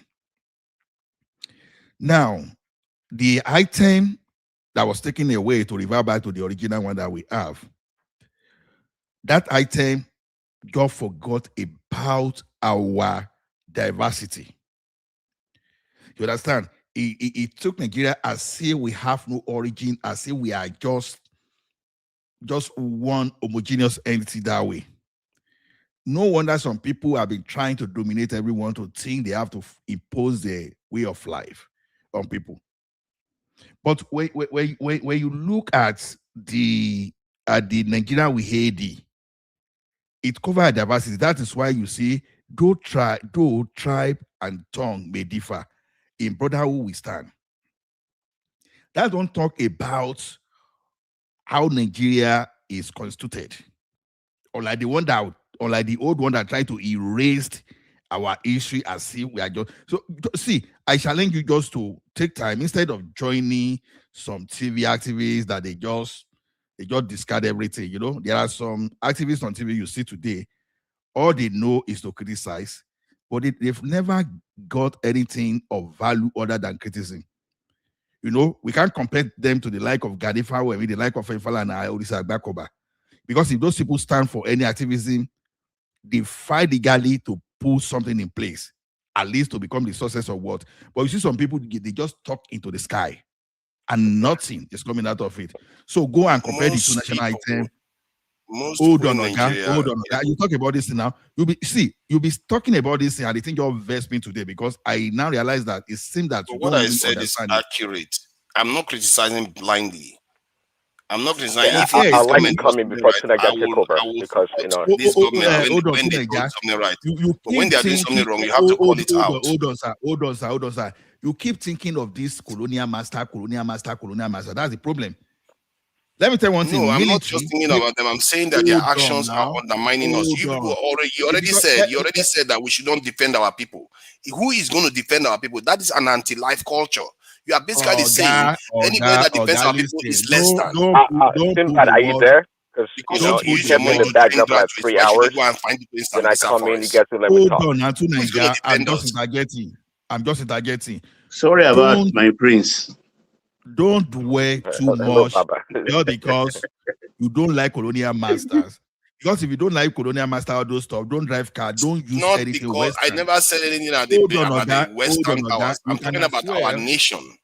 You can as well go and get the membership of Boko Haram because everything is not colonial master. Look, Oga, face the content. Look at that. You are still using the term. Even the fact that at your generation you are still using that term just shows these are British people. French, and we are calling them masters. Reality. Just stop all those things. This is our problem. This mentality you have is what is killing our nation. Because you literally said you don't want to defend your own country. How can you be saying such a thing that you don't want to defend your own country? That and you want your country to prosper. The kind of thinking you have is the kind of thinking that many of the people in power they have right now. They don't want to defend their own people's lives. And we have 8,000 people this year already involved in criminal activity. You spoke for 30 minutes, so let me speak. Yeah, but please. you are trying to say something that I didn't say. You are bringing British the West into it. Hold on. When you were speaking, I didn't disrupt you. I didn't disrupt you. Just hold on. Let me speak my own. Don't try to state something that I didn't say. You are misleading the viewers. Allah, can you allow me to interject like a couple of minutes? No, Prince Daddy Benovez. Sorry, because this man spoke for 30 minutes. I didn't disrupt him. All of a sudden, he disrupting. The question is this: I'm not disrupting. I'm just correcting you. Air is air. Air is air. If you like, call it oxygen. You understand? He is doing his job. Whether you want to use the word colonial master, whatever. Their attitude, what they did was exactly the same thing. Their action was, they acted as colonial master. If you like, go brand them that you call them British or whatever. The Chinese call them masters. Hold on now. Indians call them masters. Only us that do that. Don't wonder you want your people to go and fire Kara. Because you see yourself as less than. You are just playing with semantic. Playing with semantics. It's not semantics. These are real words. You are a grown man having children, calling other fellow women's husbands masters. That is what is happening here. Oga. When we say colonial master, call me master. Then since you're happy to call people master, call me master. I am your master. You are referring to the issue. You are so happy. Guy, this is the problem I have with you activists sometimes. Master? Why don't you call your fellow countrymen masters too? This is the problem I have with you activists. Because what you are saying now... Can we let President Daddy interject for a minute? Let him just break the ice. No, let me, Bishop Noves, let me conclude my listening. So the thing is this. You don't just come out and criticize. Go and take that Nigerian with AD and analyze your compatriots. Study it before you come and just and criticize blankly. The other one you talk of Indian and the Chinese, you talk about, India took a different strategy. They decided to say because if they adopt technology that is going to send people out of work, the academic publication is everywhere, little everywhere. At the end of the day, some people revisited it after almost a century that India were actually wrong in their approach.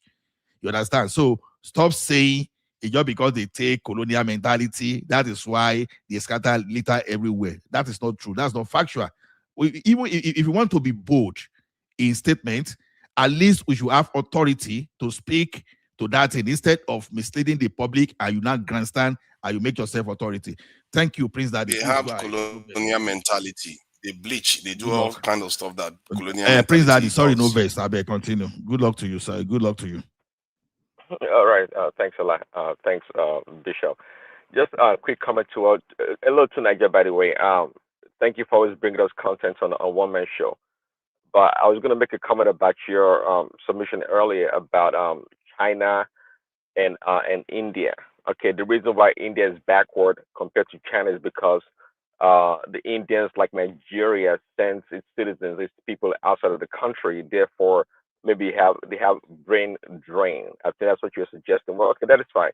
So I did a quick search, and it shows that, of course, you are right in the sense that there are more Indians than Chinese outside of the country in diaspora, right? So about, let's say 18 million Indians, about 12 million roughly of Chinese.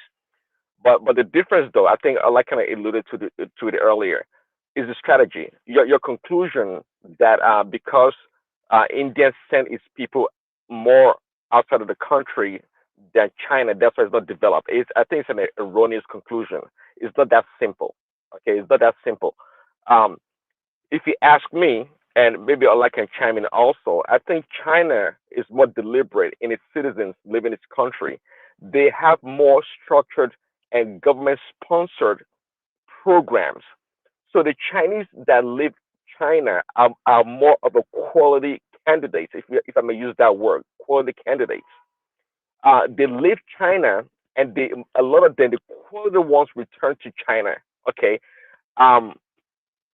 so it has to do more of a deliberate government program structure that is helping China as opposed to, and of course, a big part of it is that communist system or quasi-communist capitalist or democracy, however you want to put it.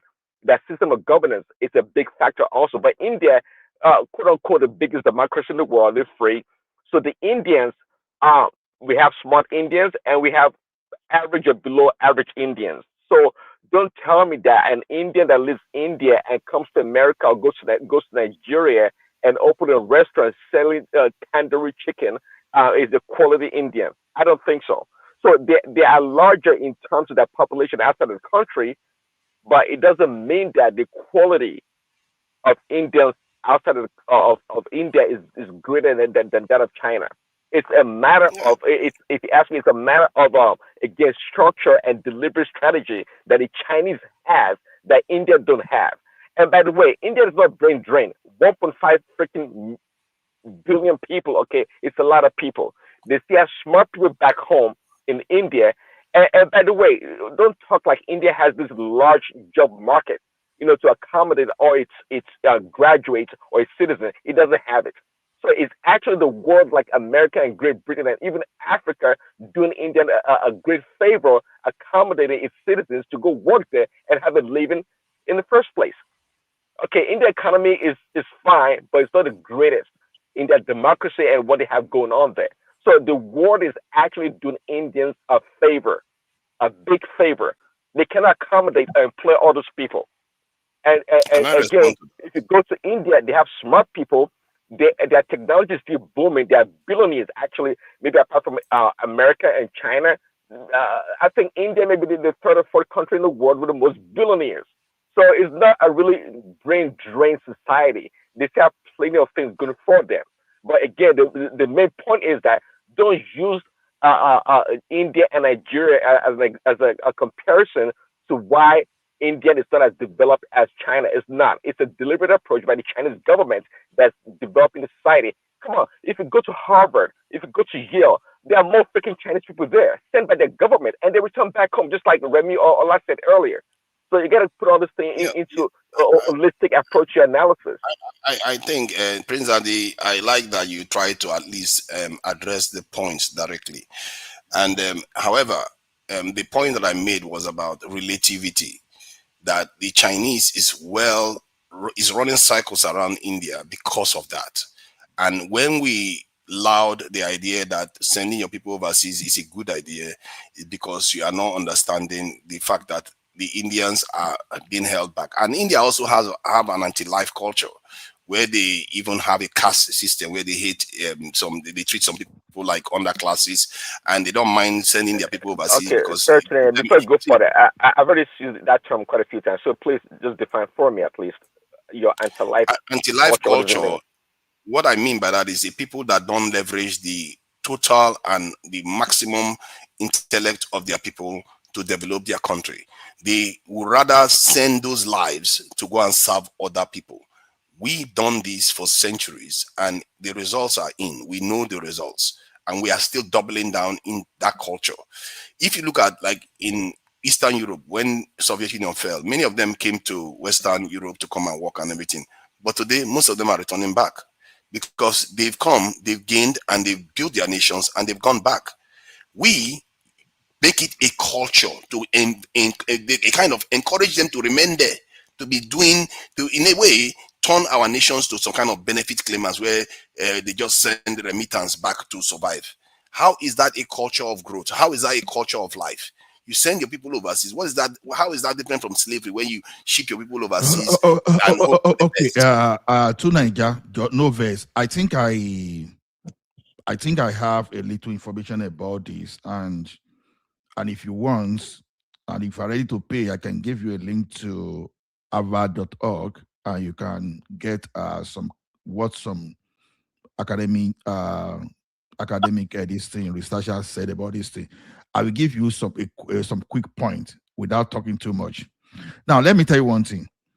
This problem, the gap between India and China, was based on their past strategy.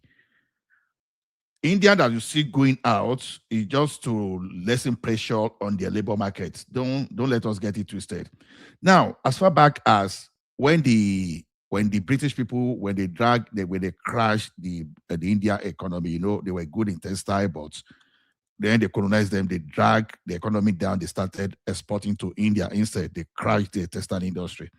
Now, when they were then coming back, now, as far back as the 50s, late 50s or 60s, thereabouts, they encouraged them to embrace technology because already China, they started embracing technology on their own. They were developing technology. You know what Mahatma Gandhi said that time?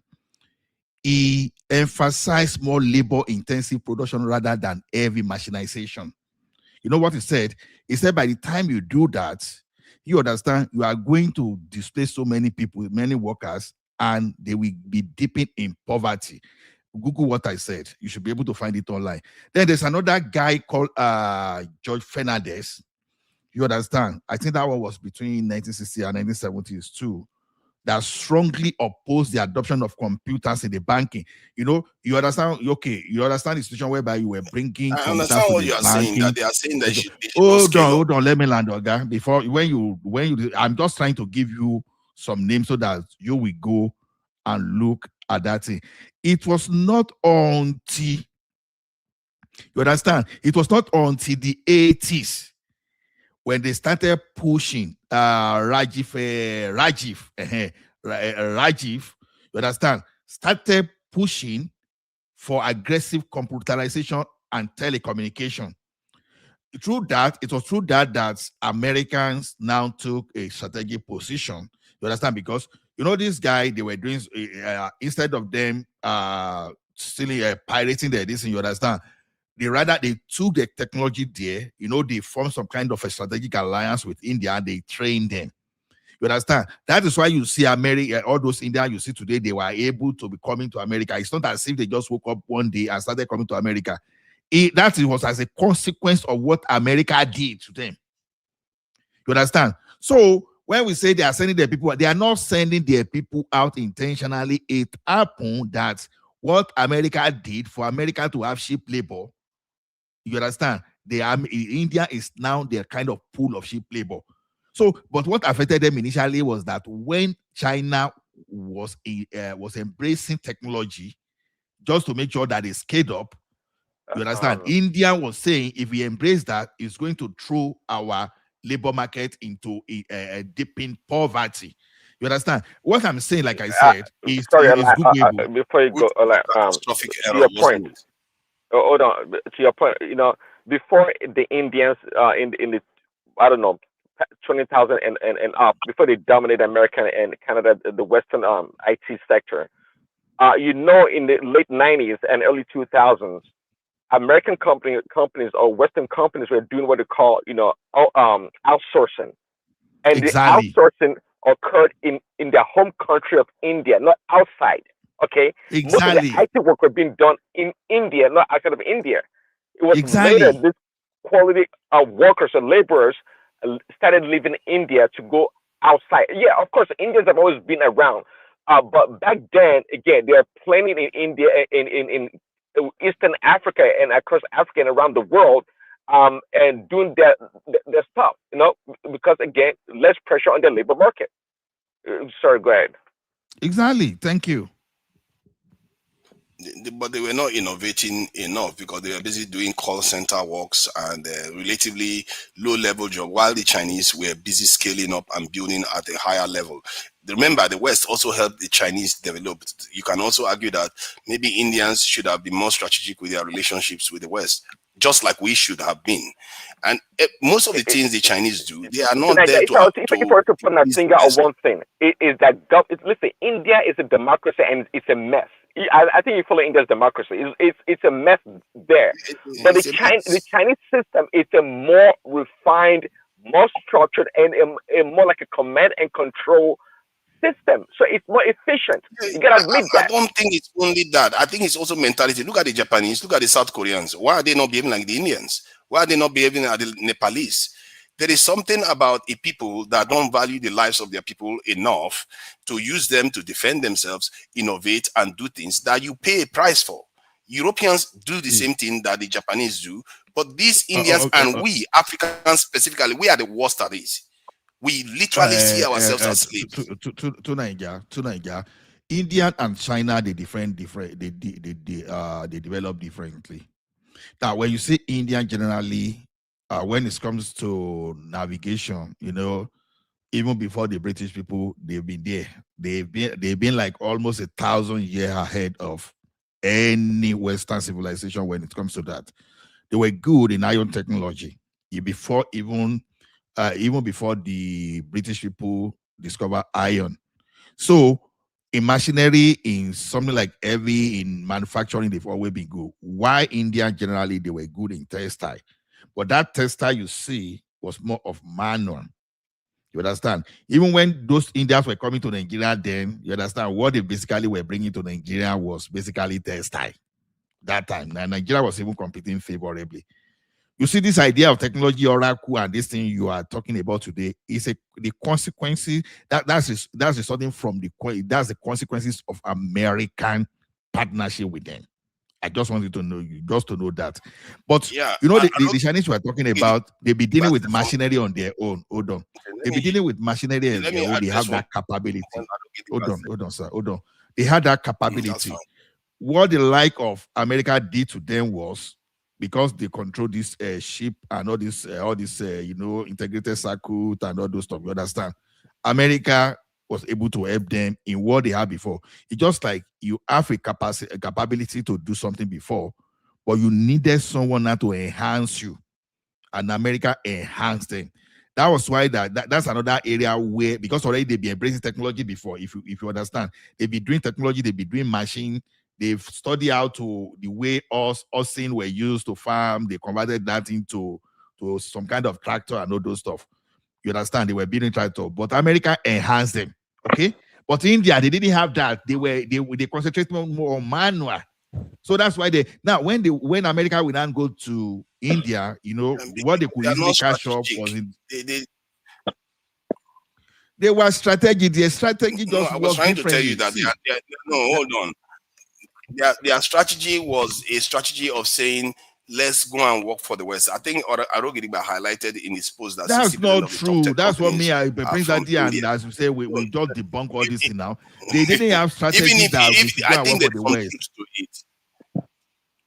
No, I'm addressing the point about 60% of top tech companies have Indians as their leadership. And where are these tech companies? They are in the West. The same thing, even if it's Nigerians, it's still the same pattern. You are building the West while you are leaving your nation. The Chinese are not prioritizing that. They are building their own nation, and this is why even in AI today, the Chinese hold more patents Tunaja, in AI than the you have rest to know of the one world thing for together. sure. Do you know that the Indians, one thing that India actually did very well in the late 80s, 90s, and 2000s was that even before then, actually, way before then, they invested in technology, IT especially. So when the opportunity came for in the global market, um, they were able to grab that opportunity readily because they were well trained workers, IT people in India. So they did something. They actually did something. So you can't say they didn't just wake up overnight and became this IT professional. So over time, yeah, it's not surprising that you have a lot of Indians dominating Fortune 100 or whatever companies with Indian leaders. Okay, it didn't happen overnight.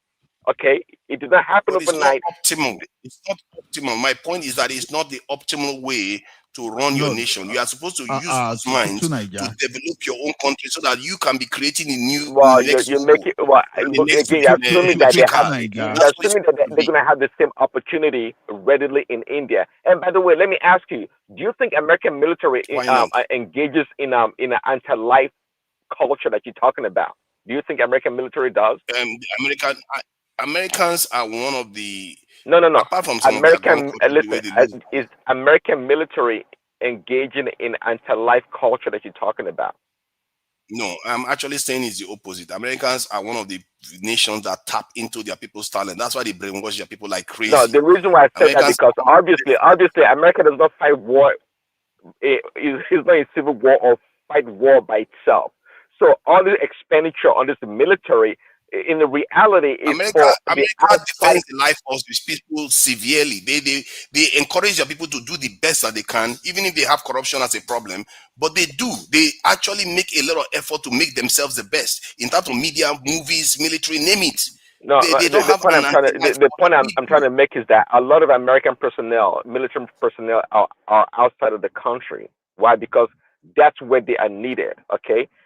we get so many of them. They have to be stationed Oppress elsewhere other around the world. people, to control other people and make themselves richer, make their own people richer. That's the whole point. They make sure that the American dollar is at the top to give their people more life. That is what it is. If you want your people to have more life, you have to be ready to defend them, to give them more life and use their talent to build your nation. That is what it is. And this is why I keep saying, when I use that term anti-life, that is what I mean. We are the worst at it. We have a severe anti-life problem, and it's a natural this in sin, really, because we literally sold human beings that we could have used to invent our way out of problems. That's what we do, and we are still doing it today.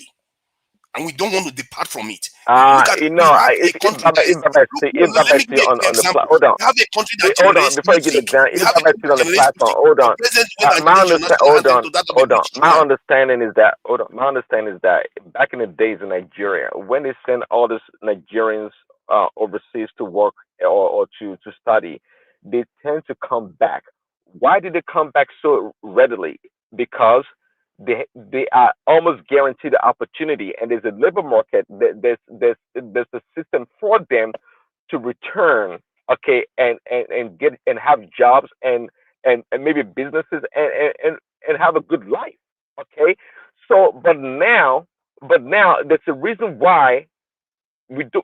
In other words, right now as a country, we don't have the capacity to accommodate a lot of Nigerians, even if they choose to return. So if I know it wasn't Tinubu that somebody was making fun of earlier that said if they want 50,000 doctors or whatever, they can have it.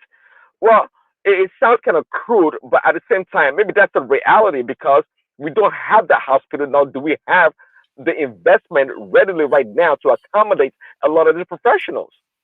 That's just the reality. We do. If you want me to answer you that question, we do. We just don't want to do it. It's like, do you know how Western governments always say that there's no money, there's no money, and the moment COVID-19 hit, the UK government that was spending years on austerity measure to save $10 billion, $20 billion, borrowed $300 billion in 1 year. We do. This will see if your nation wants to do the right thing by their people, they will. Hold I've on. seen nations Okay, do hold that. on. Iran You has talk done tonight. that. If you South, say South we Korea, do, North I do. Korea has done that. How do we have? See, you. I heard it earlier tonight. You're complaining that the government priority is misaligned because what they're doing. They're building roads that people are not going to use. But if you don't No, I invest in didn't say that. I infrastructure, never said that. well, you were How would I kind of be alluding to agreeing? that direction. But if I'm you just don't trying to say have the that they were bad facility, roads. That's all I the said. There bad were road. some bad roads in Okay, Benin to Onitsha, but that's what I was saying. I said there were good roads in Port Harcourt and Bayelsa. I'm not going to say what I didn't see. So So but in your mind right now, you believe that Nigeria has enough institutions or infrastructures to accommodate if a bunch of people from the diaspora decide to return. Do we truly have the market? Can we accommodate yes, such we a do. large number of returnees? Nigeria is, Okay, oh my God, Nigeria is one of those countries where people will try anything. It's one of the gifts of Nigeria. If you make water with stone, people will try it. They will buy it until they say, oh my God, this is killing us. Nigerians is one of the places to do business. Just secure them, make them feel like there is rules. You will see people will return. Nigeria is one of the best countries to do business in. You know that our people are very entrepreneurial. If you go to any market, they are willing to try anything. And Nigerians are so like they are so open. They exploit every niche. Any niche. Like, I've seen Nigerians. Somebody will be doing gate man. The place they are doing gate man, the next door they saw an open land. They'll go and farm it. While they are working there, they are doing okay. farms. A man, So I I came think yesterday. He we was are removing the beans we are on a mixing farm. things up. No, Say I'm trying no. to let you know that You can Nigerians listen. are very, very industrious when it comes to exploiting Yeah, opportunities that and that let is them return. that point is incontrovertible. That Nigeria, okay, Nigerians are the reason why the country is running. I've said it many times because of the private sector in that country. Because the government is not really taking care of the people. They can't. We don't have the money. We don't have the resources to do so. So people are independent. They are industrious, and they are driving that country. But we have to separate the labor market. What I was talking about more is that most of these people that leave the country and go to America, England, or whatever, if they were to return, my point is that to work in Nigeria, we don't have the capacity to accommodate such people. That's the point I'm making. We do have them. We just think we don't. Like I said, all the countries that their people return back, they actually experience more growth, not less. As Okay, somebody operating in Nigeria, I can tell where you are that the people hospitals? going overseas is a Where are very they going big to bad work? thing. They're going to work in the institutions that you have in Nigeria. They are in the banks, in the telecommunications. Many companies will start returning back when the mines are there. When the mines are not there, they will not come into the country. I've experienced it myself. The quality of people we used to have in Nigeria in 2018 is not the same we have today. Many of the people that are in Nigeria today, because many of them are focused on serving people overseas, they are not working within the Nigerian economy. They are not so helping Nigeria. They are on YouTube, doing YouTube and making money from YouTube or working for people overseas. This is what is going on in Nigeria now. So sooner or later, we have to decide that we have to start building our own institutions, start owning our own Google, start owning our own Facebook, start owning our own this aircraft company. Those are the kind of things that builds nation. That's on the backs of those people. Like in Iran today, no matter what it's always nice to talk about. It's always nice to talk. It's always nice to talk. Talk like you are in a laboratory or you read it from a textbook. Okay. That's how it sounds sometimes.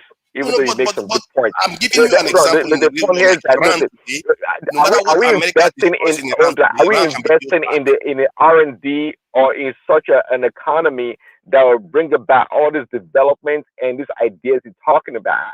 Is it going to spend much money to do so? I'm asking you. We have the resources. We have more than enough to do. Even with what we have now. You come in there. Where are the resources? What is the Nigerian first, budget? you have the human resources. First, you have the human resources that you can use to secure the country and make sure that the place is safe. Then the Nigerians can start returning back. Is it you that you want to kill the graduates? You want to send them to Zambisa forest to go and fight after they get a doctorate degree and engineering degree? You don't necessarily need graduates to go to Zambisa forest, but you need them to become engineers to build the necessary weapons that the Nigerian military needs to defend the country.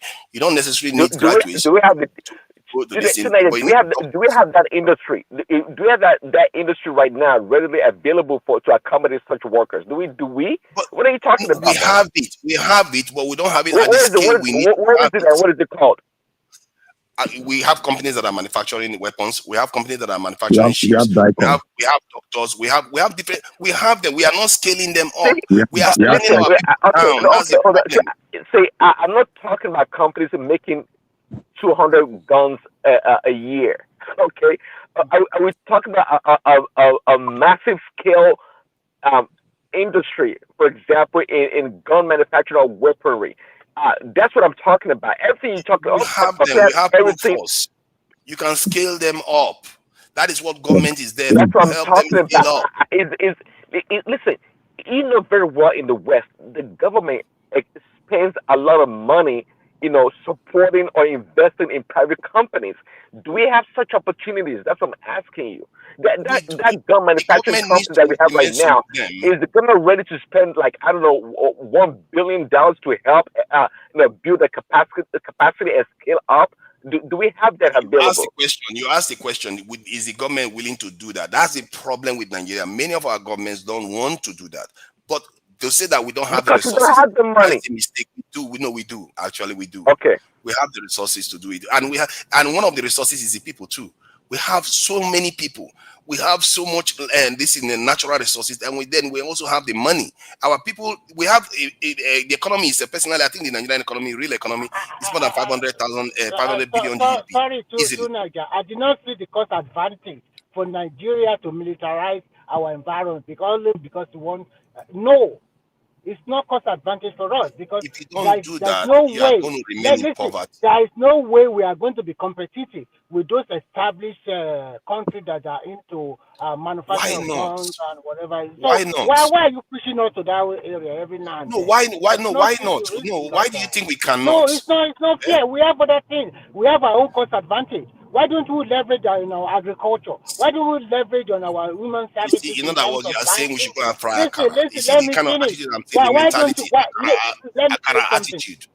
Let me tell you what Nigeria is leveraging on now. If you look at the African terrain, we have a lot of Nigerians who are into insurance, banking, oil and gas. We continue to expand our, and then recently, in the last 10 years, we continue to expand our on the manufacturing sector like cement and associated cement products. That is the best thing for a country. Well, if not because Remy, of banditry or Remy, terrorism, why should Remy, we do you not know? talk Do you see about something I noticed it? in Nigeria? You know how they say that the Southeasterners do a lot of trade. One of the things I noticed that the Southwesterners do, they do a lot of mechanized engineering, where like lathe and milling and stuff like that. Why is that not being scaled up? It's already You been don't. scaled. Can't you It's see not. the? You need to see where Let they me operate. give you this When I went to information. Abuja area where Let they me give you operate, this information before you continue. For the first time in the history of that country, in the last 2 quarters, our non-oil export overshoot oil. We are exporting more agricultural products more than before. And why should we continue to think about in this 2026 militarize our environment? For what reason? A society what do that's you mean seeing our development in. non-oil export is more than this in oil? Dangote I'm refinery, are telling. we exporting more than Dangote refinery? Are Who we is talking? exporting more Is than Dangote Dangote refinery? is Dangote refining exporting crude oil? Is it not It's refining the value petroleum chain that is products. It's exporting? refining, it's doing value-added What I'm manufacturing. That's trying where to our tell you is that manufacturing has increased. non-oil export. Go and check it from the Statistics Non-oil Bureau. export includes Dangote refinery then. Have No, you bothered to I ask don't yourself know. why that is so high? I don't think it's included. Yes. I don't think If it's. it's not I included, think then most. where is it now? Yeah, Where is yeah. the Dangote figures? How do you No. What I'm just trying to tell you is that, to me personally, this is my opinion. I think Nigerians should scale up in manufacturing and service industry. We shouldn't bother too much of about it in terms of insecurity. Just recently, Nigerian government passed out about 7,000 recruits, and they continue to recruit anybody that is willing to join the soldiers to go ahead. 7,000 is Not using nothing. our NYC By for Nigerian what you are standards, trying. 7,000 is nothing. So we 7,000 should is look at nothing. our cost advantage, and then we should scale up our cost advantage. We cannot compete with those ones that are manufacturing gun or whatever. We are not in a state of what that we are fighting Why our can't you neighbors. compete? You We see, what you cannot are do that. We saying, don't need it. We don't need it. Even the why so-called. don't you Look, think we let me give you need a it? very good You example. can't build anything without Let me it. give you. All the successful Because nations have it. let me give you one thing. Look at the Iranian war against America and Israel. Look at what the Iranians did.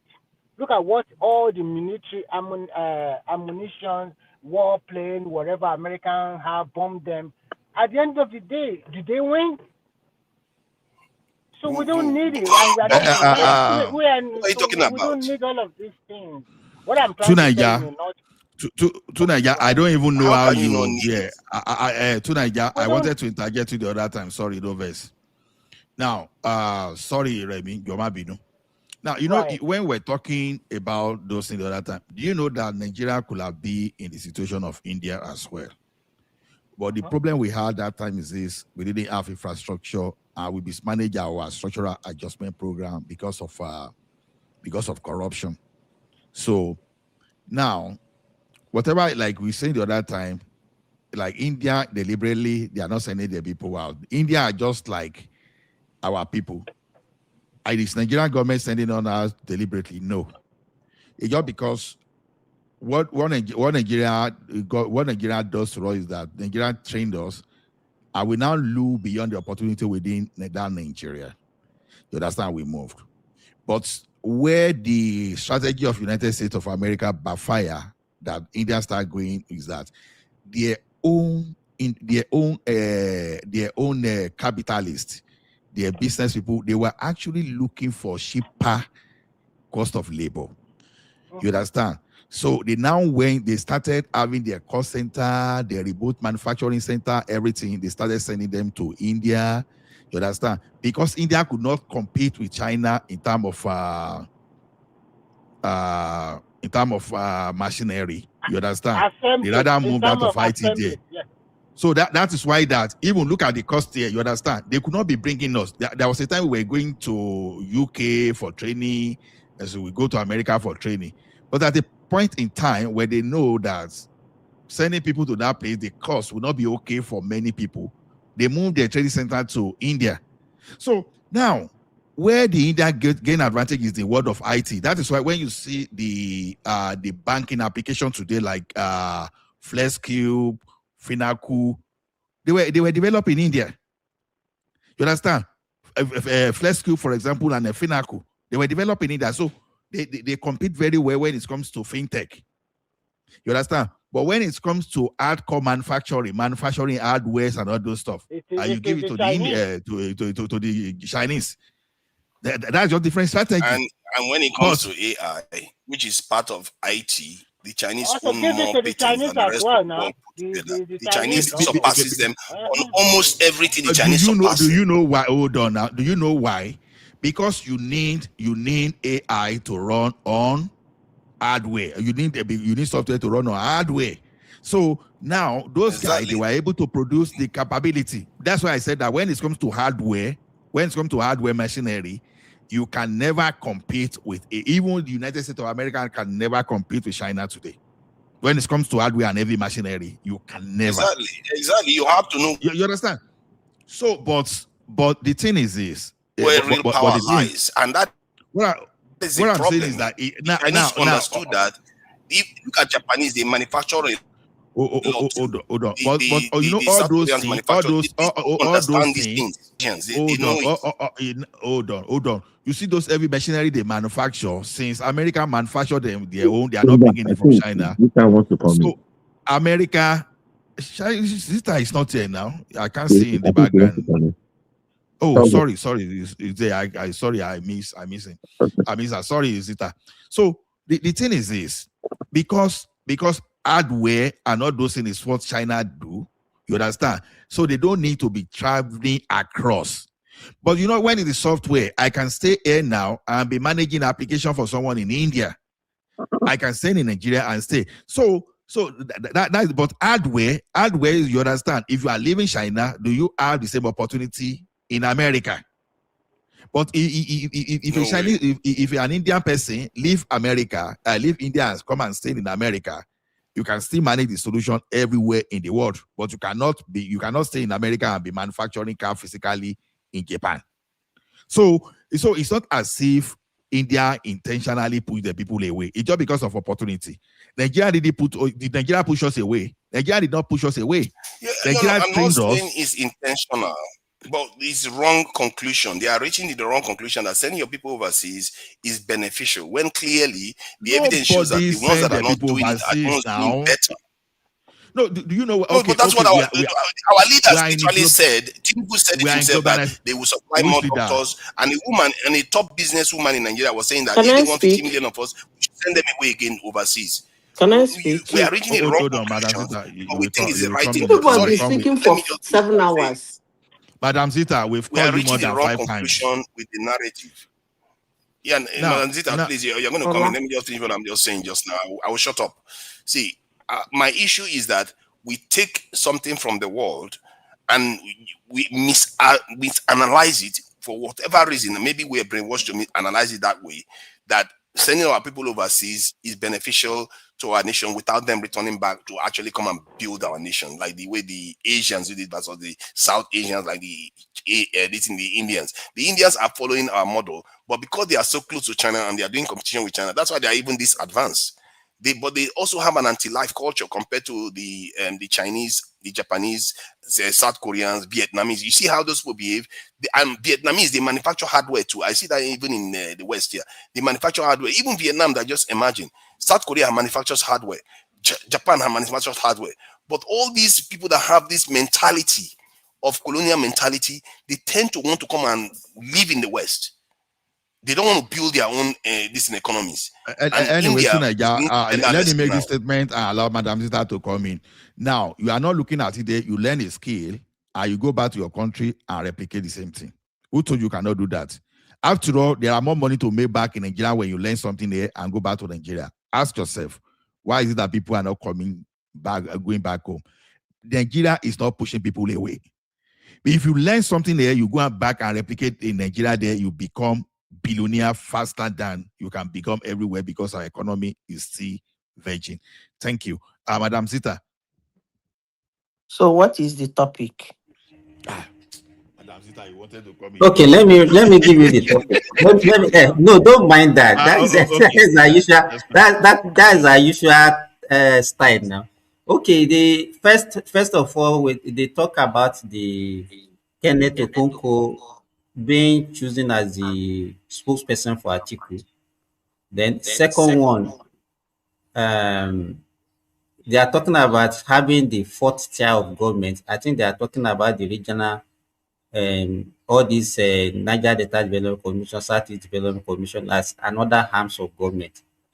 Um, which other? I think those are the two major topics. So if you have other things that you want to talk of, topic of So interest, what is wrong with Kenneth Okonkwo being Atiku spokesperson? it's not wrong. You just want to hear your opinion about it. What is my opinion? Somebody is looking for a job, he got one. Then I have opinion about it. I don't understand. He cannot be a spokesperson. There is something most people don't understand about followership and working with somebody. Kenneth Okonkwo cannot work with P2P now. Why? Because P2B is no longer the ginger. According to you people, you said the word gingering in 2023. So all these ones that are saying you cannot defend that kind of person. Do you understand? You will look funny So defending the. are you saying that Vita Obi is a bad product to sell now? Huh? Are you saying Peter Obi is a bad product to sell? He has always been a bad product to sell. When have I ever told you that P2B is a good product to sell? I never said that. I've never. Even if the whole world said P2B is a good product to sell, I will be the only one that will say it's a bad product. It has never been a good product, but there are some things when they say it, you have argument and defense. But when it happen and happen and happen right in front of you, you will not find a way to defend it. You see, in 2023, when Peter Obi ran away from PDP and went to Labour, most people supported him. Like, it's South, blah, blah, blah, South people, Igbo man, why is Atiku, they thought they would give it to a Southerner. Why didn't they allow Southerners to compete for the position the way they did in APC, even when one Northerners talking, blah, blah, blah. They have a lot of defense for him. He ran to Labour Party. They gave him the presidential mantle. Most of them didn't see the idea of him not wanting primaries.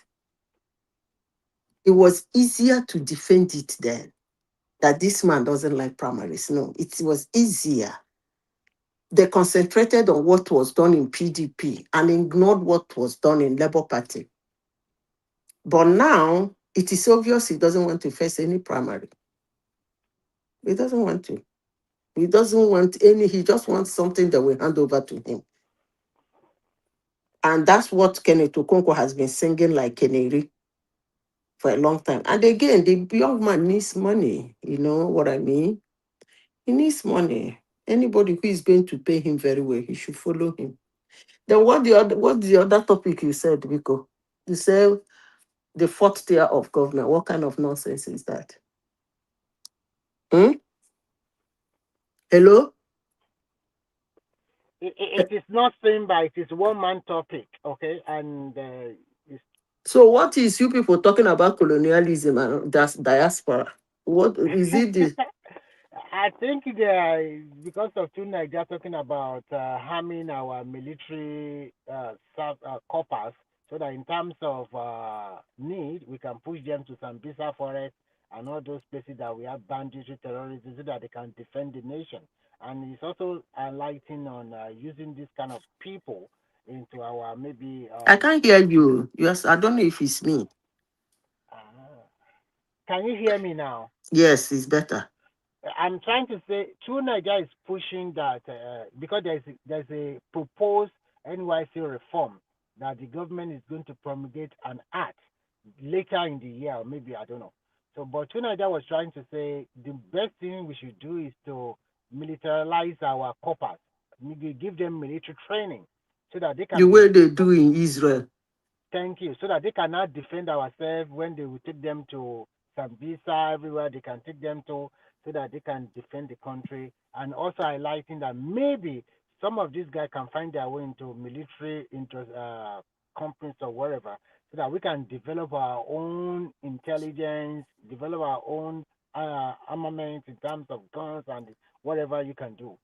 You So see, that is what they are Remy, arguing about. Yeah. Remy, you see, when I listen to the solutions people give concerning insecurity in Nigeria, one thing that comes to mind is that we are not even trying to understand the kind of insecurity we have in Nigeria.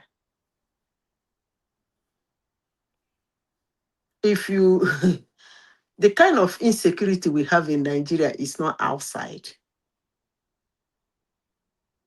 It's not an outside insecurity. You want to use Israel model for in-house security. So what are you trying to do? I will keep saying it. Remy, when I call Remy, don't think I'm just talking to you. I'm using you as, you see, I'll keep saying it. If Nigerian government, if they don't take their time, they will arm more terrorists than any nation have armed on planet Earth. In the name of state police, in the name of this one you people are proposing, in the name of Mataku, in the name of this, every household in Nigeria will have a sophisticated weapon. If Nigerian government, if they don't take their time. And by then, it's going to be out of control. Nigeria will be run over. I've said this severally here. We are not matured for some kind of things we are asking for. You don't even have electricity. Oh my goodness.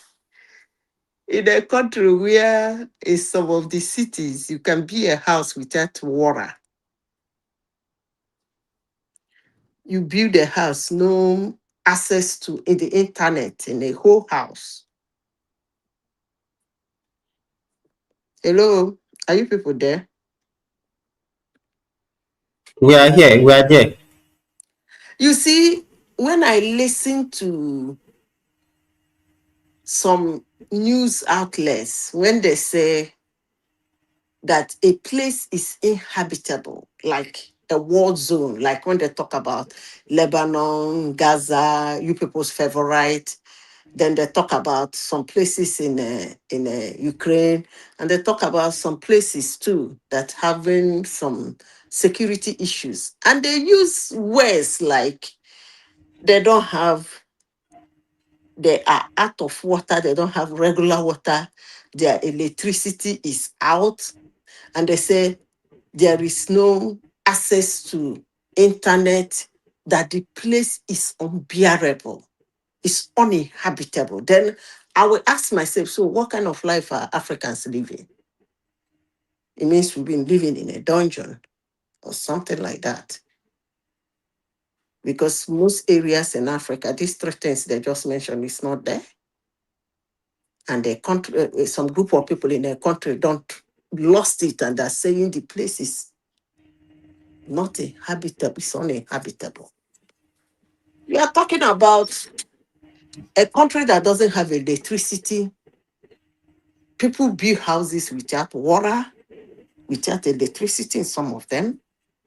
They don't even have a decent sewage system. And we leave all that, we jump into some certain things that we don't even know what the heck is happening. It's actually ridiculous. Let Nigeria, if they think they have a problem, and if Nigerians in diaspora feel Nigeria have a problem to be sorted out, I think let them have electricity, have access to the internet in every area in a house, and then have regular pipe-borne water. With that, problem will be half solved. I'm telling you, problem will be half solved. These are major things that are, would I call it, development. Nigeria don't even have that as development. So what are we even talking about?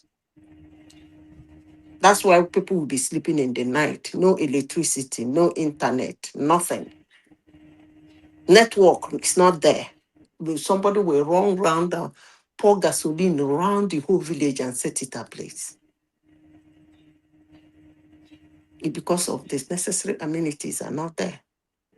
If it is, Zita, this thing that you are talking about now, as you said, they are not actually present in most of the African countries. So how do you think we can handle that? How do you think we can solve that problem? which problem? Every problem can be, listen, let me tell you, when I was leaving Nigeria, there's a comment I made. I said for 2 reasons I will leave and I will never come back. I said number 1, electricity. Number 2, hygiene. I got that hygiene from my dad.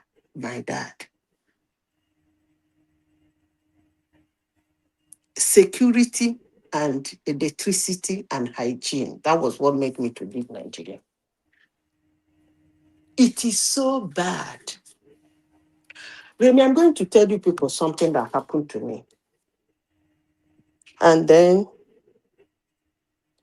it will answer your question, because you asked me, what are we going to do about it? It's just like saying, I have big eyes. My eyes are bulky. What am I going to do about it? You are asking somebody, my eyes are, I was born with bulky eyes, or I'm born a short man. Then you walk up to somebody and say, do you think I'm short? The person says, you are short. What am I going to do about it? That's exactly what you just asked me now. Are you saying that there is no solution?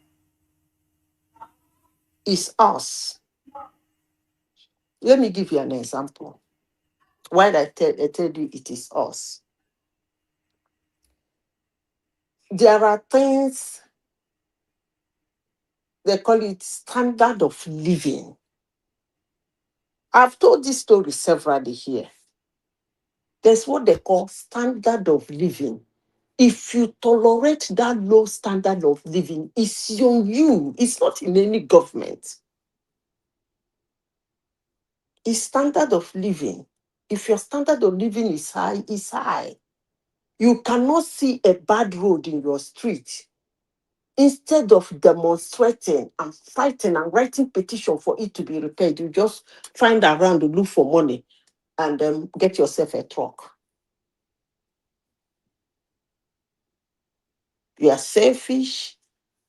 Your standard of living is low. Because even if you drive that road on a truck, for somebody like me, if you tell me I live in number 1 Ajakuta Street and I have a reason to come and visit you, even if you're Dangote and I'm driving into your street and your street is so bad, you're not going to walk anything in my eyes, whether be it in Nigeria or anywhere in the world.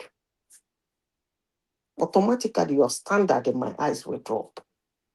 Okay, let me tell you something happened. That's why I said, if you are short, and maybe probably you didn't know you are short, and somebody will say, it's like this man is short, you walk to him. Do you think I'm short? To say, yeah. You're short. To say, what am I going to do about it? Let me tell you a challenge I had.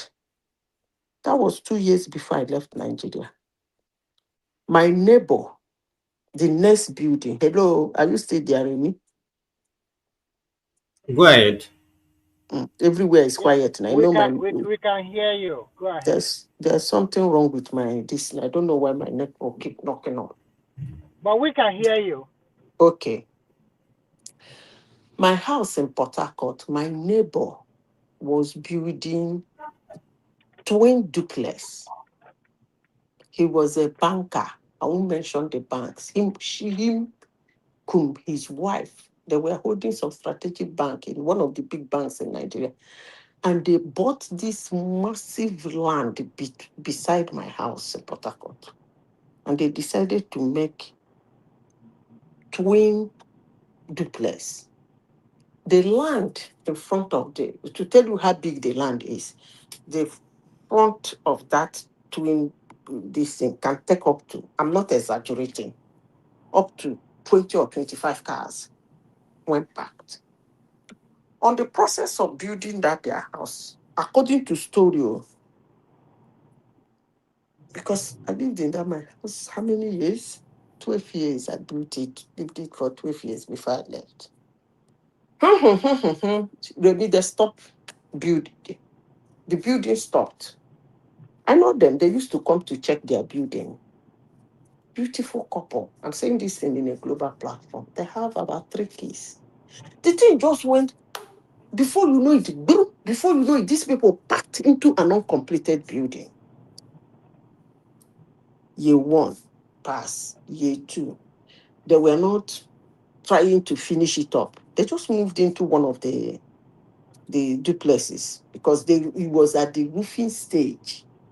Okay, they finished roofing, it is fitting, put toilet, put all those. That was the stage they were before they said they had problem in their bank or blah, blah, blah. The husband was even put to jail, blah, blah, blah. They came out. You know how all those kind of job and how Nigeria can be. They must have seized a lot of things. I don't even know why they left that one for them. So this year 1, year 2, year 3. Do you know what these people did, Remy? They converted the second duplex into a poultry. I'm telling you, standard of living. I don't know if any of you have owned a poultry before. Hello, Remy, are you still there? Yeah, we can hear you. We understand the smell from the chicken, the poo or whatever. Oh my God. My mother, to her blessed memory, used to have very large poultry. This thing, poultry in a residential area. Come on, man. And the poultry was on the duplex that was beside my own house. This thing was my bedroom. The master's bedroom was facing that side. I can't breathe. Okay. I tried to talk to this husband and wife. They told me, what do I mean? That can't I see that economy is hard? That is the only thing the wife knows how to do. It was a challenge. I was driving out of my house one day. I saw 2 of them standing in front of their gate. So I stopped. I came down, packed well, came down and started talking to them. They were what I call interactable, willful interactable couples. When I brought that argument, that's my wahala. So I quietly entered my car and drove off. At the end of the month, we usually have landlord's meeting. We went for my landlord meeting. Remy, you won't believe this thing. Chairman, I presented my case. I said, see me see wahala. I no go fit sleep for my house. This thing stinks. I can't breathe. Everybody. It's only the chairman that kept quiet. Everybody, male, female, landlord in the whole of that enclave that were in the meeting. Remy, do you know what they told me? What did they say? How is it my business that they're doing business in their house? How does that concern me? That am I going to live in my own house and live in their own house? The whole place was rowdy. They were yelling at me. You know, Nigerians, some of them started abusing me. If I cannot stay, I can live overseas. That those here is Nigeria, that everybody has the right to do everything in his compound.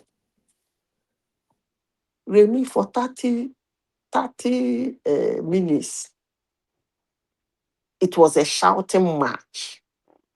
And this man was as if they added fuel to his energy, to his car. In fact, hydraulic. When everywhere went quiet, they changed to talk. The chairman shut everybody up. The secretary said everybody, the provost, everybody, weep. Then everybody calm down. Do you know, to my amazement, they changed the topic. They went to the next agenda for the day. I no talk. I kept quiet. When they finish, is there any other thing? Matters are rising. Now I raise my hand. I say, Chairman, there's something I want to tell you as chairman. He said, go ahead. I told him that you sat here and watched everybody say that my neighbor has the right to do whatever he wants in his compound. This ridiculous landlord shouted, yes. And I said, okay, tomorrow. Landlord or your chairman?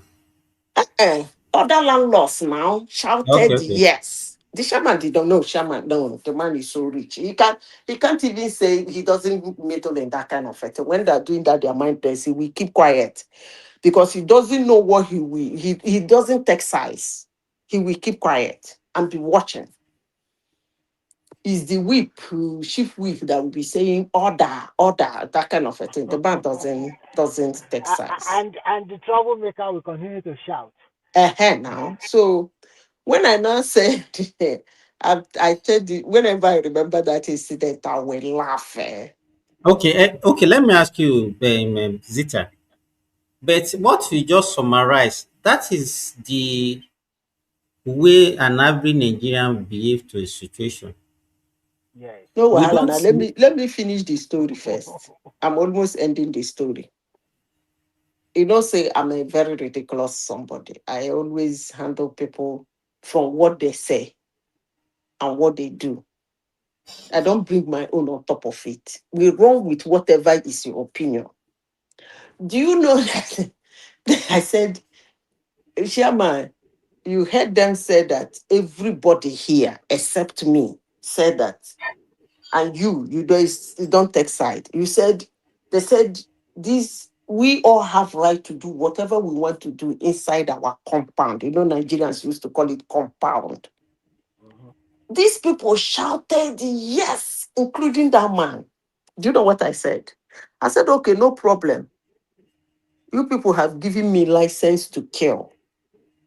They said, what do I mean by that? I said, because tomorrow I'm going to call for me, a exterminator. I will tell him not to dilute it. The moment before, I'll make sure I tell him to come before 7 o'clock in the morning, before I leave the house for work, because that day was on a Sunday. Monday, tomorrow is Monday. I said, before I leave for work in the morning, he makes sure he arrives so that nobody will be in the house. And I will tell him to fumigate my house, run around my house 5 times, undiluted. I'll pay. Then I turned and looked at my neighbor. I said, then I will see how your fowls will survive. They started begging. Are you really gonna do that? I said, look at these people. You people are immediately I said that, It's the chairman funny. did. The chairman did like, I know you. I turned to the man and tell him, I smiled and tell him, then I will see how your fowls will survive. One of them looked at me and said, that is heartless, that is wicked. I said, really? We all have right to do whatever we want to do in our compound. Nobody is going to stop What you. did you say you wanted to do to them? She wants to exterminate this compound. I mean, fumigate it. I mean, what do you call it? Timber. Fumigation. Yes. Yes. 5 I times. That's what you people call it now, fumigation. I said the man will come in the morning when I have gone to work. My brother and his wife has gone to work. So my gate man will have to excuse him. So he will enter my compound with his workers. I will tell him to fumigate it, going round my house 5 times. So that even 4 houses away, any ant where they there go die. And I will warn him not to dilute it. So by the time he finish it, he will do it by 8 o'clock. He will be done, and I'll be home by 5 o'clock. Then I will see how his wife fowls will survive it. The man went quiet. One of the men looked at me, and burst into laughter. And said, Madam, we said people should do something in their company. You won't do something that will kill your neighbor's business now. I said, just as my neighbor is doing something that will send my lungs to intensive care unit. That was how they finished the meeting. Everywhere we ended the meeting. I did not talk again. When the meeting, I was going, the man followed me. And Madam, auntie, I no answer him. Pam, I woke up because my brother used to be my escort then, my younger brother. He's tall and huge. You don't dare follow me like that. He might fling you into the forest. So my brother said, hey, what is it? He said, no, that he wants to talk to me. My brother said, as you can see, the way the woman there walk, I no one talk to you. Now enter house. You know, reach 5 minutes, this man carrying wife and children. They knock for my gate. My gate man came and I told him, allow him to come. They came. He begged me, please, is there any way I can help? That this is what they do for a living.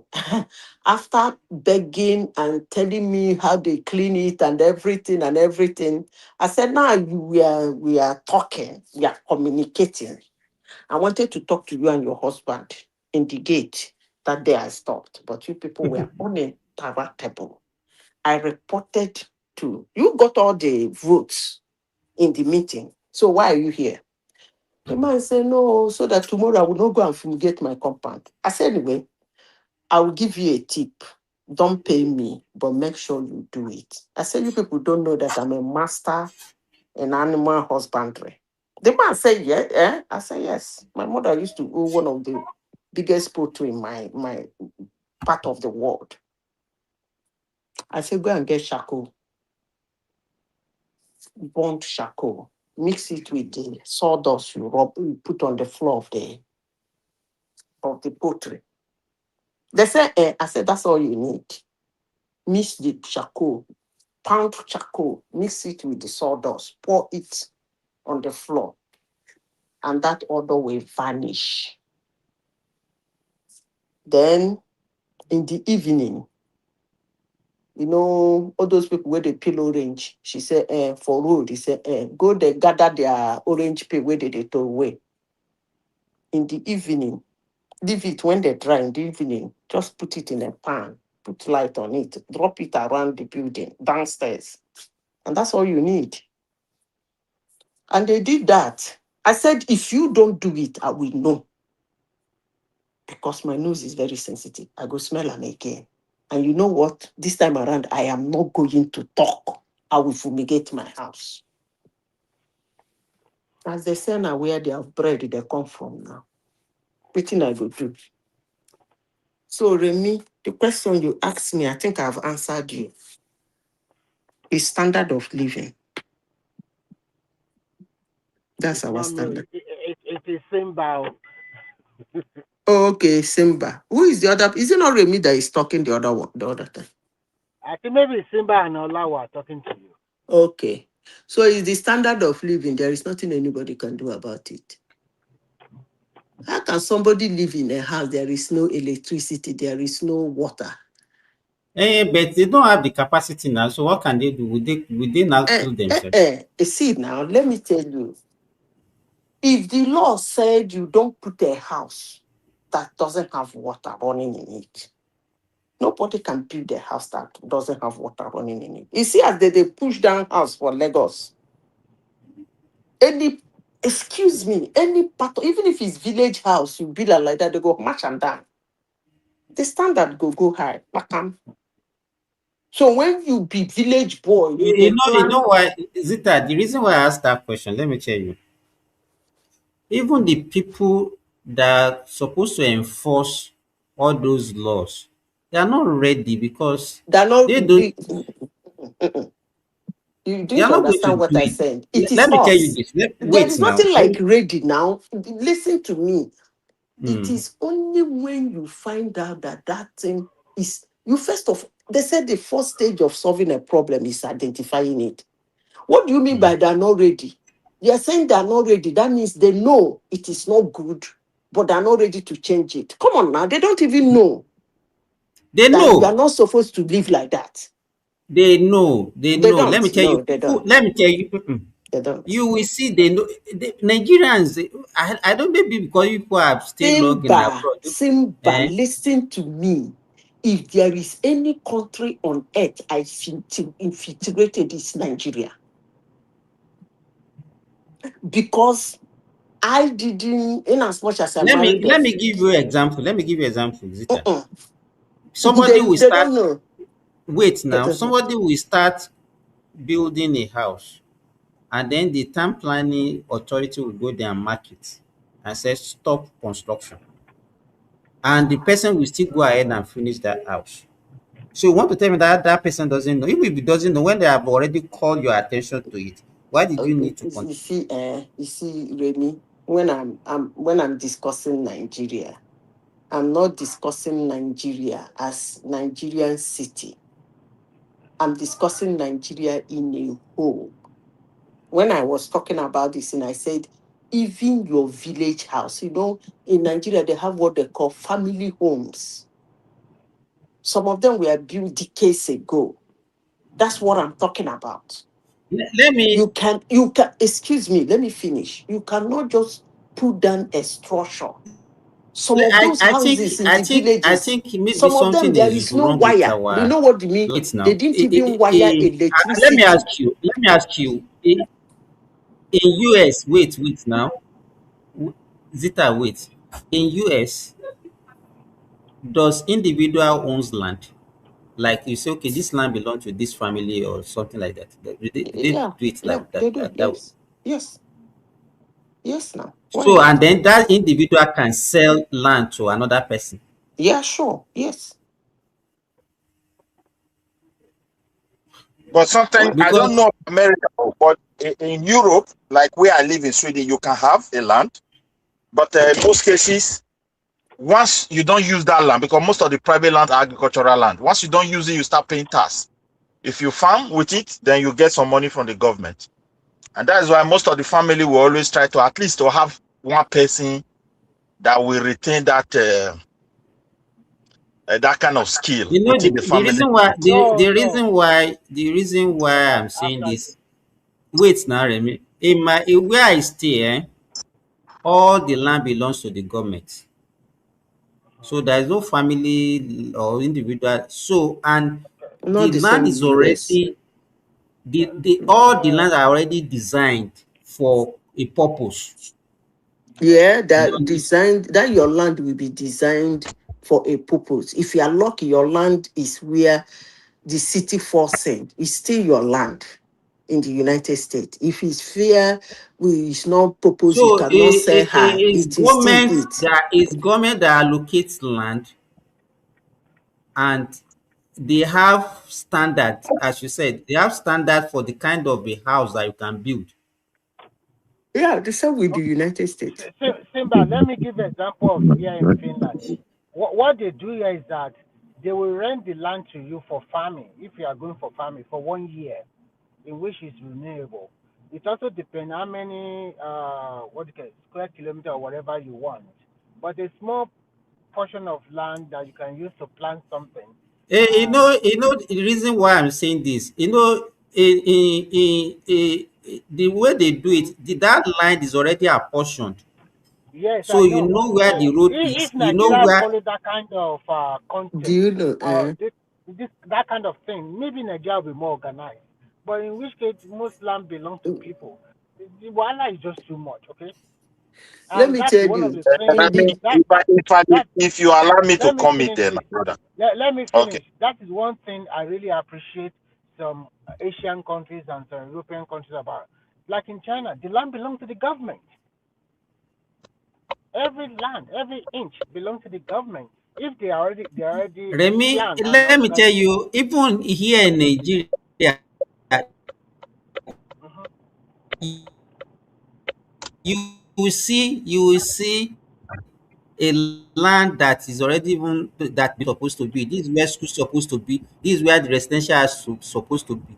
But you still see even the officials of that ministry of land, they are the one that even they will go and build a house where a hospital supposed to exist or where a school excuse supposed to me, exist.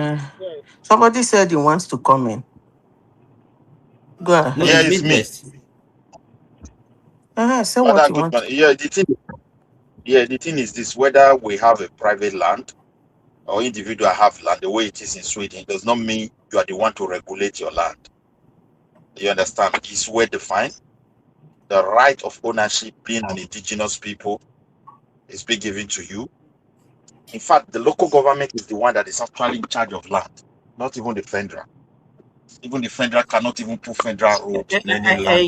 I think the major difference Midwest is we Are don't you even guys have hearing? a. We can hear you. Can you hear me too? Yeah, yeah. We don't have a So plan. We don't have like a plan Let me tell you, for our land. Midwest. I don't know we were having because when it It's comes like to we have lands that are not designed for anything. So people will just go when, and encroach and build anything there. We yeah, don't have a plan for all our land. I think like somebody that grew up in Bende who understand the history of that place very well, because the whole of Nigeria, I think the mistake we made is that they nail everything together and bastardize even area where people have advanced. There was no single portion of land in Edo and Delta that was not properly surveyed. Reserve that is totally under the control of the government. It was well known, well mapped out. Then individual village area, you see this proper crisis. That's why during that Bende era, it was not too much because those land have government have the boundaries already. But when they split the place, the document that speak to all these things, nobody cares because we're just coming from under militaries and all from northern part of Nigeria, guys that they appointed who closed schools, like almost 40 or 50% of the schools were shut down, and they bastardized the system to a point where people don't even have value for this document. That's why we lost everything. So it's not that the whole people did not plan. I think maybe in the West, you might have also have the same. That's why you have park. They tell you forest. It's not like something of today. They were documents. And most of these documents, they neglected them. They end up in a carouseling. And that's why we have this problem today. Let me tell Land you something I where I noticed in live. the United States. Anywhere my papa tell me say anywhere where I go, make my eye open, make I study them. I noticed something very uncommon in the United States. Just as Remy said, he said, where your land is, there is a design you have to put that place. But do you know that United States went further? In some places in United States, there are certain activities that should not happen there. I'm telling you, I was shocked. Do you know that you see this bicycle they ride? They call it lime or what lift. There are some places in United States you don't park it. There are some places in United States you cannot sit down as a beggar or as a homeless. There are some places in the United States you cannot demonstrate and pass. I am telling you, that is how that country is. Because there are some news I have situations and circumstances, more especially when it comes to African American and them. And then I begin to go deeper to find out why they did what they did. And on my research, I found out there are some places, not only that, there are some certain houses and some certain businesses that are supposed to be in that area. You cannot do some certain activities in that area. There are some places in Chicago, you cannot ride your bicycle, apart from okay, if it's lift or line, you can park. It has an anchor. But if it's your personal bicycle, you cannot park it by the wall of that business and walk into that business to shop. They won't let you. United States. So if my country can allow houses that they don't even wire electricity on it, forget about the land. Let's talk about you building a house. After all, the ones that are pushing down in Lagos and other places, that is somebody's land, and it's the person that is building the house. Hello, can you people hear me? Go Hello? ahead. Mhm. Go ahead. So we're not talking about who owns land and who owns what. Forget about the land. Let's talk about you are building a house. That is a house. Let it be that you're building it in a market square or you are building it under a bridge because your land is on a bridge. I don't want to talk about that one. Let's talk about the house itself. Is it a functional house? That's what I'm talking about. Is it a functional house? Because if you go in most cities, in most villages in Nigeria, you find out that a house is built, no water, no toilet, no electricity. There is not even a sign in the building where they say the wire electricity, Don't, let don't, alone. don't you think that our standard is low because of poverty?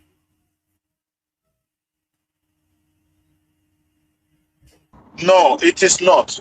It is not. We have a generation that I is don't know what completely. this person is saying. Government owns If the you want, land if in you the want me to United come in there, States. I may answer The that your person question. that wrote that, what is his name? I don't know what the heck he's talking about because my in-laws sold their land and I got a part of the money. So I don't know what this one is talking about. Government owns land. It doesn't understand what the matter is. That these people just talk rubbish anyway. Continue with what you are saying.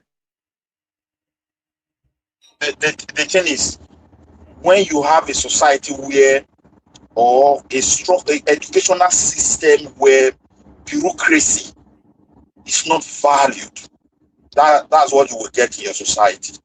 The bureaucratic procedures from government official, presidency, governors, institutions down is very bad in Nigeria. So we have enjoyed that privilege of waking up to do whatever you like. Can we talk politics, I beg? Let's forget about this one now.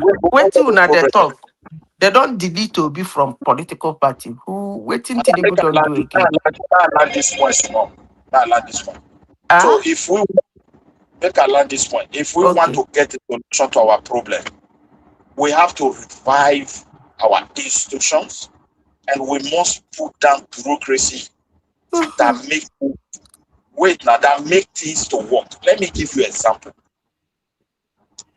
If you think of poverty, like 14, 15 years ago when I traveled to places like Poland, Romania, the level of poverty I met in those countries, visiting them from other Western European countries, it baffles me. The entire Poland, there is nothing like expressway. As just carry the map and see. No dual carriage road. Most of these Soviet country area then, the kind of houses you see. But when you want to do something with these people, you will undergo serious bureaucracy. You are buying something from them, you're doing business there, and I could see how beneficiary that idea is to them today. Because when they finally enter European Union, even before European Union could release money contract development and all these infrastructures and everything. What they did is to look at their bureaucracy, how it functions, and they said, no, we will give you 6 months. This one must be, you must adjust this to this standard before anything can start. I think we should go and learn from there.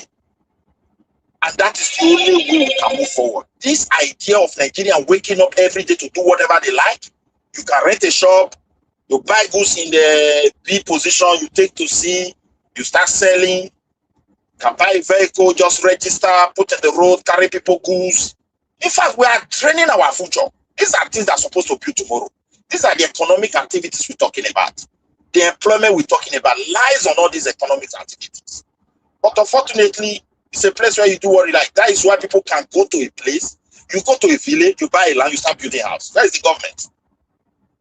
What stop the government not to go and survey those land and give a number to it the way other people do it? I said it here, even in a place like Senegal, African country, you can't sell one land to 2 people. It can never happen. Because of what? Midwest, what you are saying, you are very straightforward, and it is unfortunate that the attitude of our government toward planning is going to create some kind of even worse ecological incident in the future. Was it like 2 days or 3 days ago? I was chatting with some people when they were talking of flooding in Lagos. I said, so they were blaming this. They were even saying, we say Tinubu build Lagos or those stuff. I said, guys, you are not even understanding what is happening in Lagos. It is not a matter for politics. And the person that asked me said, okay, what will you? I say, if I respond to you, if I respond to that your request, you won't like me because my response will be brutal. You see, if you want to rebuild Lagos, for example, you have to be firm as government, and you don't allow individuals to just build anyhow. And if you are going to rebuild a city like Lagos, for example, to avert the future ecological disaster, I'm telling you, more than 3/4 of Lagos will be leveled down, and we have to be replanned. So we are when it's as soon as no one talk politics, make I waka. So you can bring policies, madam. It's not say we don't want to. You know, we have our own strength. So you can talk politics if you have our. But is it I asked you earlier now? I said you can discuss any wait now, Midwest.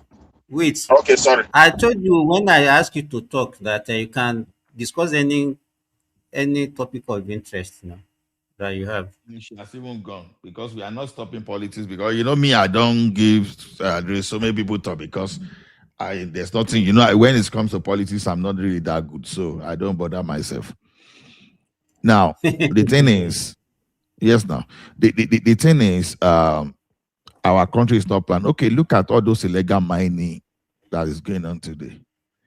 How many people are even asking questions? Those areas that became desert, how did they become desert? Some were not natural, some were just due to mining activities or maybe some kind of natural occurrence too.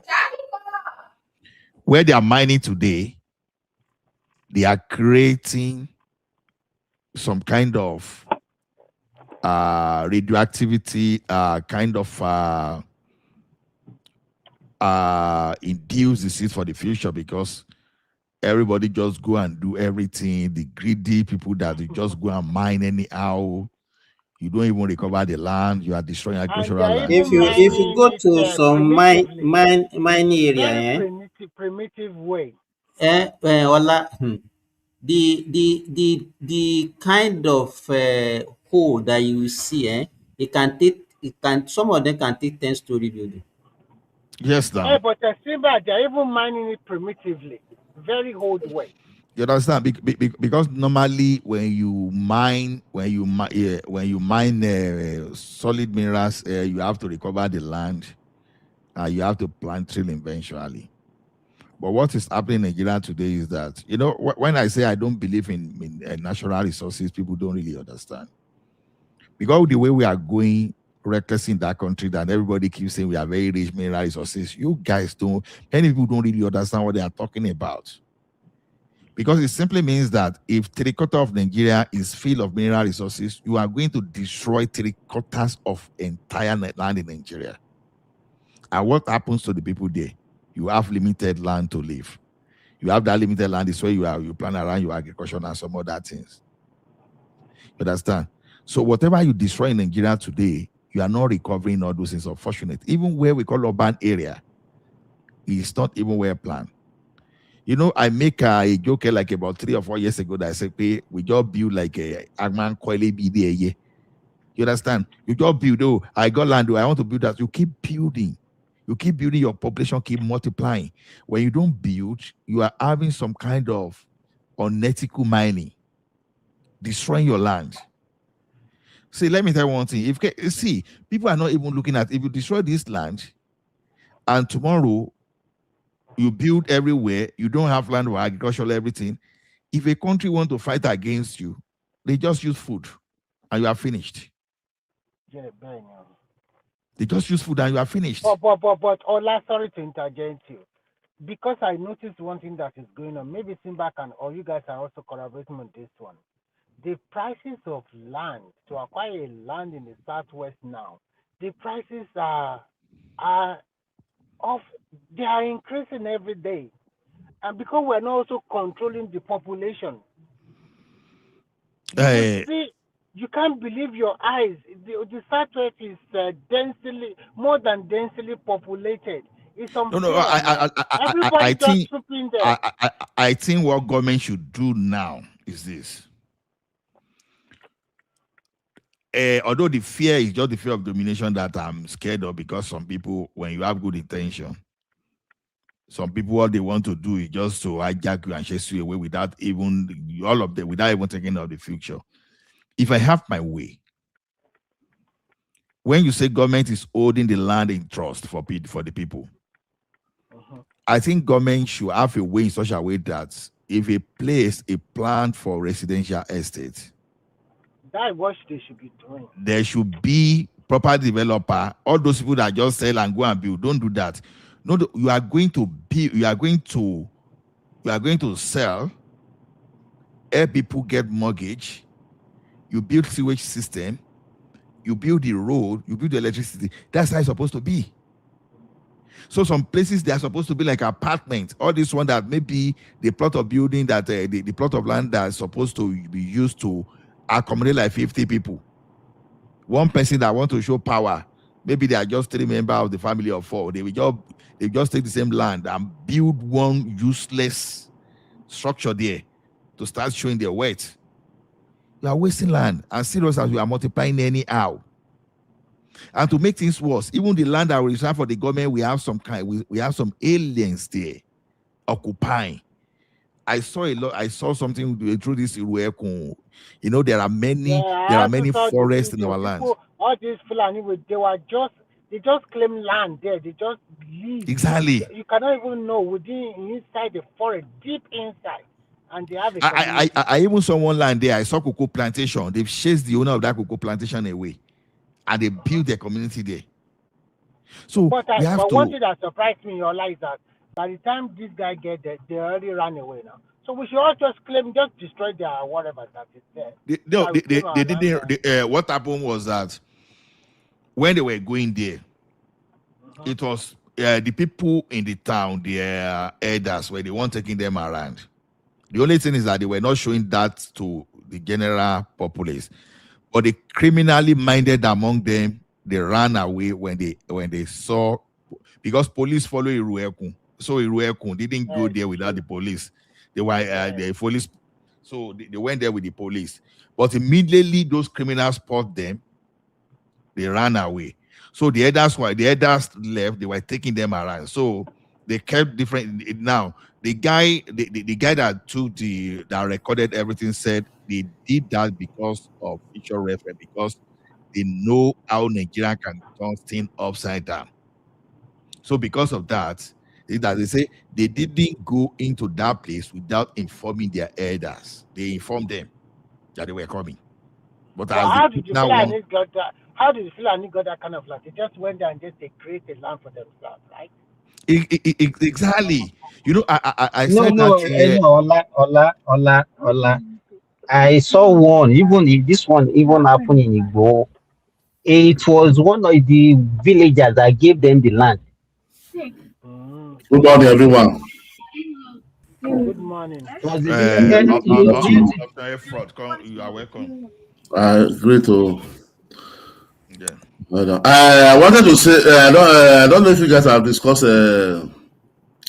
this thing that is happening about what's his name, Adeni or Adeyemi, or is that Adeyemi Adeni or his name? The one that. No need. The police are already picking up now. What if they don't need it? What if they don't need this need? That means Tinubu doesn't know what is going on. The police already. Wait, forget that one. Before police pick, wait, there is what police pick him up. Police are what they are going to do. Is it not the same? Somebody will be there. That they have a budget of 1.3 billion, and they say they didn't know they didn't know him. They are saying this, and they leak it. But why is every fraud in that government is linked to Bajaber Amila? And he said he paid money to secure that position in the federal secretariat. Hold on. He did not say pay money to Bajaber. He said he paid money to process. And that process, he thought it was linked to Bajaber. No, it doesn't touch it. No, don't twist it, Oga. Don't twist it, no. That is what he said. No. Don't twist it. Let me talk. Don't come and twist it here. Okay, no. Nigerian, wait now. Okay, so it's still on phone this morning. What is your point now? Just let us know. What is it now? What is the issue? No, what is my point? This is Nigerian matter we are talking, not my point. This is what is going on in Tinubu government. Let us know your opinion about it now. No. What is your opinion? My opinion is that Tinubu government, every time they are leaking out people, people doesn't know what is going on in that government. He doesn't know what is going on. It's not in control. And how can a whole country, somebody we have office, and he said government appointed him. He didn't go to the SGF. They said they didn't know, and all of them are lying. That they leaked to Bajaber Amila. Better I do or leak to Bajaber Amila. Everything it must lead to Bajaber. The last time they appointed minister, the same thing they said they pay some pay money to get their ministerial posts. And now a government, a whole federal government, we have an office in the federal secretariat. It will be collecting budgets, and they said they are not the one, and it's a fake agency. Well, probably Jamia Amila is Mama Daura of Please, Mama Daura now. You just get my point. We are one land my this thing. You understand? They say, and you see the guy take picture with the EFCC boss. So EFCC doesn't know, and EFCC DSS cleared that person. And you see the guy take picture with the deputy speaker of the house. You see the guy with all these different foreigner hosting them in his office in the secretariat there, even United Nations. And they say they didn't do. There is nothing hidden. When at the end of the day, what is nothing hidden? What are you saying? There's nothing hidden. Let me tell you. No, let me finish. You are not saying it is. Don't twist it. You have not finished. Okay, go ahead. Let me continue. It's not about defending. I will just tell me my. No, there's something hidden there. There's something hidden. Because if somebody. No, you don't understand what I want to say. Wait now, let me finish. Okay, wait now. If Tinubu is aware, if Tinubu is in control, because the last time you will see that during the ministerial appointment, you will even some appointments, you will see in the morning that we appoint somebody in the afternoon, they will say no, it's not the purpose again. Even during ministerial, the same thing, some agency, every time the same thing, same error. So something is going on. Tinubu is not in control of that government. This is what all Nigerians need to cry out. But we cannot let what happened to Buhari come and happen again. Some people have jacked the government. He was not in control. We don't know what is going on there. Because I never see this kind of thing in my life. How can they be there for good 3 years still doesn't understand how federal government work? How government work? Fine, we are a governor of a state, fine, just a state, but now it's your country. But 3 years is enough for you to learn. Some people they just be the one that but for people are suffering. Somebody is getting 1.3 million in the budget. So the Senate doesn't. You're telling me the Senate doesn't know? The federal government doesn't know. All of them doesn't know. The guy said he paid 400 million to secure that. That is it. I listened to him yesterday on phone. On timing. He said, did anybody believe he will just walk to Federal Secretariat and open office? Or so we have a budget that's sent to the National Assembly that who present that budget. So they will not, all this thing alive is they're giving the contract, they work, and nobody by the end of the day in court, everything will unravel. Which is true. That's exactly. Now let me say my own. But you're not saying that this guy there, what is that guy? We need to find out. Let me say my own. Oh my God, whose country are we? Somebody just looting. And some people will be here telling us that they are suffering. They are going to fry kara. Go and fry this one. What kind of useless human being is this government? They're testing in fact that we don't Tinubu to resign, honestly. Because the incompetent is too much. Nigeria will never forget Tinubu for this one. The incompetent is worse than Buhari times 10. You just don't even know what is happening. People are just looting up and down. I never see this people like this. Look at the stupid the other one. They can arrest Sowore for saying calling name. That is not no law back it. But can I come in there and say something, my brother? Not your. It's me. Maybe when they no Midwest. Don't be so surprised. Let me not compare the situation that any result will never come out in that country.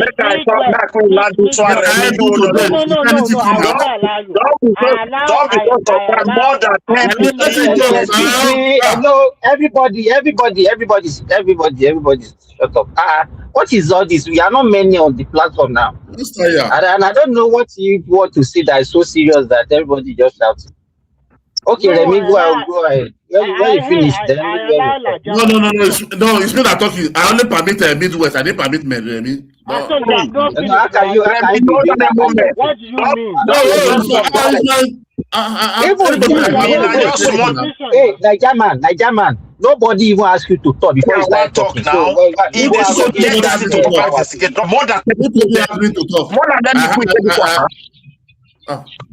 everybody keep quiet. I'm the one in charge. 10 to 15 agency. Okay. Midwest. You cannot be talking when I didn't give you the permission to talk. The next person that want to hear his voice is Remy. When Remy finishes, I didn't want Jerry to interject me. I don't want it. I'm not giving you. Wait, you two are interjecting. Nobody give you. I didn't say. I come in. I salute. Mr. Allah said I should go on before I go on. Allah is not the moderator. I'm the moderator. You understand? Allah is not the moderator. I'm the moderator. You are not here. Why don't you tell me that time? Why don't you stop him? I was there. So don't say. You want to see what is going on in Tinubu government. You want to cover it up. Let us talk now. What can you do? No, I don't even know. So when you talk now, what is it? What is the effect of what you are? The whole world will know what is going on there. The whole world.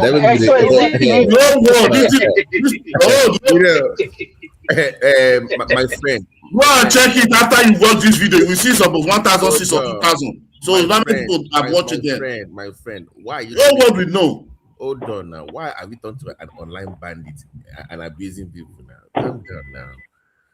Take it easy. Who's abusing people? Whoever abused somebody here since we are here. No. Let people talk now. Just wait now. You will still talk. Why are you accusing me that I'm abusing people? No. Your voice is raised. You know the way you talk sometimes. They say my voice is loud, but don't say I'm abusing people. That is lie now. Calm down now, please. Calm down, please. I be quite a beg, please. Let me talk. Who are you fighting?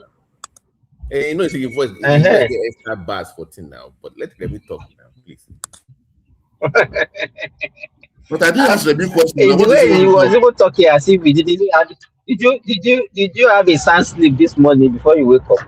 Yeah. I didn't ask Remy to talk. Now, what did you want to tell me that I didn't know? Remy, is Remy? Yeah, I'm ready. I am here. I'm here. Because that is what you guys want to hear. What I wanted, can you hear me, Simba? What I wanted to say is very simple. No matter how you shout, this story has been on since last week. Everybody already know what is going on. The guy mentioned that a proxy to Bajabia Miller collected money or whatever for them to give him that position.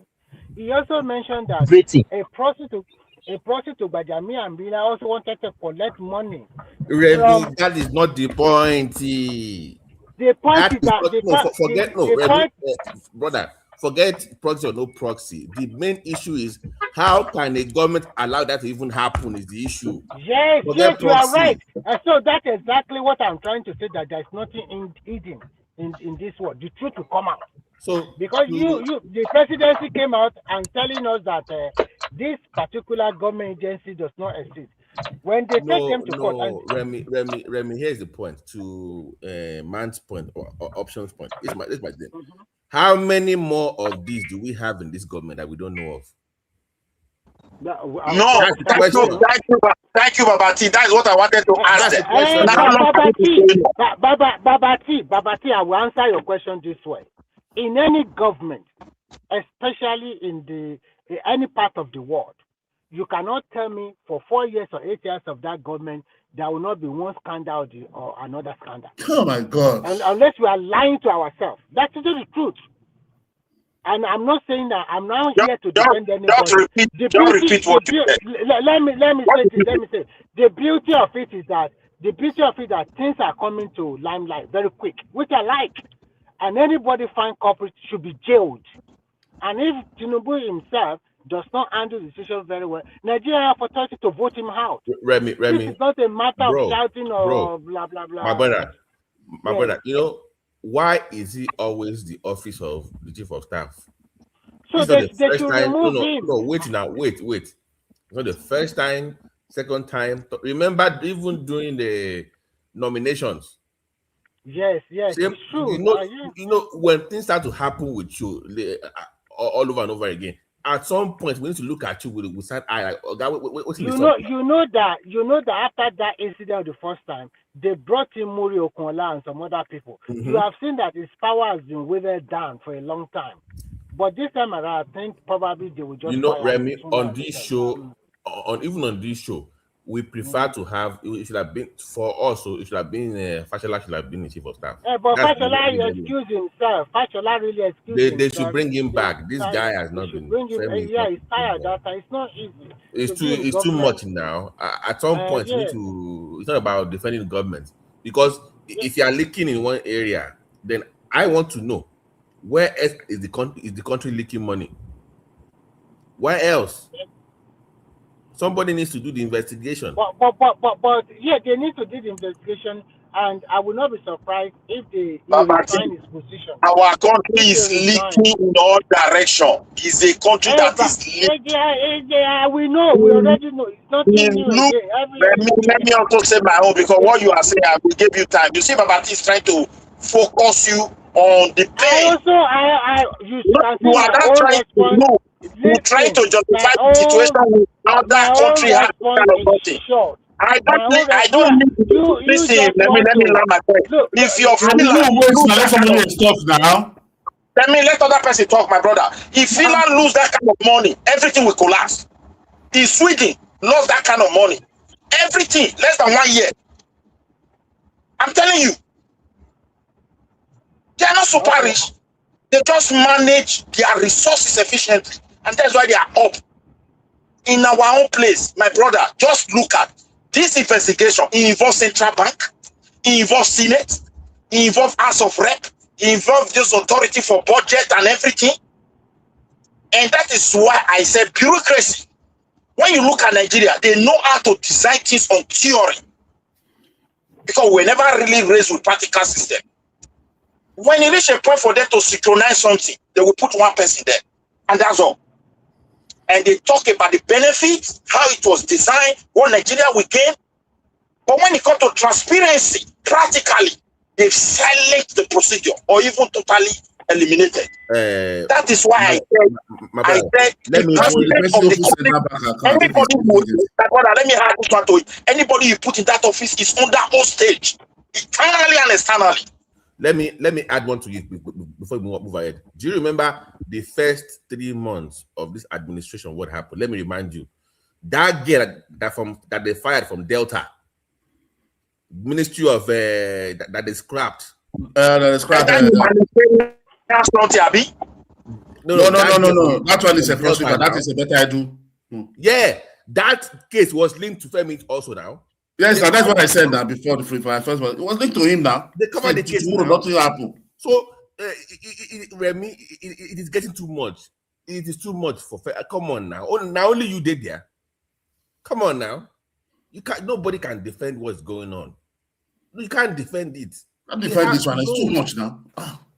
It has to. Any corruption that must link to you. Anything must link to you. During ministerial appointment, they said he's collecting money. People, but don't. I mean. So for me, it's not about defending or fall against the government. You know, when you make mistake in any government, you can always correct it. I mean, the minister the way they're very close, but you have to do the needful. If a man keeps giving you problem, making you look bad, you must make correction and you have to do that now. This guy keeps making the government look bad, and to be honest with you, Midwest, I will not be surprised if give it 1 month, they will come up with something for famous again. I can bet you, give it 1 month from now, somebody else will say that something happened with that office again. You will see more leaks from that office. It's a pattern now that I'm noticing. I will tell you 100% that Tinubu was not even aware. Though I'm not there, he will never allow it. This is the problem we have. You see, they've created a strong network around the entire institution. Once they place you there, Tinubu cannot check the whole file that have to do with finance. They just have a team. And when they come out with some paper about this, like this, okay, the trust is there. You see this Bajamila, NDCC, he was also involved when it comes to Niger Delta Development Program. Yeah. Really? Yeah. Yes, and that's what I'm telling you to excuse yourself. I know it was the one that's supposed to be the chairman of that committee now. Yeah. That's where off your mind.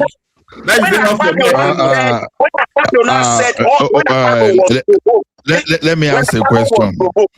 Akpabona said all of us, they were so hangry. You see Bajamila change. And there's a way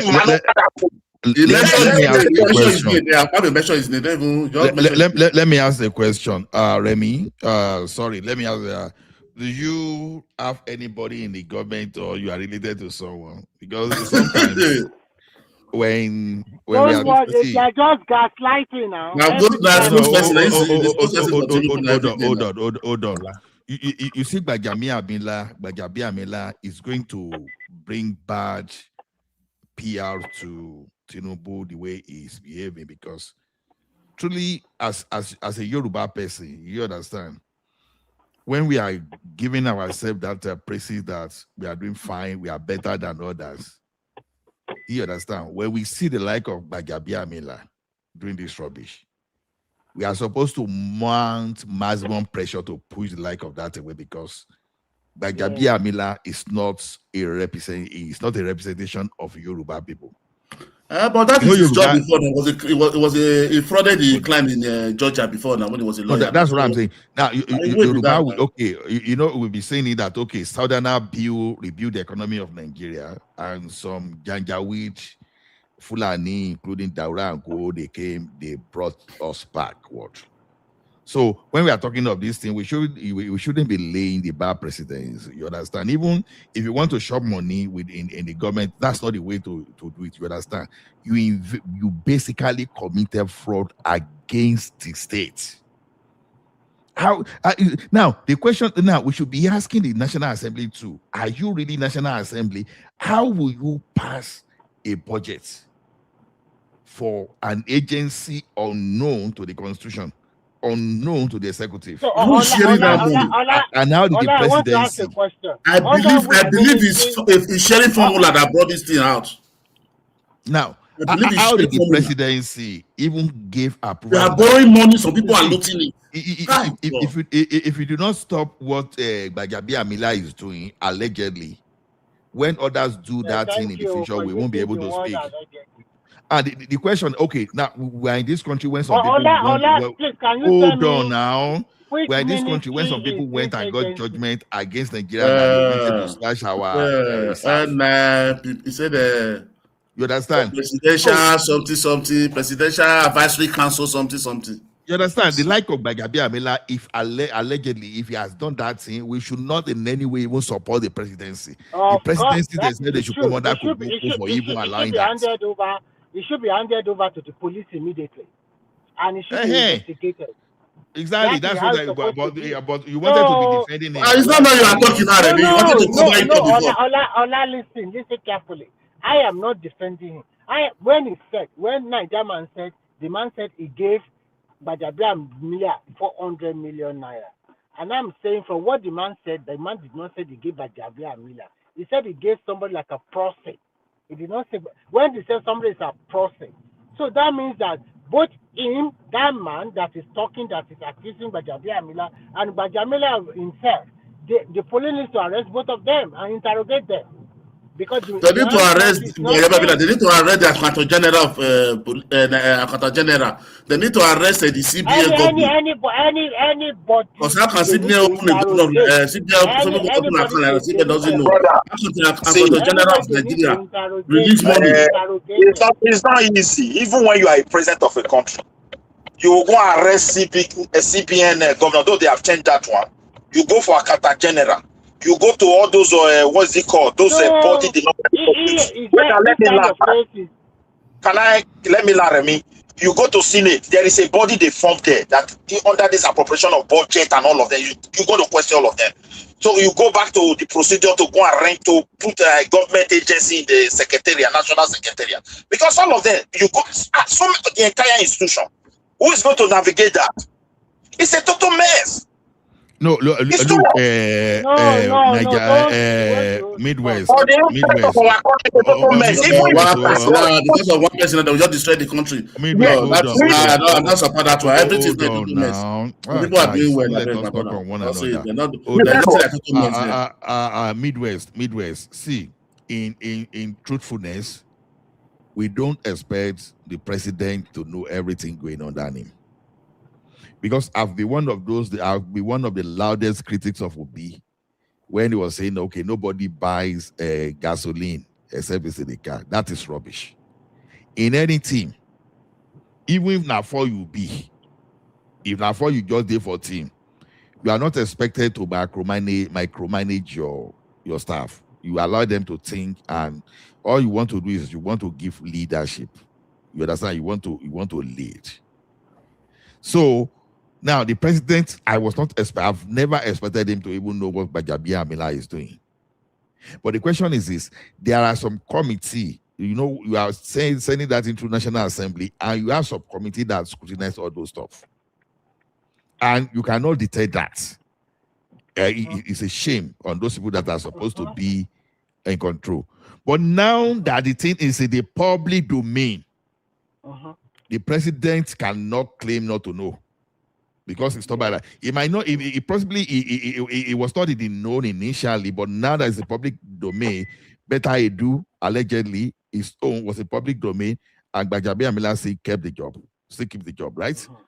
Now, this one is coming now, and Gbajabi is the same thing is trying to Gbajabiamila. I'm not sure that Mure Bruce did like this in the name of Koja before Basanjo begin the turn eye. So the thing is this. There is no way under the heaven and on the surface of this air that Tinubu will not hear this one. After all, Tinubu is not as like Buhari that they will print different versions of newspaper for to read. I'll be shocked if that is happening. Action has already been taken. They have started interrogating the issue. And when they are interrogating, then the man should go on suspension. That's the least I'm expecting. You are right. Even if he does not go on suspension, they need to tell him on this matter, Tinubu should distance himself. Gbajabiamila should be suspended. Not so quick like that. Let me tell you one thing. Distancing yourself. Let me also give my own opinion now. No, give your opinion. Sorry. Distancing yourself is not enough. The way that thoroughly investigation, the president should use his executive authority to order it. That is to say, he has no hand on it. This is a national issue. It cut across the entire institution. So you cannot come and blame Tinubu. You cannot come and blame wait now. You cannot come and blame the president for everything, except if the president decide to be using this what they call DSS and all these things they want to do. They want to arrest the man and start persecuting the whistleblower. My brother, if they do that, this is not about whistleblower. What I think is happening is this: if this thing is really true, that man that is accusing Gbajabiamila, his hand is not clean. Gbajabiamila hand too is not clean. And at the end of the day, I see Gbajabiamila resigning that position. If truly this is what he has done this time around, I think that is the man did not say his hand is clean now. How can his hand be clean? Why process collecting money and they want to demand for more? Who elected him? Who selected him for president? Who selected him to that position? The normal process has been done now. The police already said, "Oh, you are the one that alleged." You don't even need police. You need public hearing. No, let me talk now. Your own is always via approach brigade. The man has been arrested by the police, and then the police will now interrogate the man. Who did you give 400 million naira to? Let's go. This is the same manner. The process. Give us a name. And that the process will have a name. Arrest the process. Okay. They gave you 400 million. Yes or no? Chief Remy. Let me ask you something. Here's a question. Would you be shocked in the next few months if from that same office we have another scandal? Would that surprise you? Would it shock you? It will surprise me. Exactly. So why is he still there? So why is he in the office? No. Look, let me be frank with you. Sometimes as a politician, you have people that have been with you for a long time that you trusted on some level. But unfortunately, when it comes to money, you cannot trust a human being 100%. And as a president of a country that you have a lot of things on your table, sometimes those people that are close to you... But it's making you look bad. Yes. Exactly. They thought that this man would have changed. Remember when that accusation about Gbajabiamila came in, the president said everything lies on his table. And immediately he brought in Muri Okunla. They started to weather down his power immediately. And since that time, everything has been cool. But recently, this thing also came out. I think this is the last straw for him. I think he will be forced to resign, or probably if he does not want to resign, then the police will probably charge him to court. If this allegation is true. If it's totally true. Because, to me, I think you see this Gbajabiamila, the way we describe him. It's like that, those kind of armed robber that will go to people's house, they will take everything and start buying the people without mercy. The guy is so heartless. I'm telling you. It's even better to look for another. When you talk, I just laugh. My brother, there are others to look. My brother, there are crooks. Let me be frank with you. Put this up on you, Remy. Put this one. I was in the hotel in Abuja, and armed robber came in. Group of armed robbers. They finished one police officer. I don't think that guy will survive it. They robbed the entire room, but they didn't enter my room and one other lady's room. In the room opposite my own. That's where they stopped the operation. You know what they did? I heard when one of the gang said, "Oh, see, fine body." It's like wanted to groom the woman. The leader said, "Get out there. Are we here because of that? My group don't do that. Don't touch any woman." Why did you come to your own room? God just saved me. You know, there was also one guy that just God saved. You know, time was against them because I was in the upper left chamber of that room. So my example is this: there are a group of people that are just heartless. This man is well blessed. He has been in the politics, but anything that leaks out, you hear his name. I know. I told you something before. When it comes to matter of money, you cannot trust even the closest person to you. That is the truth. Looking at it from everyday life of human beings, even if you give one of your family members a tax to do, you'll be surprised. But Remy, if Gbajabiamila is actually a good person, he's supposed to resign honorably. Yes, that's exactly what I'm saying. Simba. And I think at the end of the day, he need to work. He has a gang. He has a man on ground. So they will try their best to protect him. I can hear you, but you know this means we will not stop talking until when you want to stop. You need to just go. It's making Tinubu look bad now. It's, Even in fact, even it's I cannot making us defend this look. government. I can't defend this now, Ola. To your point, we can't It's very, defend it's this. No, very, no, of course, of course, no, Babati, you are right. no normal It's person very, should it's defend very this. difficult to defend. How can somebody just came up publicly and accuse you that I gave you 400 million without any fact? Because It would have had some facts. So, look at the international even image. Even forget about it. It's embarrassing. yes, Is Now, it's embarrassing. is Femi's nephew from America, that played American football. Do you know that Babati? He came to Nigeria with his family to see Nigeria for the first time with his family. They spent 100K in Nigeria in 9 days. And they were with Femi in Abuja, and they were doing this work. 100K what? 100K dollar. Yeah. Eh? Yeah. So Babati, I want to tell you something. And I want to tell you guys. You can't have that kind of thing like in pop. It's not making you look good. That's what I'm saying. Do you know that too many people make it, Lord? Do you know that the many cousin people don't even make half of that? Did you know that the cousin to this Bajabia Amila is my close friend? I will ask him today. He's living in London because we used to stay together for about 2 or 3 years in Lagos when I was doing some ICAM program. So I'll call him. He will probably give me more information about what happened, and I will let you guys know. No, Remy, so, you were doing ICAN. How can he be objective? Don't know. No, Remy. How can the man? No, Remy. How can that man be objective when that is his family member? What is he going to tell you? No. No, he will be objective for one reason. I will tell because I know them very well. One of his own big brother, the first son of his own of their own family, is now the vice chancellor of university, Isma University in Lagos. Is it Lagos or Abuja? Yeah. That guy used to be a top lecturer in the UK before. Remy, so they are close to one another. Remy, you didn't get Babati question properly. Let me tell you one thing. Without even knowing you that you know Bajabi Amila, I time for you to even defend Bajabi Amila, I started questioning their you. family house is not, it's not far from my family house in Lagos. You hold on now. When I ask you, do you even know anybody in the government? Because the way you want to defend everything. You understand? Now, see what you just said now. No, you know someone. See the way you are Hold taking on now. No. Ola, you are accusing him now. He's also sharing the proceed there.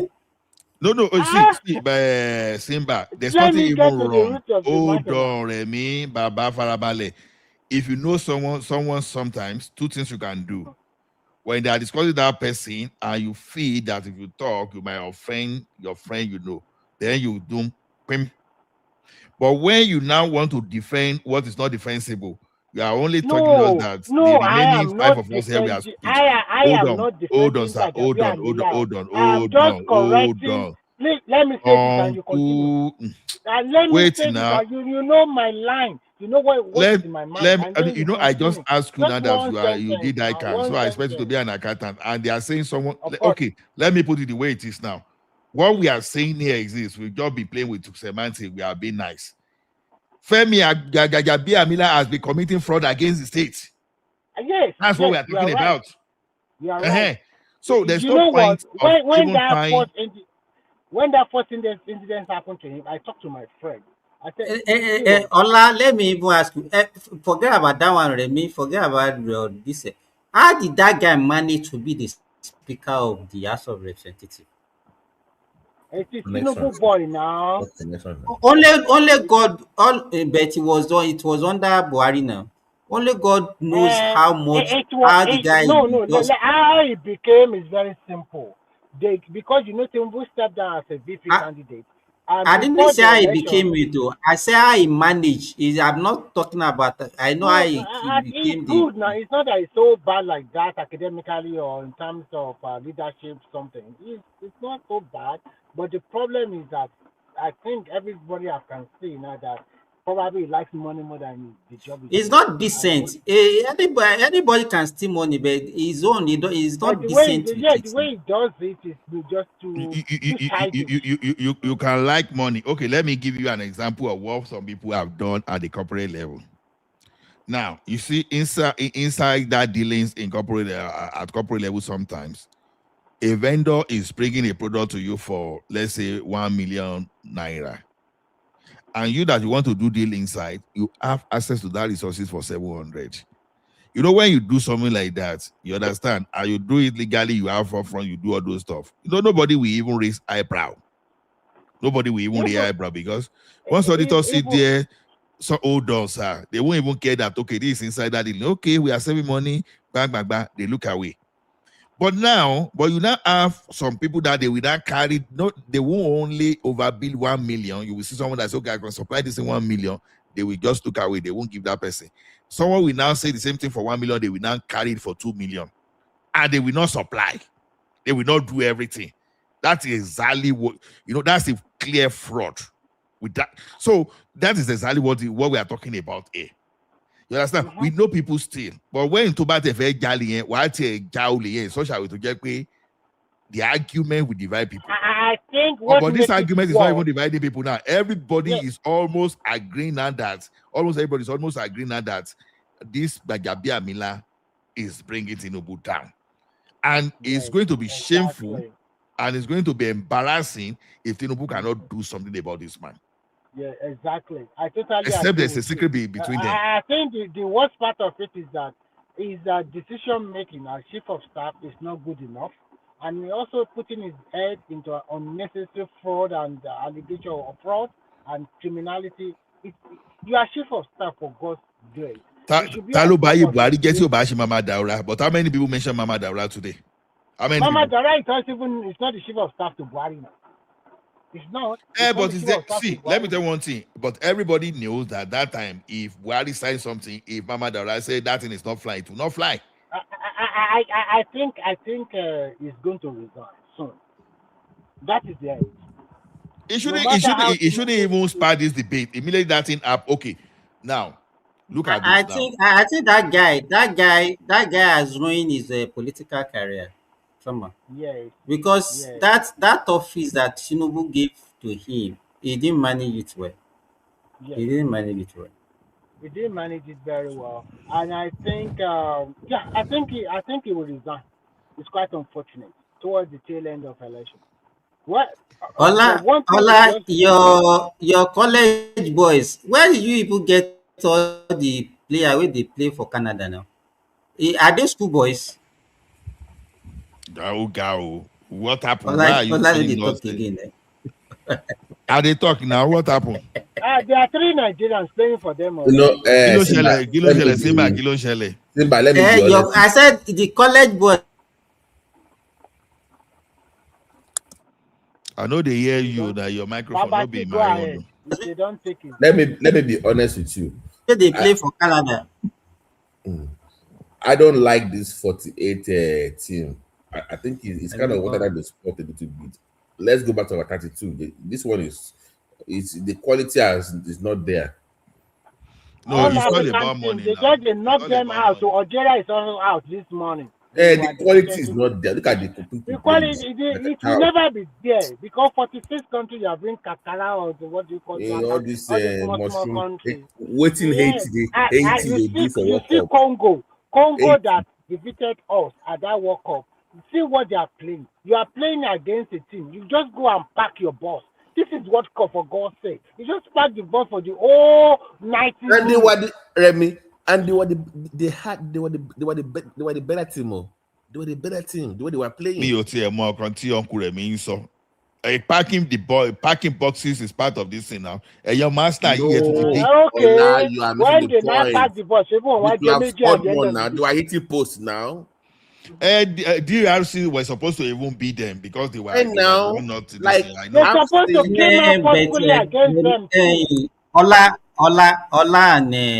and BT. I think we have this inferiority complex. That's what is worrying the African team. Look at DR Congo. Look at Senegal. All of them, they are. Look at Senegal was leading until 86 minutes. 2-0. 2 goals up. 2 goals. For God's sake. 2 goals up. The number 9 for DR Congo, they could not stop him. The guy with the dark dread. nobody could stop him. He was just, that guy was too fast for the defense. So why would I you think pull him I back? think the problem. I think the African teams are good, but the problem is the mentality. The mentality is very wrong. No, They were you see better what players. I see against that DRC, They that were, no, when no, you score, The Chill. when you, the teams that are not good is Tunisia and Nigeria. Yes, they are not good in this competition. Haiti I was not a can see good that. team. But eh? Haiti, what did Haiti they do for World Cup? Haiti No, and no, I'm not talking about Haiti or Haiti. Waiting concern. I'm is talking it about 80 or African teams. Haiti? How they even pronounce them? I Let don't me care. just know today. My point Is it is, 80 or Haiti? DR Congo's offense, they were punishing the defense for there was no way you should have changed the tactics because your yes. defense was still okay. Why would you just then go back to your own half and start defending when you are leading? Yes, so for you to defend. Anyway, at the end of the day, I have three teams in mind that I think can win the World Cup. Because I have not seen a situation where Europe win the World Cup on the American soil, whether South America or this. Maybe I'm missing Are you this. I kidding don't know. yourself? The one they host in Brazil, is not Spain that won it. Olak, if you put money on it, let me help your bet though. There's one thing that is always constant in the history of World Cup that will help you. Are you ready? No team in the history of the World Cup has ever won with a foreign coach. Wow. Go and look it up. Any coach that win, they always win with their home base coach. Nobody has ever won the World Cup with the foreign coach. So are you saying I should not expect America to win it? Forget. Because why should you be thinking that America will win? What are you talking about now? This Hold on. America is capable of winning it. Just forget that story. America capable of winning Argentina.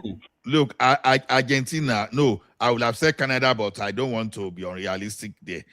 But Argentina, I'm expecting Argentina. Even with America, how can you be realistic with America? What is America? America has a good team. They have a team, but America has a good team. I think this World Cup is between Ola, let me say my own. Is between Spain, France, and Argentina. That's it. Apart from that of Spain, it's uncommon for European to win on the soil of America. When Brazil owns the competition, who won it? Is it not Germany that won it? Is it not Spain? Use of English. How many times has another continent hosted it? Well, what do you mean by another continent? Mexico, most time is between Europe and South America. Okay, who won Atlanta '94? It is Atlanta '96. That's an Olympic now. 94 World Cup is 96. Is Italy? Yes. I don't even know what he's talking about. Don't mind him. Okay. The France is by don't go and gamble your mortgage money. But you sorry, your mortgage. Olodo ni koro ti bagbe. No, Motikao's okay. Actually, let's go back. Mo rántí ní 98 yẹn, tádé sọ pé gẹ̀dígẹ̀dí ń ṣe Ronaldo. No, what you look converse me now. They said he converse shortly before the final now. France ọdún yẹn ti what Zidane played that year, that guy was a crazy guy. That's Zidane. That crazy was guy. That was 2002 World Cup. 98, you know that during that 98, that was the era. That was the first. That was the time Abiola Pai now. That was the time Abiola They won everything. France won everything in the world that time. I think Netherlands are who they play. Was it Netherlands and France they play when they say Abiola Pai? Ola, let me agree with Simba because I've been struggling with this for a while. And let me agree with Simba tonight. Simba, you are right all along. The quality of football has gone down. I don't want to They're gonna say before money running, but right now, I'm honest with you, the quality is not the same. Can't you see It's the way just they are you playing can't this even World Cup? Remy, they can't even finish just to shoot the ball gone. They are struggling. Like what is all? I don't Yeah, know they what are it is. struggling. It's Do just you watch horrible. BT as we are having the program today? I watched 2 matches. I watch Portugal and then just now finish Croatia. the what is the name of this one now? No, Switzerland. Algeria and Switzerland. Switzerland that they beat Algeria Yes. like a monkey. Yes. Even Portugal, look at all those players that they have. They were just lucky to have escaped Croatia. I mean, In Caesar, fact, Portugal where is is going the now. where is I their think they are no? meeting Spain now. You know, there is style to game now. Where is the Figo? Where is the Carlos? That is the end Where of is the Beckham? No, everybody had their own style of shooting. The way they shoot the ball now is we had the curve, we had the Even wave. Babaki. Everybody Babaki. had I their even ways watched. no. I mean I that even watched. no. Back in the day, everybody had their way of shooting the ball. You had the curve, you had the banana shots, you had the way. Even Raul had their own style of play. Right now, nobody can shoot. It's No, always yeah, I I know. Contrary to this is where I see it. I've heard that this football quality have gone down over time, but I think I've always been on the other side of it. I think it is more of that improvement in football, or is actually containing all those excesses. Those days. It's just like that. Yeah, No, yeah. Look at stop it. Remy, Stop hold it. on. I even watched. Hold on now. Hold on. Remy, let him talk now. Let's hear him. Hold on. Jẹ́ mi sọ gbogbo yín máa sọ pé kí hold on. Hold Ẹ jẹ́ máa sọ on. lọ́gbà náà. Mo ti dúró Let's ẹ máa sọ lọ. let's even go to Pep Guardiola. Let's even go to Pep Guardiola. Prince Daddy want to come in. We are not discussing basketball here now. Soccer. Watch the free kick of USA. Show the movie in the background. Okay, let's go to the background. Yeah. Anybody that want to join, let me put something on the link. Okay. Look at the free kick of USA now. That was bad goalkeeping. It wasn't a fantastic free kick now. That was just bad goalkeeping. Okay, I get you because I understand what you are saying. But what I'm saying is this: I can prove it to you. I can prove it to you that the quality of players and awareness, training facility. I agree.